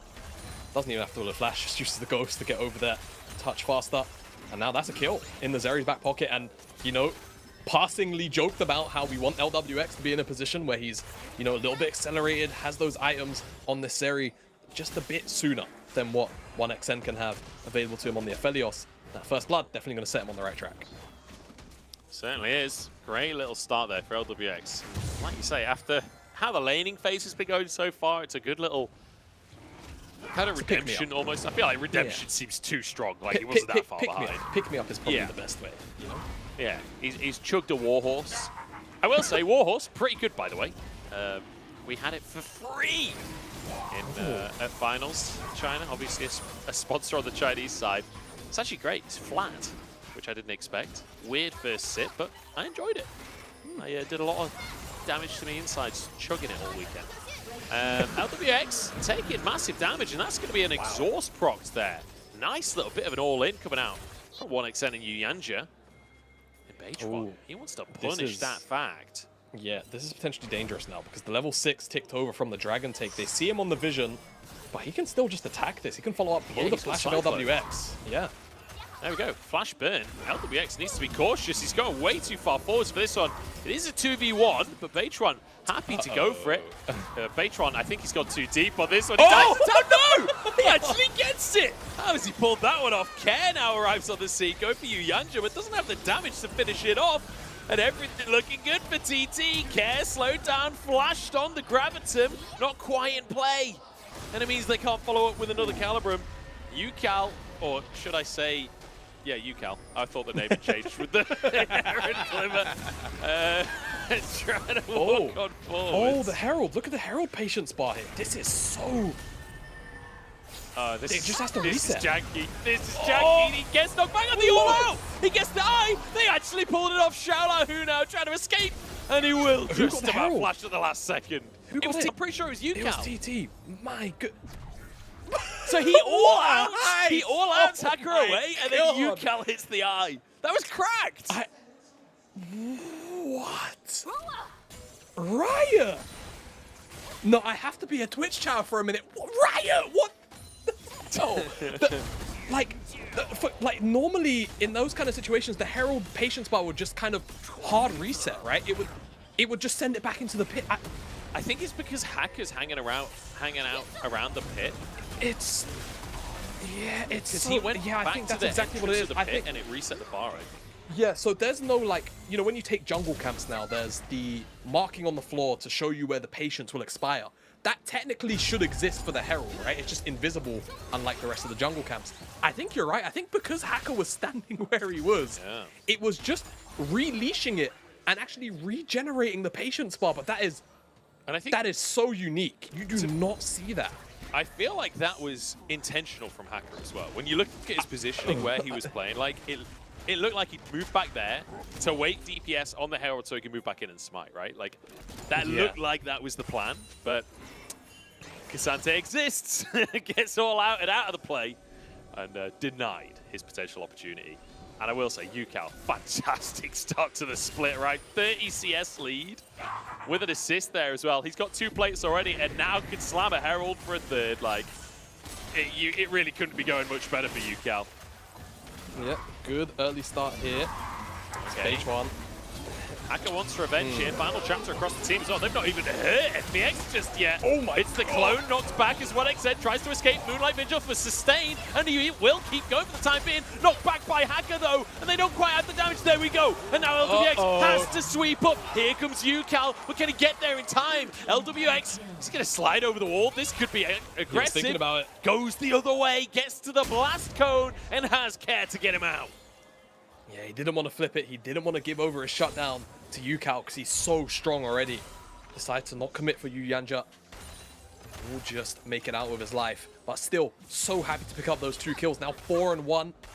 We'll clear out this wave, likely reset, and I think should very clearly have that Triforce ready to go. Very expensive mythic, right? You have to remember it's significantly more gold than other AD carry items at the moment, especially with so many AD carries rushing the Storm Razor, which is, by comparison, almost 800 gold cheaper. Yeah. Still has it in tow already, as you'll just get a preview look at how LWX has navigated this fight. Of course, started off with Baytron trying to clear out this ward. Even though he gets knocked up 3 times, the healing from the Yumi ult just keeps him alive, and he's able to just pepper in these Qs with the ultimate. 1xN does a pretty good job of healing up, and I will say credit to actually clean up Hacker going in, committing for his life. But again, the focus going on towards Hacker, no one's hitting LWX. Yeah. He's able to just clean up. I think the big thing there, honestly, was just... I don't think Hacker realized quite how many minions were there. LWX was hitting minions for a huge portion of that fight because it was like a double stacked wave there. So had there been less minions, that's probably a much cleaner win for LWX, and maybe Hacker survives as well. But regardless, even with Hacker going down, it's still a massive win, honestly, for the side of FPX. LWX on 4 kills, Triforce finish, Ghostblade finish now for Care as well. You know, Hacker's on 1 item too. Like, this is all feeling fantastic. Yeah, definitely is. I'm actually very curious about... I'm not sure how, but they're behind. Huh. It's just CS leads in mid and in top. Like, UCal got 3 plates, right? Plus a bunch of CS. I guess. Yeah. Plate's really important, right? You have to remember it's almost 200 pop, 175. So 700 gold out of those plates alone feels really good. FPX will pick up the second dragon of the game. What I wanted to mention very briefly is what you do see out of a lot of assassins is normally the Muramana, right? That's here. Elected Care here to just kind of give it up. This is an engage from Hacker, but it should dissipate. Nothing should actually occur. There you go. Yeah. But And yeah, elected to actually skip over that. So just looking for more raw as soon as possible. Yeah. It's an attempt to punish as well from Hacker there after the plate going down in the mid lane. That's 4 in the mid lane as Hoya pulls Xiaolahu out, wants the all out. Won't be able to find the kill though, Xiaolahu just ulting himself to safety. But look at the plates at the top side as well. 3 plates taken by Hoya, has a very one-sided matchup for himself, and he is a beaut. He is very happy to scale up here on the top side, even if he can't, you know, inherently punish the 1v1. Always knows that as long as he's staying, you know, at parity with the rest of the game, his job, Hoya, will just be to get on top of the Zeri and try and assassinate or just make your life really, really miserable in team fights.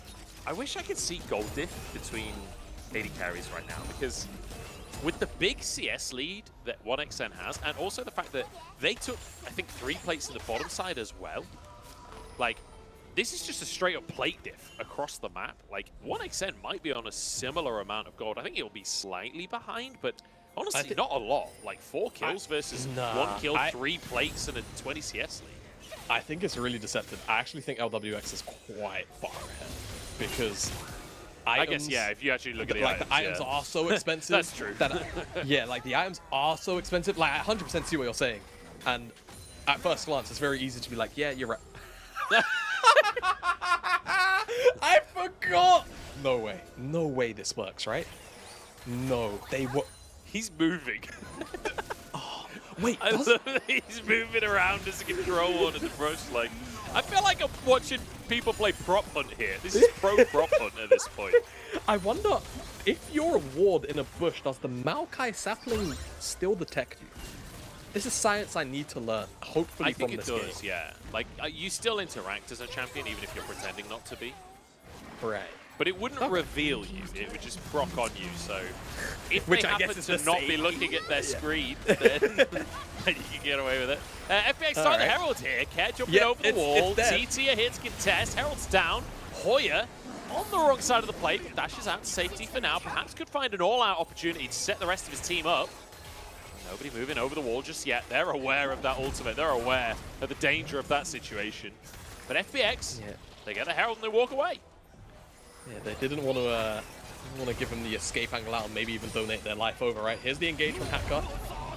And 1xN. Whoa! Where did 1xN go? Just obliterated! And the knockbacks come on through! FPX are decimating this fight. UCal turns it around a little bit, but not enough as LWX charging through, annihilating health bars. Beitron just jumps over the wall in time. Xiaolahu has gone too deep as well. It's absolute carnage once again. It's a bloodbath. Xiaolahu, yeah, sure, gives over his life, but man, 1xN got deleted. That was absurd. Sion ult into Zeri. He just died. Absolutely obliterated. And beyond that, FPX happy to just go forward. Hacker sets it all up just by pressing R, and at that point, TT always has to be on the retreat. It feels like if you get caught out in the mid lane like this, it's just so difficult to ever walk out. I mean, where does this damage? It's Sion ult plus Maokai, which he could. I thought Zeri was a scaling thing. Apparently Zeri's an assassin, guys. Yeah, I think that was just like a Q and a zap Was auto there with anything Triforce. else? Like, did something else come? Like, was it just well, all I mean, of it her was blast at the Xiaolahu same with his time? ult and his shield pop, right? I mean, Hacker's yeah. ult did way more damage than I would have expected it to anyway off the bat, but yeah, I don't know. Yeah. I'm pretty sure what XZ is also like clicking on his death cap, like, what the hell happened to me? Yeah. Well, punished, TT were still, nonetheless, right? Like, 1xN was always going to die there. It was just a question of how fast. And I don't feel like any of us expected it to be that quick. Yeah, I mean, as a Herald now LWX is looking here for in a the mid Guinness lane. World Record at this point, to be honest. Like, that was something else. Oh yeah, just about dashes away. Herald does finish off the mid-tier 1. Drake coming up in 15 seconds, though. And the gold is still slightly in favor of TT, despite that fight. Despite the fact LWX is a 2-item Zeri with a Triforce. at just 18 minutes into the game. They are actually behind on gold. Care is stuck behind enemy lines! And the combo is there. 1xN has nowhere to go, but he's still going. He's still alive somehow. The sustain is unbelievable, and 1xN survives it. Oh, it's the red gun ultimate there from 1xN that keeps him alive. Great use of the Chemtech Soul map. Blast cone. There you go. Got there in the end. It's just that extended range gets him in to the back line. Gets his flash. Doesn't get the kill, which definitely feels a little bit bad, but the objective's still going to be secured here by FPX. So play, definitely a winning one, and TT caught unawares by that blast cone. Yeah, that was absolutely fantastic from Care. I thought he was going to blast everyone the other way, try and make a play towards the dragon there, but really focusing on making sure he hits 1xN. Yeah, and Chain CC comes in. Shield plus that ultimate from 1xN just keeps him up and running. And there's not enough burst damage. 2 or 3 times there. 1xN drops below 100 HP. Still manages to stand up by the end of it. So Hoya will finish off tower in the bottom side. He's 2-0-1 so far this game. Like a really, really solid performance from him. Like remember, that combo from him and UCal, that was all Hoya, setting that up with the all-out onto Hacker earlier on in the game. And doing a lot to disrupt these team fights as well. Almost solo killing earlier on Xiaolahu too. Like, really, really solid game. I mean, the fact that it's 2.5 fights for LWX. We're less than 20 minutes in. That is an absurd amount of gold on a Zeri. I'd really love to look at the numbers there. I'd really love to. But 2 items finished off for 1xN as well. So he is going to be hitting hard himself. That FLO is certainly nothing to sniff at. Yeah, it's, you know, it's different kind of damage that sometimes. Is if he gets to auto attack in one of these fights anyway. Well, that's also true. Yeah, you know, he kind of has to do that thing that a lot of AD carries, you know, main the role to do, which is right click, unless you play Zeri, in which I was going to say except Zeri. I guess you're pressing Q to auto attack. Yeah, he has had definitely a bit of a rough time of it in the mid game. So mostly in part, honestly, to FPX's ability to just find him out. Yeah, and Xiaolahu's ability to find him as well. Like Xiaolahu's been on it with these ultimates. Yeah, I've got a question for you though, Jamala. Go for it. Sorry, go on. You go. No, that's fine. Hit me the question. If most AD carries auto attack, but Zeri has to press Q every time, does that make it a manual attack? Yes. Cool. Problem solved. It's just like a car. If it changes gears by itself, it's an auto. Well, it's the same with auto attacks. You can imagine, if right? you have to do it yourself, the passive auto attacks are like gear shifts. You know? Yeah. Yeah. Kind of. Kind of. A little bit. Sometimes. Well, we'll see. We'll see if that catches on. I've got a feeling it won't. As we just see everyone clearing up. Look at the gold, though. Dead even between these two teams. It's literally only 300 in favor of FPX. But they do have the 2 Drakes, so that's the big advantage. And also they have all of that gold funneled into their Zeri. Whereas Hoya, I think, has quite a sizable chunk of the team's gold for TT, which, you know, is fine. Like, certainly having tanky items on a Cassante is going to do wonders for you. But whether or not it's going to have the same throughput as having that gold onto 1xN on the Aphelios, that's a different question. Yeah, exactly. I mean, Sante always will just be, can he achieve his job? His job being just try and murder LWX, right?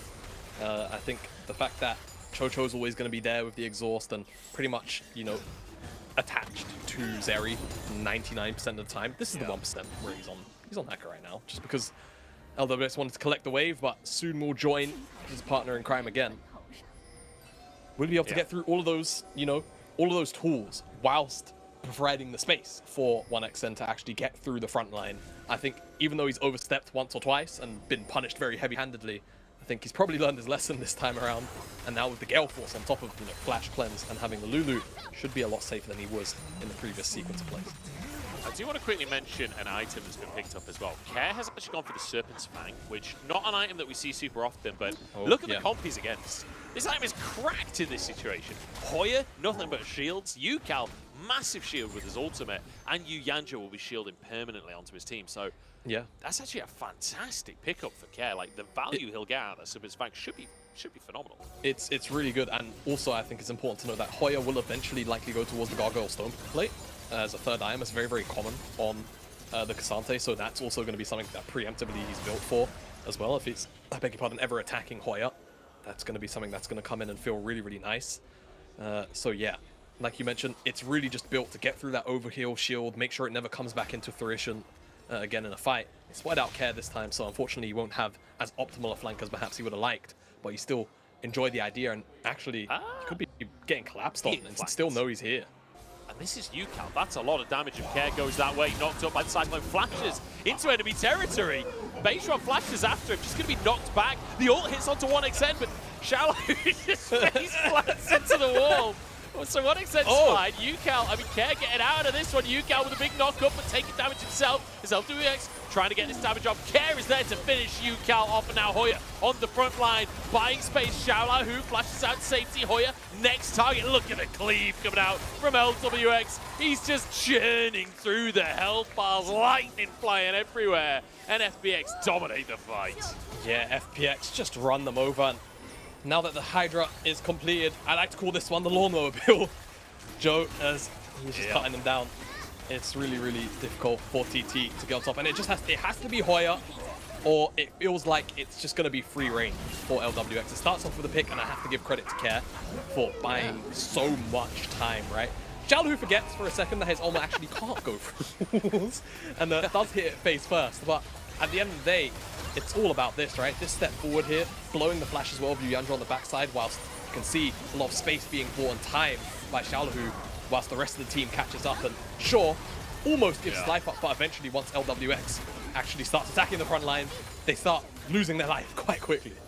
Yeah, I feel like there's that moment at the end there where UCal is alone, turned golden, with everybody sat on top of him. He's like, you're probably wondering how I got here. Like, it looked like such a positive play for him at the start of things, but really creative flash coming out from Care, the ultimate to set his team up to win the fight. Then he gets back around to flank UCal, who was the original flanker. There was levels of depth to that play. The layers, Joe. So many layers. And, you know, I would also like to just kind of point out that normally I would meme a Chemtech Dragon, but when you've got Yumi's Eri, the individual ones are pretty annoying, and honestly, you have so much HP that you might not get one shot. So the soul actually feels really good if FPX can get it.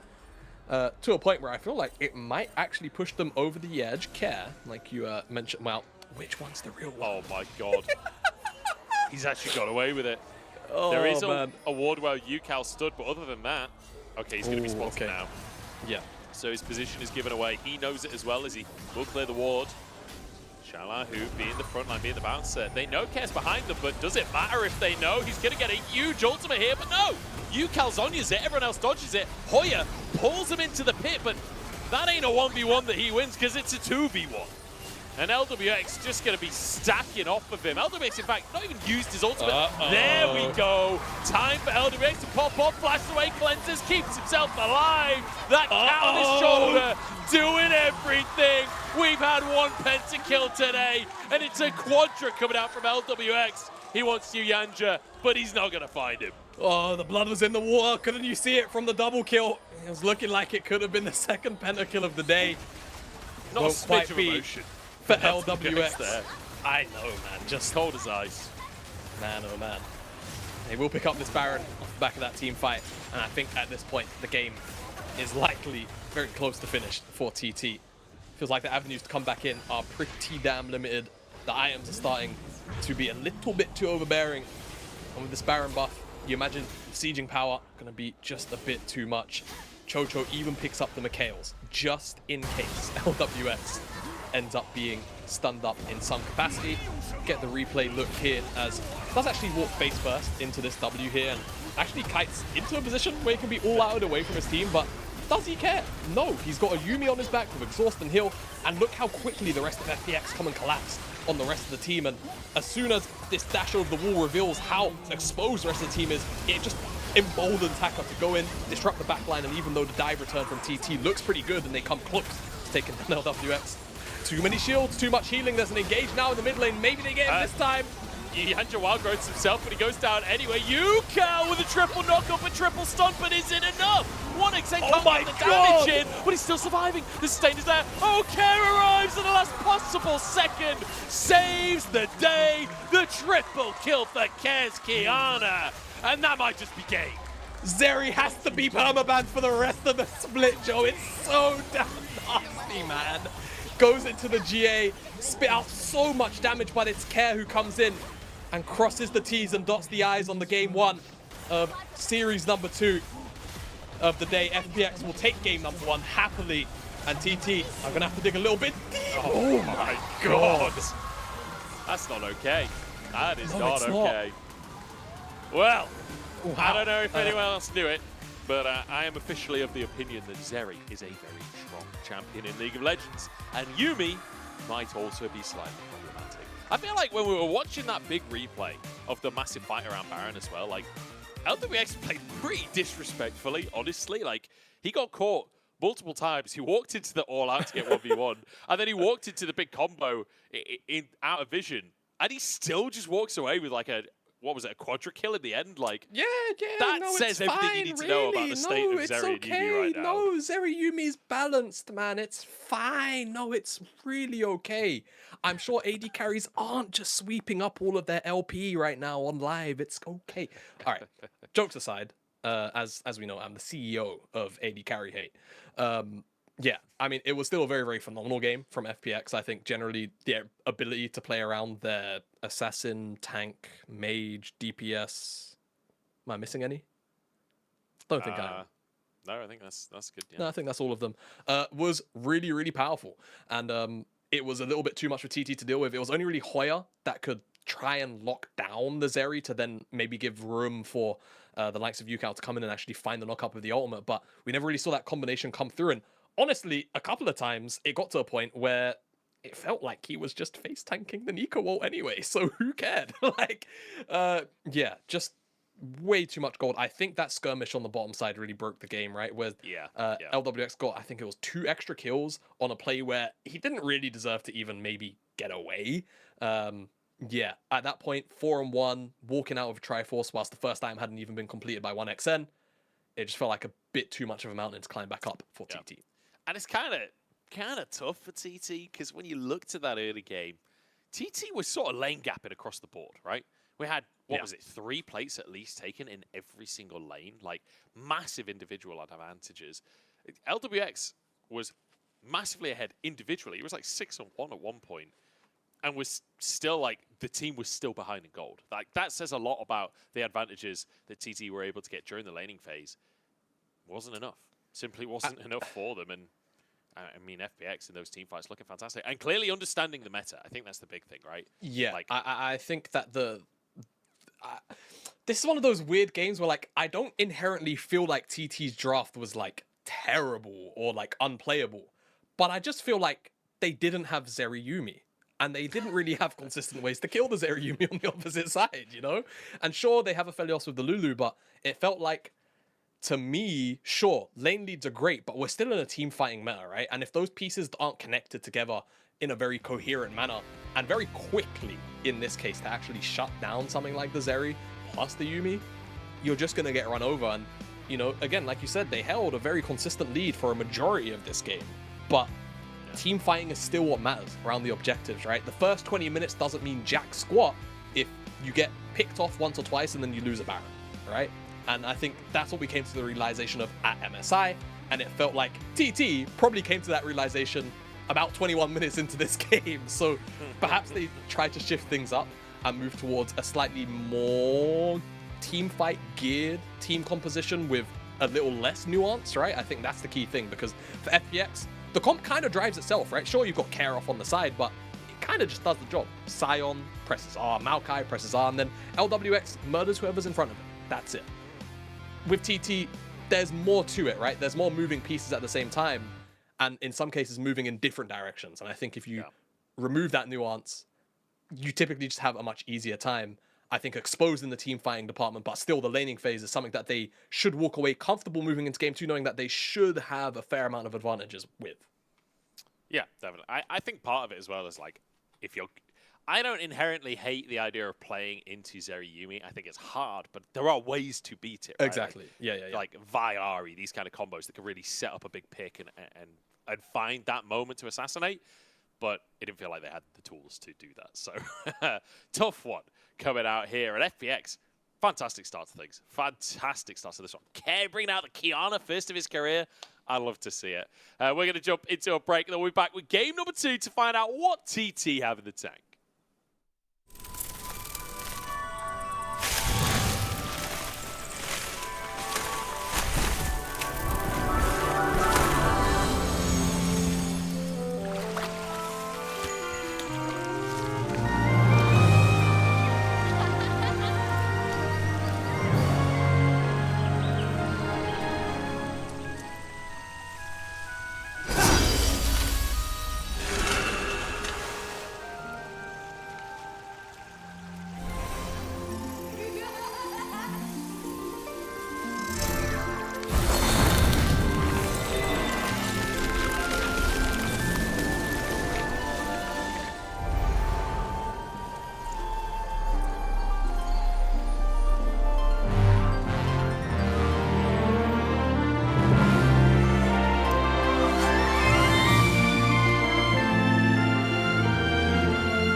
I would fight for the motherland. Be all I could, I would make a stand. I'd walk through the fire till the body falls. Don't fall, I would protect you. All that I've got to do now. Yeah, I could save you. All that I've got to do now. I could be your hero, fighting for your love soul. I could be your hero, fighting for your love soul. Yeah.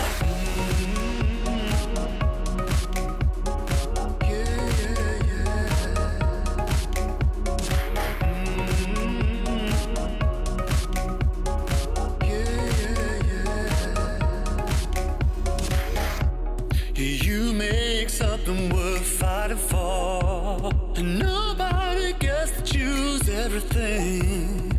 All that I've got, it couldn't be enough. Without your love, and I would protect you. I would do anything now. Yeah, I could save you.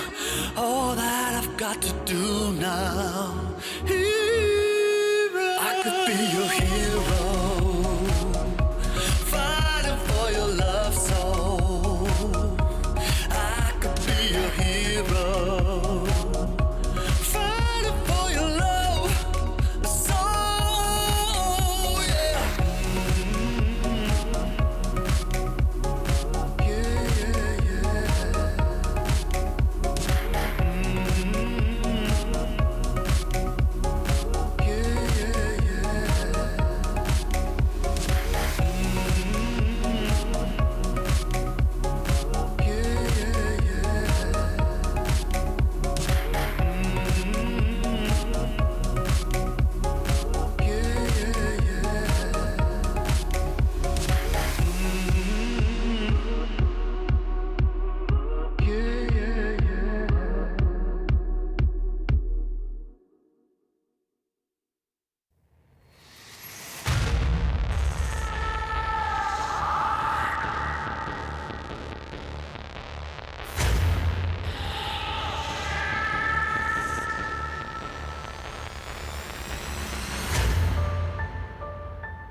take me under, take me under your wing, crack of thunder, as the wild birds sing.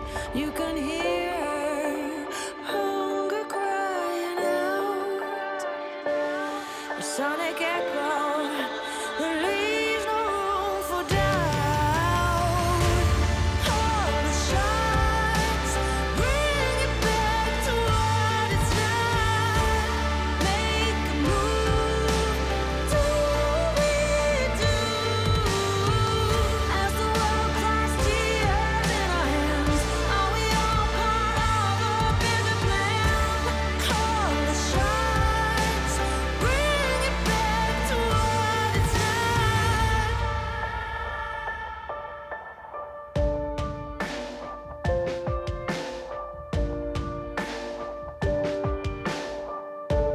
Deepest ocean.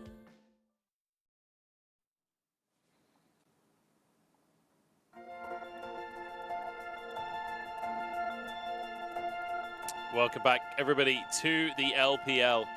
My name is Butcher Wills. I'm joined by Jamada as we head towards our fifth game, of the day between TT and FPX. Not the fifth game between TT and FPX. The fifth game of the day, with it being the series TT versus FPX. It's FPX to win game number 1 of the series, and the big reason, I think the big conclusion we all have, is that they got Zeri Yumi, which somehow is even stronger than it's ever been. It's a terrifying time to be a fan of League of Legends, Jamala. I can only just applaud the thoughts that went behind allowing this combination to exist in its current state. As LW, yeah, he got MVP. I think he deserved it, no doubt about it. But it was just nasty to watch, wasn't it? It was so grim. And to be fair, LWX piloted it amazingly. I think there wasn't really much of a chance I feel like that TT had to punish it. I think even though the 2v2 was particularly strong for 1xN and Yuyanja, once the outside forces started approaching the bottom side of the map, the skirmishes were always set up in a way where LWX was the one that was on the front foot just about every single time. Yeah, absolutely. I mean, this first fight really, I think, was the breaking point for most of the game, to be honest. And then LWX escaping up the top side of that one. But so many plays like this one where he just goes down. Like 1xN just gets annihilated. And LWX is there to just clean everything up. Yeah, I think for FPX, like, not only do they have Zip, but they just have such strong and consistent frontliners via the Maokai and the Sion that LWX is kind of afforded to do whatever he likes, whilst Care also plays his own game, right? Playing Disruption in the backline, playing Assassination Threat 24/7. I think it was just a generally quite well thought out composition to honestly add the Kiana in the mix. I think you could have very easily gone towards something very standard, right? Something very, Syndra or any of the classic mages that you would maybe fit in this slot. But I think throwing themselves out there a little bit and just saying, you know what, Care, here's the freedom to just do whatever you want. And sure, the early laning phase was punished, but you saw what it was able to do in the later stages once the laning phase was finished and Kiana had a little more room to navigate the map. Yeah, absolutely. I mean, Care having a fantastic game, having a fantastic time for himself alongside LWX, who was just going a little bit nuts on the Yumi there. But Thunder Talk, spirit's still high. See smiles on the faces. So hopefully looking towards game number 2. I think their conclusion is probably also, maybe we don't let them have Zeri Yumi. Maybe we try and get Zeri Yumi. Yo, Vandrel. I don't know what that my says, brother. but that looks No, Joe, it's fine. We just need to get Vandrel on the case so it can get disabled. That's it. I've cracked the code. That's what it is. Vandrel, if you're listening Vandrel, right now, this is like a SOS flare into the sky. Find a bug for Zeri so it can just be disabled, hopefully forever, and then we never have to deal with it. And then when they fix it, you find another bug. That would be. Just keep the loop going. Your mission is simple if you choose to accept it. Yeah. There's. Oh, they've already got the Raw. They've already got the Raw. Oh, hell yeah. We saw the Roaries came out to the stage today. UCal was feeling confident. Perhaps feeling slightly less confident now. No. Here's the thing. Play it. You know, my idea of when I see confidence like that come out on stages, they don't care that they lost game 1. They still go into the second game with that same level of winner's mentality. I don't know if Yukao is, however, because that was a pretty crushing loss, to be fair. Let's see how picks and bans do or do not change as TT Banzeri, I think is what's on a lot of minds of people watching this draft phase go by. Milio and Jace, I believe it was the Syndra at the 3rd ban for FPX in game number 1, and that will remain the same. And now the question is, what do TT pick as their poison? Do they remove the Zeri? Right? They remove the Yuumi. Okay. This does make you wonder. Zeri Lulu's probably still insane. As right? good. Yeah. I feel like it's still probably fine. I just don't think it's as broken as Zeri Yuumi. So maybe the priority does change up a bit, and it does inside of this Maokai pick. Okay. Ooh. Do you know what's open? Lucian Army. Oh, we've seen Lucian Army has not been open all day. Yeah. Okay, so this is an opportunity for TT and 1x and plus Yuanji to actually try and flex their muscles a bit, right? Because they had a really strong 2v2 in the previous game. But hover over the Aphelios, 1xn, perhaps just looking to stick to what he knows. And not only that, I mean, when you think about it, I think the rookie AD carries today have only played Aphelios, right? I think true. Chicho only had Aphelios games earlier, and now 1xn is rocking his 2nd Aphelios game of the day. The Nico will join the draft again, which will now give FPX the opportunity to go Lucian Nami. So, where do we go as TT? Do you just go towards the Lulu and try and grit your teeth and just deal with the laning phase? Do you go towards the jungler? It has to be the Lulu, right? Yeah. This is outright a meta read diff. Like, they get Lulu, they get Zeri Yuumi in game number 1 and just dominate because they got Zeri Yuumi. And game number 2, they get Lucian Nami, which also got stronger than I think it's ever been. Like, it also got big buffs. It also just, you literally one-shot people. Yeah, so for clarity, the Echoes of Helia item. Now, I can't recall what supports are rushing more, whether it's Mandate, I think it's still Mandate or whether it's Echoes. Yeah. Either way, they function in very similar ways in terms of the operation of what they want to do for the Lucian, right? It's heal more, deal more damage. That's basically the end result. So we'll see what Chocho decides to rush, right? To go towards very quickly. But again, it still operates the exact same way. It's just some of the items have changed. And of course, don't forget, with the mythics being shuffled around and such, for Lucian, what you're seeing now is, you know, typically I've seen a little more Storm Razor rush into Gale Force, but sometimes you see it the other way around. But like we've kind of come to acknowledge with a lot of other items, Storm Razor rush is just a lot stronger than all of the other items on patch right now. So that into Storm Razor provides him with arguably an even harder 2-item spike than previous patches gone by of itemization. We flew through the bans kind of quickly, I feel like, and it's Cassante at the end of it, which is going to stand tall for TT, and the answer will immediately be the Gwen for Shaolin. Yeah, oh, we get the Tristana locked in for Care as well. Kind of taking one of Yukal's kind of pocket picks against him. Looking for a lane bully to try and go in here. Yeah, okay. And Beitron goes 6. This feels like it's gonna be a messy game, Jamada. Like, look at the picks here. There's so much kill threat on both sides. Yeah, so I really like this Kha'Zix pick here because I feel like you've always got, you know, assassination targets, right? Between double AD carry plus an army, you should always have someone to kill. I think the problem is going to be pre-6, where you've got 2 lanes which you can play around. Arguably 1 if you're only really looking at the mid lane, right? It depends on how you see the Lucian Army matchup in the bottom side into Lulu Aphelios. I feel like even though Lucian Army is quite strong, you can often go quite toe-to-toe. Beitwan on this Kha'Zix is going to need his lanes to kind of just stand tall and survive until he hits 6. That's when he can properly impact skirmishes a lot better once he gets the isolated upgrade on the claws. At which point the DPS is quite strong and very, very obnoxious still within the 1v1. So I'm looking at the first 6 levels of the game here for the side of TT to actually get him across that line. And then from there, you start to play the game a lot more aggressively. I think for FunPlus, you can kind of do a lot more, a lot sooner.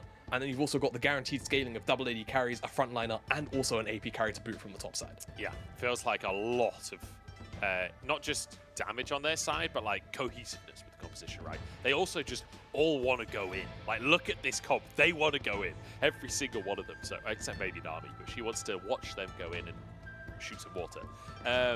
Whereas with Thunder Talk, it's a little bit more like moving about in the fights, a little bit more scrappy, a little bit more like trying to kite back and protect the Aphelios. So we'll have to see how Thunder Talk are going to go in this one. They need to book up their ideas from game number 1, where FPX kind of just ran away with things. LWX specifically getting a huge individual lead. However, has to be said, TT dominated the laning phases of game number 1.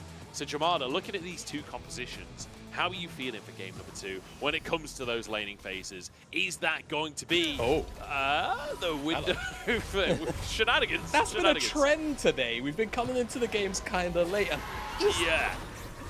But how? Sorry, go on. Yeah, there's just been a lot of nonsense going on every time we come on screen. This time we had Chunk out and someone on TT. But yeah, go on. You were saying, how is... So, talk me through laning phases. How are we feeling on the matchups for TT? So, I think for TT, topside matchup, it kind of sucks, right? Gwen has been a very, very strong answer to Cassante for as long as Cassante has been on patch since the start of the year. So I expect that Xiaolahu should have priority quite consistently up there. I think the top side, the mid lane, sorry, could be kind of interesting. I do wonder how the wave clear of Nico early on is actually going to match up to generally just dealing with Tristana having sort of the auto shove from the E. So that could be a little bit volatile. I think down here is where things could be interesting. I know it's 4 champions that we all really dislike, and if Dracos, random shout out, is watching the LPL right now, I'm sure he's disliking FPX in particular. A little bit, though I guess it got stronger, right? So who knows?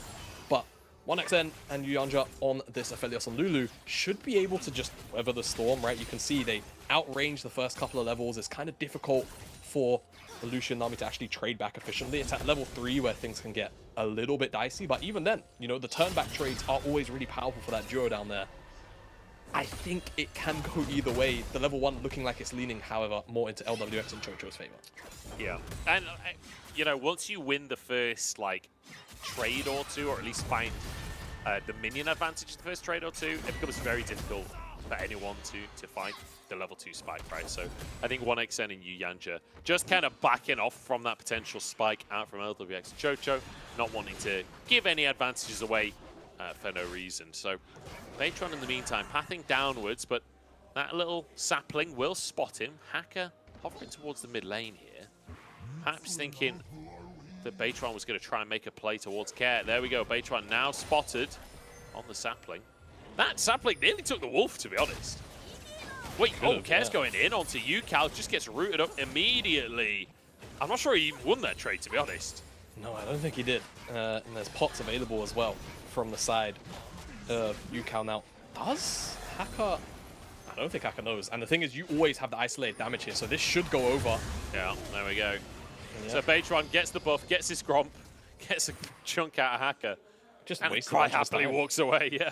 Yeah, so Hacker now, what you can do is try and move over and get top skull, but he did smite this one, so maybe he's just going to yield it and go and clear the rest of his camps. But definitely a big time investment to not really get anything out of it. And it's just Baytron getting a full clear, effectively free, knows he can go and get that top skull as well.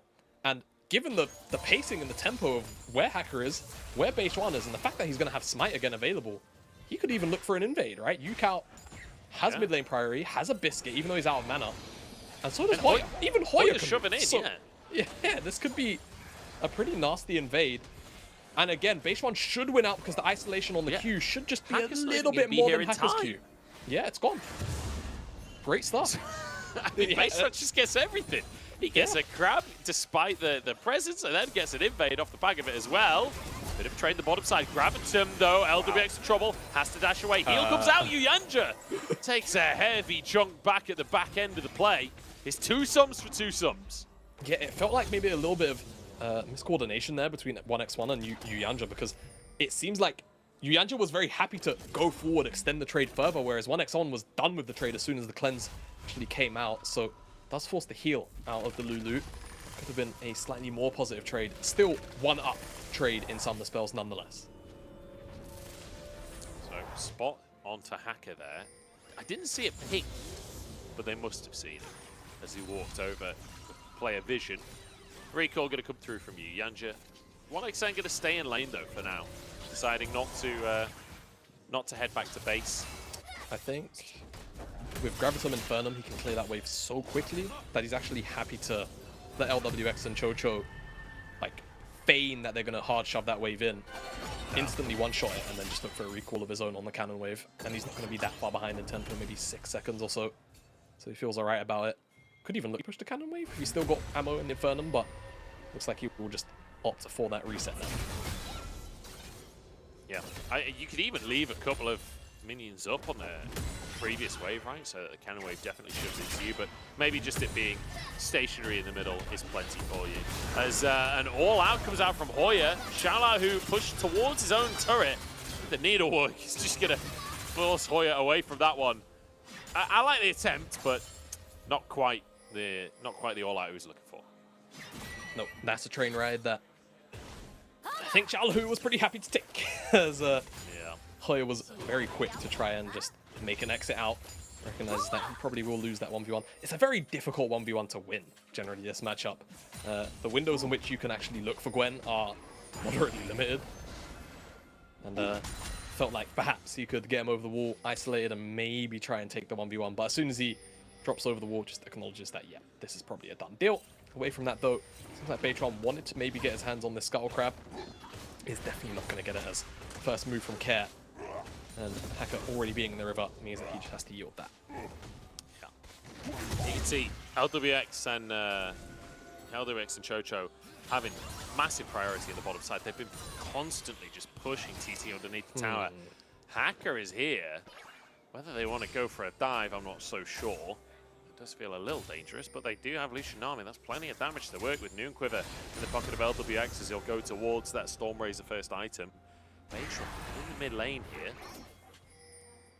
I don't know what he's trying to do there with his jump on cooldown. I'm not sure he's going to be able to do much in the mid lane. Oh, flash! 1x10 actually towards Chocho here. Red and white in play as Hacker moves into the lane, but no ultimate. And it means he won't be able to quite close the gap. No, not quite. Good reaction time, though, from 1x1. 1xN, rather, to not get caught out. Off-screen, Baytron did evolve the claws, so isolation 1v1, really powerful. Hacker trying to dodge some of the damage there. Level 6 for Baytron as well. He should be able to just win this Smite fight with his Q combination.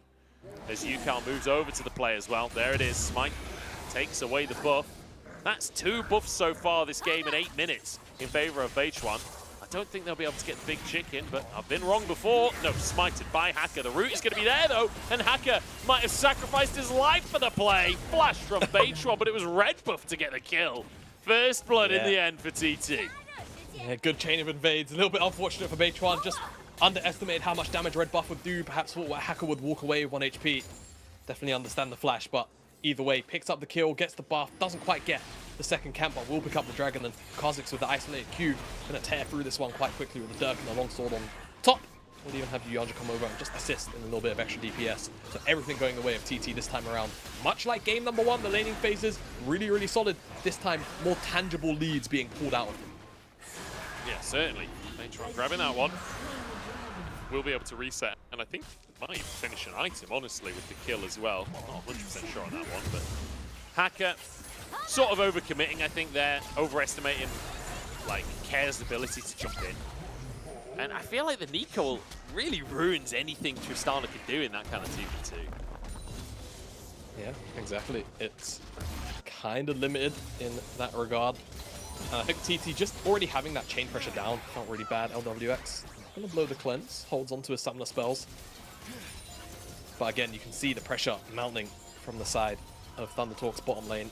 That's what he was talking about, right? Like, the 2v2, sure, you know, Nami Lucian, ooh, burst. It's really fun to look at sometimes. But the Aphelios and the Lulu, it can go toe-to-toe with it. And so far, in the CS department, it has been. And it's going to be more about this first item to come in from the bottom side of FPX. As a plate will also go over to 1xN and Yuanja. I mean, part of the issue you'll have as well for the Lucian Nami in the actual 2v2 is as soon as Lucian dashes in, he just gets turned into a frog. And frogs aren't that good at burst damage in my experience. So, unless it's one of those like poisonous toads from like the Amazon or whatever.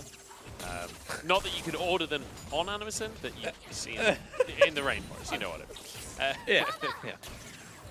Yeah, so anyway, tough to go for the all-in, especially with the barrier in play for 1xN as well. So really, really tough laning phase. But once you get the Mandate online and the Stormrazor, you go Stormrazor into Gale Force, like, even against the Lulu, even against an Aphelic barrier, you're still going to pretty much one-shot people. Like, I feel like it's difficult to overstate the amount of burst damage that Lucian Nami does right now when you hit those item spikes. Stormrazor now finished by LWX.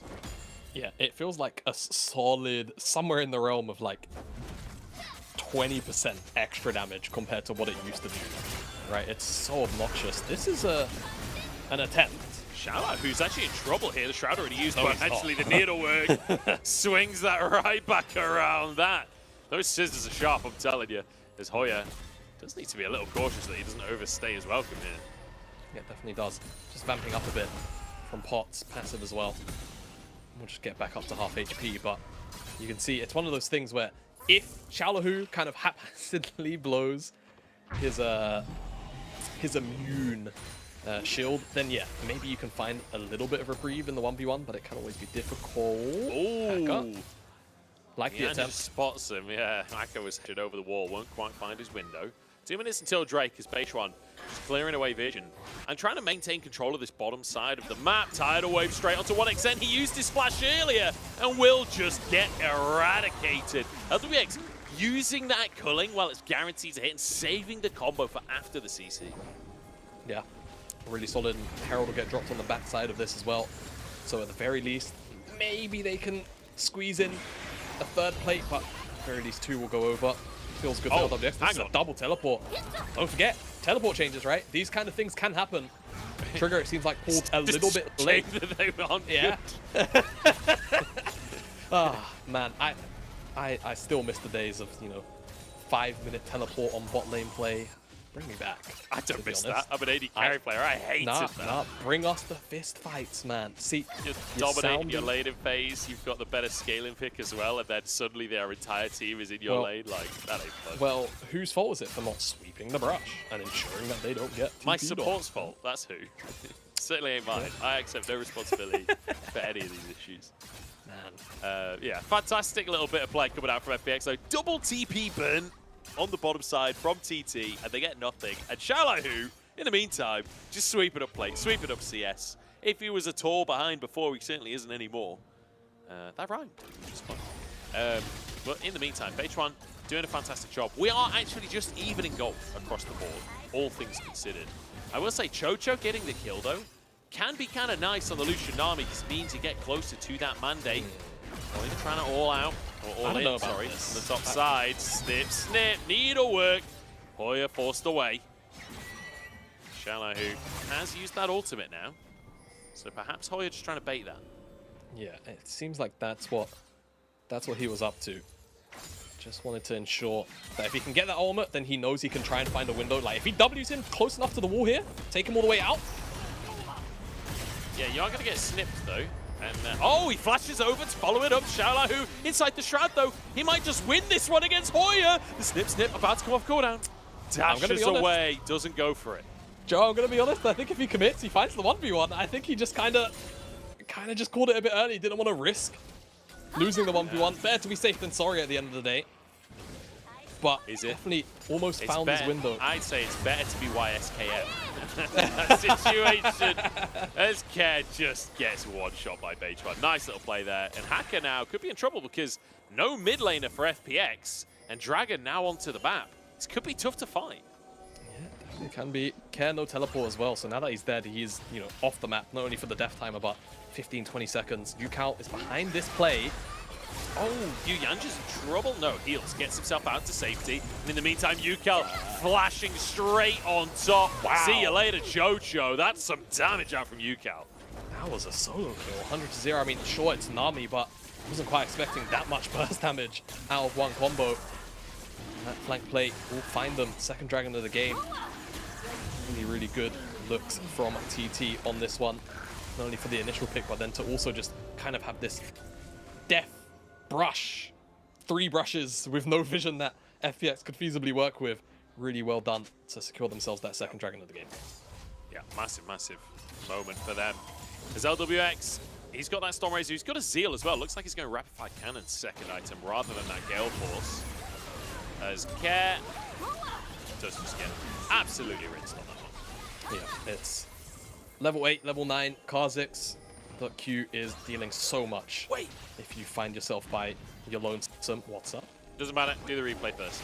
Do the replay first. All right, and yeah, Chocho, I think just wanted to try and follow up on the mid lane play, but unfortunately just finds himself a little bit too far off the good beaten path towards his team and is picked off on the side.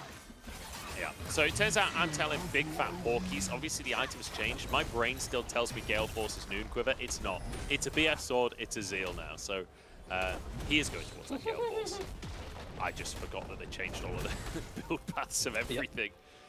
They changed basically everything in the AD carry role, honestly, during these matches. Yeah, it as a caster, I'm gonna do the thing where casters make the cast about the casters for a second. It can get really frustrating when such a big class of items have their components changed, right? And you have to know everything, kind of. You have to know what goes into what items make what. Will take us some time to readjust, especially because I mean, how many years did we have it with Noon Quiver going into those mythics? Oh, hello, Care. Yeah, Care's gonna be able to get out with his life, jumps on through, but won't actually go down, and that's the most important thing there. Managing to survive, doesn't have to use any summoners or anything. Yeah, you're right. Like, there's a lot of changes. I think the biggest thing is like less about the sheer amount of changes from a casting perspective. Like, I can learn changes. The biggest thing is just I didn't even look at this patch till after MSI because I didn't want to like muddy my view of the game during MSI. So I had 1 week to learn absolutely everything that changed in League of Legends and like internalize it. That's a lot. Here's the play joke. Just don't get on MSI, and then you don't have to learn the patch. Oh, hello. I mean, I wasn't on the average of MSI. Hoya all out once again. Shout by who though with the needlework. Yeah. Swings it back around. I love that these two players are just going ham at each other. Just any opportunity to go, they will go. Yeah, I can really appreciate the fact that Hoya's like consistently going for the 1v1s. I will kind of state though, I feel like his ultimate, maybe just for the way that TT want to function, is a little bit more important to have than Shallowho's. And I think if he's going to look to play for these 1v1s, I think he needs to itemize for it. I think he just needs a Bramble League so he can actually cut down on the healing, right, that Gwen's doing. If she wants the maximum amount of DPS out of her Q, she has to auto-attack you, right? So you're always going to apply the Grievous Wound, and the armor's also going to just naturally go the distance for dealing with LWX and Care. So he's going to continue to look to play like this. I think he wants a little bit of Grievous Wounds just to cut down in the 1v1, and it will go a very long way in actually helping him win out if he's going to continue to trade his ults. Perhaps could be the answer for him. He's just recalling though, but by the looks of things, he's not headed that way. Looking towards MR next. So he already has that Ruby Crystal along with the non-magic mountain. But so far so good for TT. They're slowly but surely building themselves a lead, right? Beitron, 2 items on the Kha'Zix, and you know, we've been talking a lot about how strong lethality is in the game right now. Kha'Zix was already getting picked at MSI before the lethality buffs across items, so feels like Kha'Zix should be in a very good spot in the meta. This is the first time we're seeing it today, but I fully anticipate that we'll see plenty more of it, to be honest. I'm there with you. I think it's going to be a very, very long set of seeing that as... I feel like that was trying to bait, but Hoya just kind of loses the trade outright. There's minion wave, so there's no ISO damage. So, in fact, you know what? My brain told me that was Beitron in the brush. That was Yu Yanja. Yu Yanja cannot do much in that fight. Yu Yanja ain't bringing anything to that table. No, he's not. Not to that. Not to that scrap. That's for sure. I think right now, FPX kind of happy with the map staying as it is, right? It's a little open. The pace of it has slowed down, and I think if I'm Care, I might just stay top. Maybe look to fight on the next dragon. I feel like the fact that TT have so much control, it's just going to make it impossible to actually contest this without giving up too much. So stay away. I think he might have a big item. He's recalling right now, has TP available. You can see mean, like LWX scoreline in a similar spot, and he's finished off his Gale Force. Won't quite get it, but he does get Merc Treads as well as PF Sword. Yeah, so the difference between LWX and Care is that LWX has the magical footwear. Yeah. And, just gonna be about enough. They'll put the Herald down in the mid lane, so they're not gonna contest the dragon, which is good. Can they kill the tower right before the Herald charge? No, that kind of feels a bit bad, but they'll still get the second one, surely. It's about what? TT can actually do about this? Seems like they'll just get the second charge and leave, so... Tower I mean, TT have already done their work. TT have got Yeah. the dragon, right? Like, that's the sole point for TT. And with a Kha'Zix that is very good, I'd argue one of the best in the world. No way. Sneaking LWX spots it, but Yukal still gets the knock up, and see ya later, Jojo. Just eradicated. 1-for-1 though, as it turns back around. And well, we get some shenanigans out from Yukal on the Nico. It finally happened. We had the minion catch someone out. I mean, it was a 1-for-1 in the end. I feel like Hoya kind of just donated his life for not much a good reason, but hey, at the end of the day, it looked cool. And we got to finally see Nico do the Nico thing.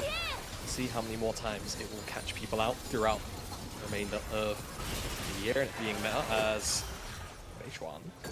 I think Beichuan wins this, right? Without ultimate in play? Oh no, the damage ain't there. Beichuan doesn't win this one, especially with LWX flashing over the wall to put a couple of bullets into him. Was really unfortunate, I think. I'm not entirely sure how the start of that skirmish actually played off, but towards the end of it, there was a couple of minions which were still aggroed. Maybe they were just walking past, maybe the play started inside the wave, I'm not entirely sure, but it was actually keeping Xiaolahu out of being isolated, and if you can step up as Kha'Zix with 2.5 items and just press your Q key, you're going to deal 500 damage, bare minimum, even to a target with armor. So, with the jungler dead, FPX just say, yep, Baron's on the cards. And they've got 280 carries in a Gwen, so it ain't exactly a slow Baron. We need a miracle for TT. They've got to find something special. The Buster Shot with the bubble sends Hoya packing. Baron taking an FPX now with a 4v5 on their hands. They want a little bit more. Xiaolahu, in there. And Nico taken down before the Pop Blossom can even pop. Xiaolahu trying to chase down Care as well. As Hoya, the front line here, actually dashes forward, jumps into the play. He's lost his mind. He's gone completely insane. He goes down. And now with Baron and a bonus pick staggered. Maybe they can look for more. No, resets come through. I am perplexed, my boy Joe. I don't know what he saw, but we didn't see it. That's for sure. As look at this T-Tors. I'm not even going to say anything. I'm just going to let the beautiful replay roll. A little knock up. It's very silly. It's very silly, isn't it? Like, it's just goofy looking. I think. Well, let's rewatch the fight first, then we'll talk. Yeah. So this could have maybe been an issue if, the one shot from Yukal doesn't immediately come down, because there was pretty solid guns there between the Infernum and the Gravitum when they're kind of funneling into that choke to maybe find an avenue. I'm not sure if Hoya feels like they're gonna just jump in. Yeah, right? I mean, the rest Have of the team was like come in at the same behind time. It Yeah, looked really like awkward. it, Really, really awkward. But at the very least, Hoya not on the same page as the rest of his team. Goes back in, dies with his. I don't know. Yeah, just dies.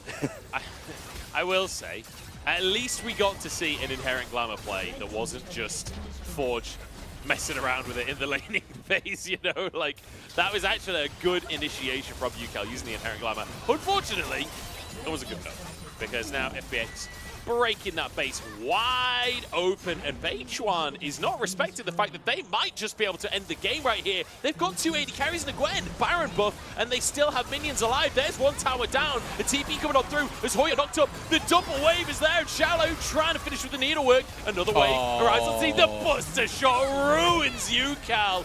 Couple more hits on the tower would do the trick, but they're going to wait for the next wave now as they clear these minions. No, Care just takes the tower down anyway.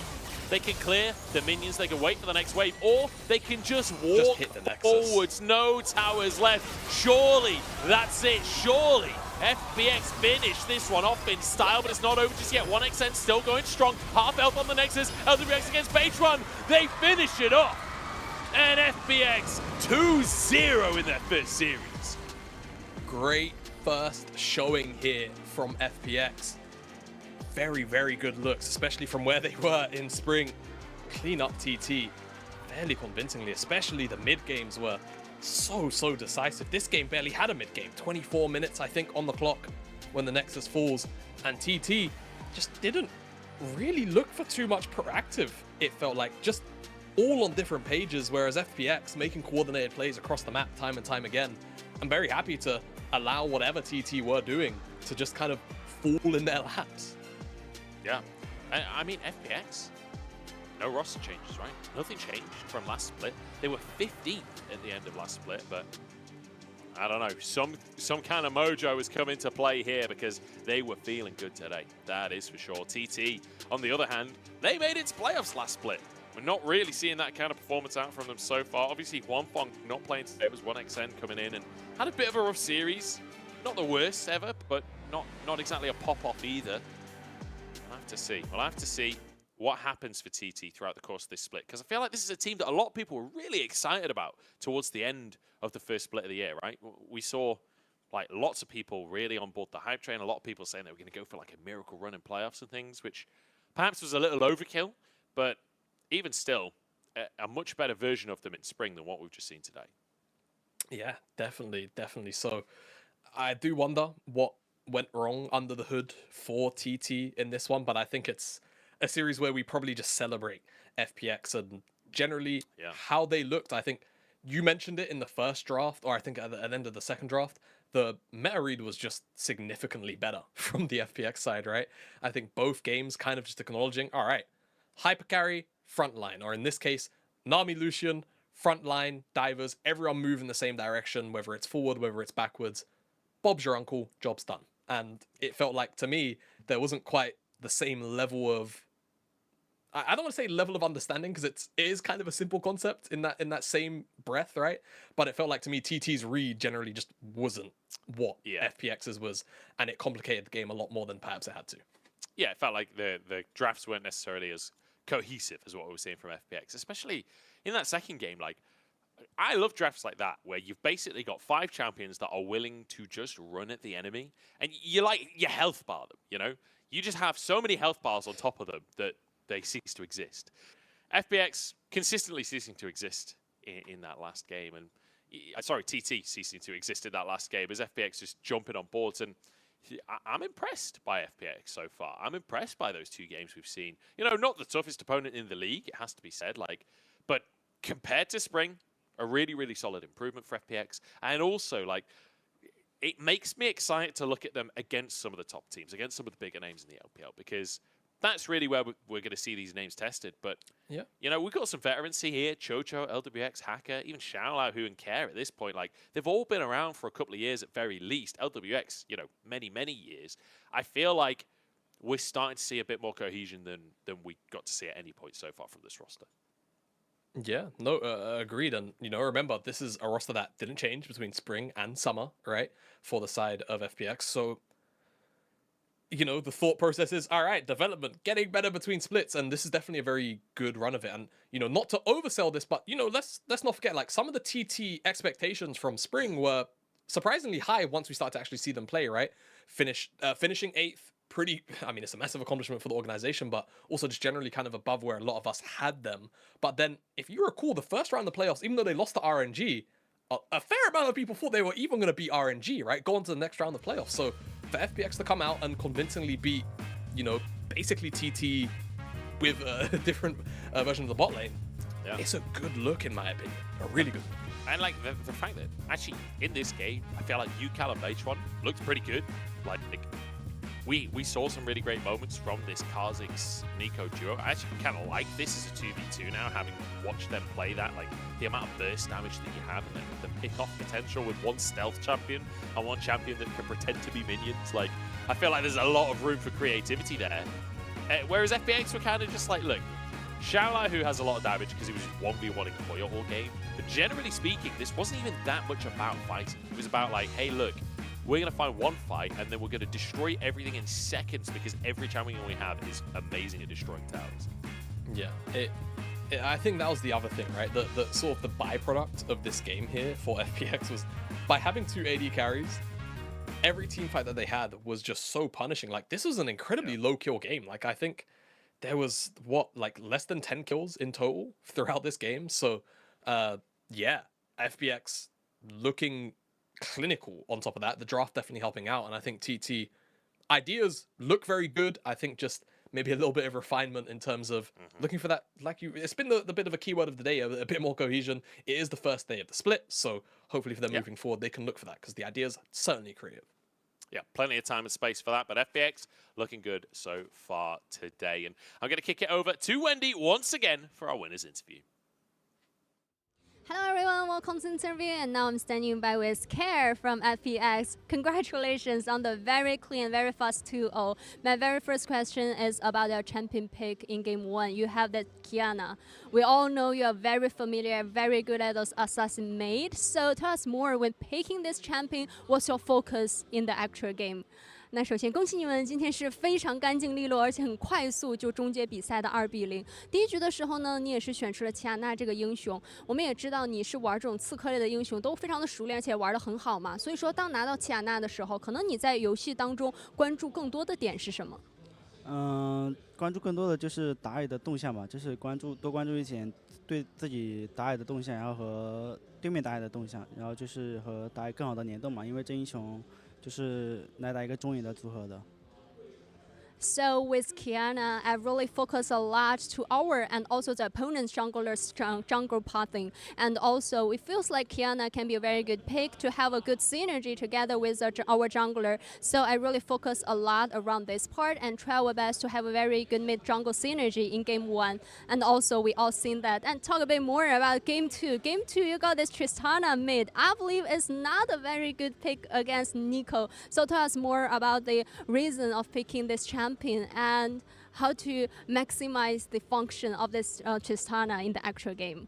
那其实来到第2局的话，你也是拿出了中单的一个小炮嘛。其实面对 Nico 还是没有那么容易的，所以说当初选出来的原因是什么？然后呢，怎么样呢？尽可能的在对局当中发挥自己中单小炮的一个效用呢？因为对线就是可能前面打野出了点问题嘛，所以就导致没办法 W 上去换血，就会导致对线会有点劣势嘛。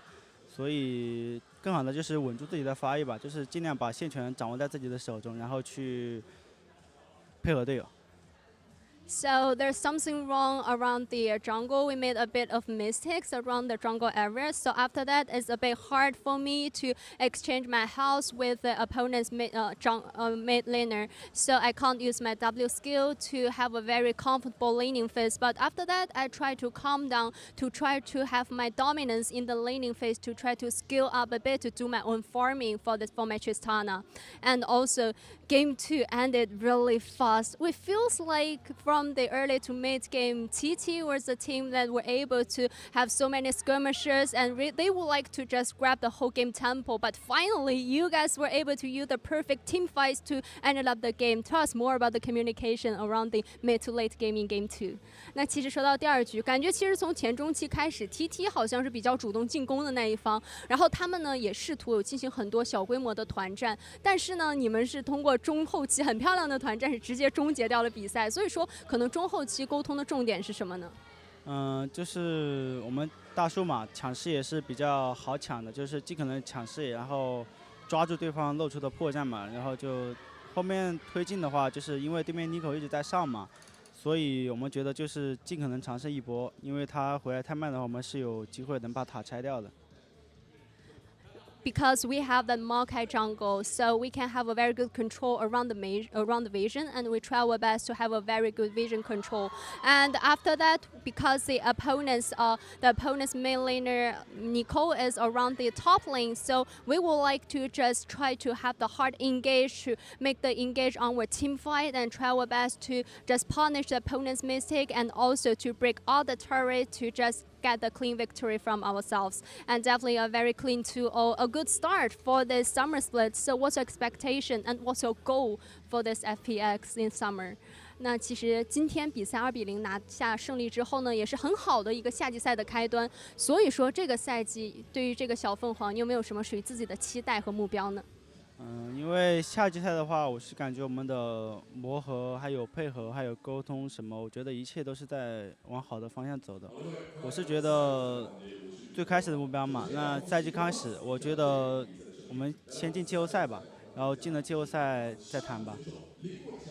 I must say, we feels like we got a better and better synergy and cooperations in this split, and also we can feels like we just made some improvements and we just performed better. So our first goal is we would like to try our best to have a good performance and try our best to get into the playoffs. And after that, we'll see. And definitely best of luck for all the games and congratulations again. 再次恭喜你们。And back to you guys. Bye bye. Thanks very much, Wendy, and Care as well. Fantastic stuff to hear from them, and to hear like positive prospects for the rest of the split. And I honestly, Jamada, I agree. I think they should have positive prospects, especially after that kind of performance in their first game of the split. Like really, really great stuff. And I think you know, putting the best foot forward, I think is the best way to say it. Yeah, you know, I feel like the parts have always, like, from the start of the split have technically been there on paper, right? It is about just generally how they decide to actually use some of their unique gameplay styles, right? I think for any long-term LPL fans, from at least what I've heard and from who I've spoken to, of course, me being relatively fresh still to the league, you know, Hacker has some very interesting early game moments in particular, and outside of that sometimes looks... Well, he looks like a player, that's for sure. And speaking of Hacker, he got MVP this game because honestly he deserved it. But I think if we get to see more, you know, early game plays into, you know, these more mid-game-esque team fighting styles, and I think this meta can actually suit FPX, right? In terms of finding those goals and aspirations where early game, sure, it's not necessarily as important as it used to be, but if you can snowball yourself to a position where you can dominate the mid game, which with picks like Maokai can be really, really easy to do, then I think this is a meta where FPX can generally thrive on things like very creative picks from the mid lane from Care and LWX always having a hyper carry to lean on. Yeah, I love that you set up the Hacker MVP by... I didn't do it on purpose. just absolutely rinsing him. Yeah, fantastic game coming out from Hacker. Like, great objective control, great setup on a lot of these plays for the rest of the team. And I feel like this is a really great play from Hoya to set up FPX for the win. Going in there and rinsing himself. Clearly, the rest of the team, or he thought the rest of the team was going in. The call was the rest of the team was going to go in. Unfortunately, it never came to pass. So Hoya goes down, and FPX just end the game. Like, that was a 24-minute win. This was an insanely fast second series, Gerardo. Yeah, it was really, really fast, you know. We're at Q3, local here in the UK, because that's where both of us are. That second series ended like an hour and a half ago. Like, that was a really, really fast 2-0 and super clinical. So, FPX, good looks on the day, and hopefully we get to see, you know, more, I suppose, from them. And what are you giggling at, Joe? What are you giggling the way you said more. Well, yeah, like you seemed excited. Look, you seemed excited because I am excited because I really enjoyed watching FPX last year in summer when I was a guest. They were very, very enjoyable. This is a much different version of FPX, right? Very different soul inside the machine. But I think, you know, you can maybe get excited if you're thinking they can make top 10. If we're looking at that game in isolation, that was a really good looks game. And if they're drafting like that and they continue to play like that and they can use Hackers often creative early games and then have LWX consistently on things like the Zeri, things like, you know, the Aphelios and Jinxes will be open later on, I'm sure. I think this is a meta where they can actually thrive amongst their competition. It has to be said, LWX certainly has the chops for it. Like, historically, you know, his Kai'Sa was absolutely insane. He loved these late game hyper carries. He loved to be dominant in the team fights and in the scraps. So I feel like when you're funneling everything into a player like that already has so much experience of being insane on those kinds of picks, certainly could work for them. Care as well, stepping up and, like, you know, I feel like Care has this reputation in the LPL for being like a Galio guy, which I'm not sure is actually true anymore. Like, he was a Galio guy, but over the last few splits, like, we've seen more and more Yone, Silas, Akali, now bringing out things like Tristana as well. Like, I feel like he's kind of shed that Galio guy cloak at this point, and he's very much willing to play carries. But most importantly, he's very willing to play AD mid laners as well, which not every player is. Yeah, no, very, very true. I think, you know, even off the top of my head, I don't remember Care playing too much Galio in spring, right? For this FPX lineup, like, maybe once or twice that I can like actually vividly recall.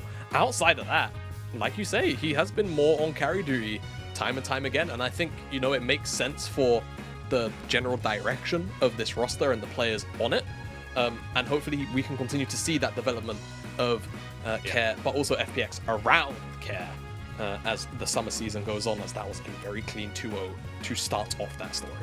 Yeah, so FPX 2-0 and Ultra Prime 2-1. But tomorrow, plenty more games coming your way. LGD versus IG to kick us off.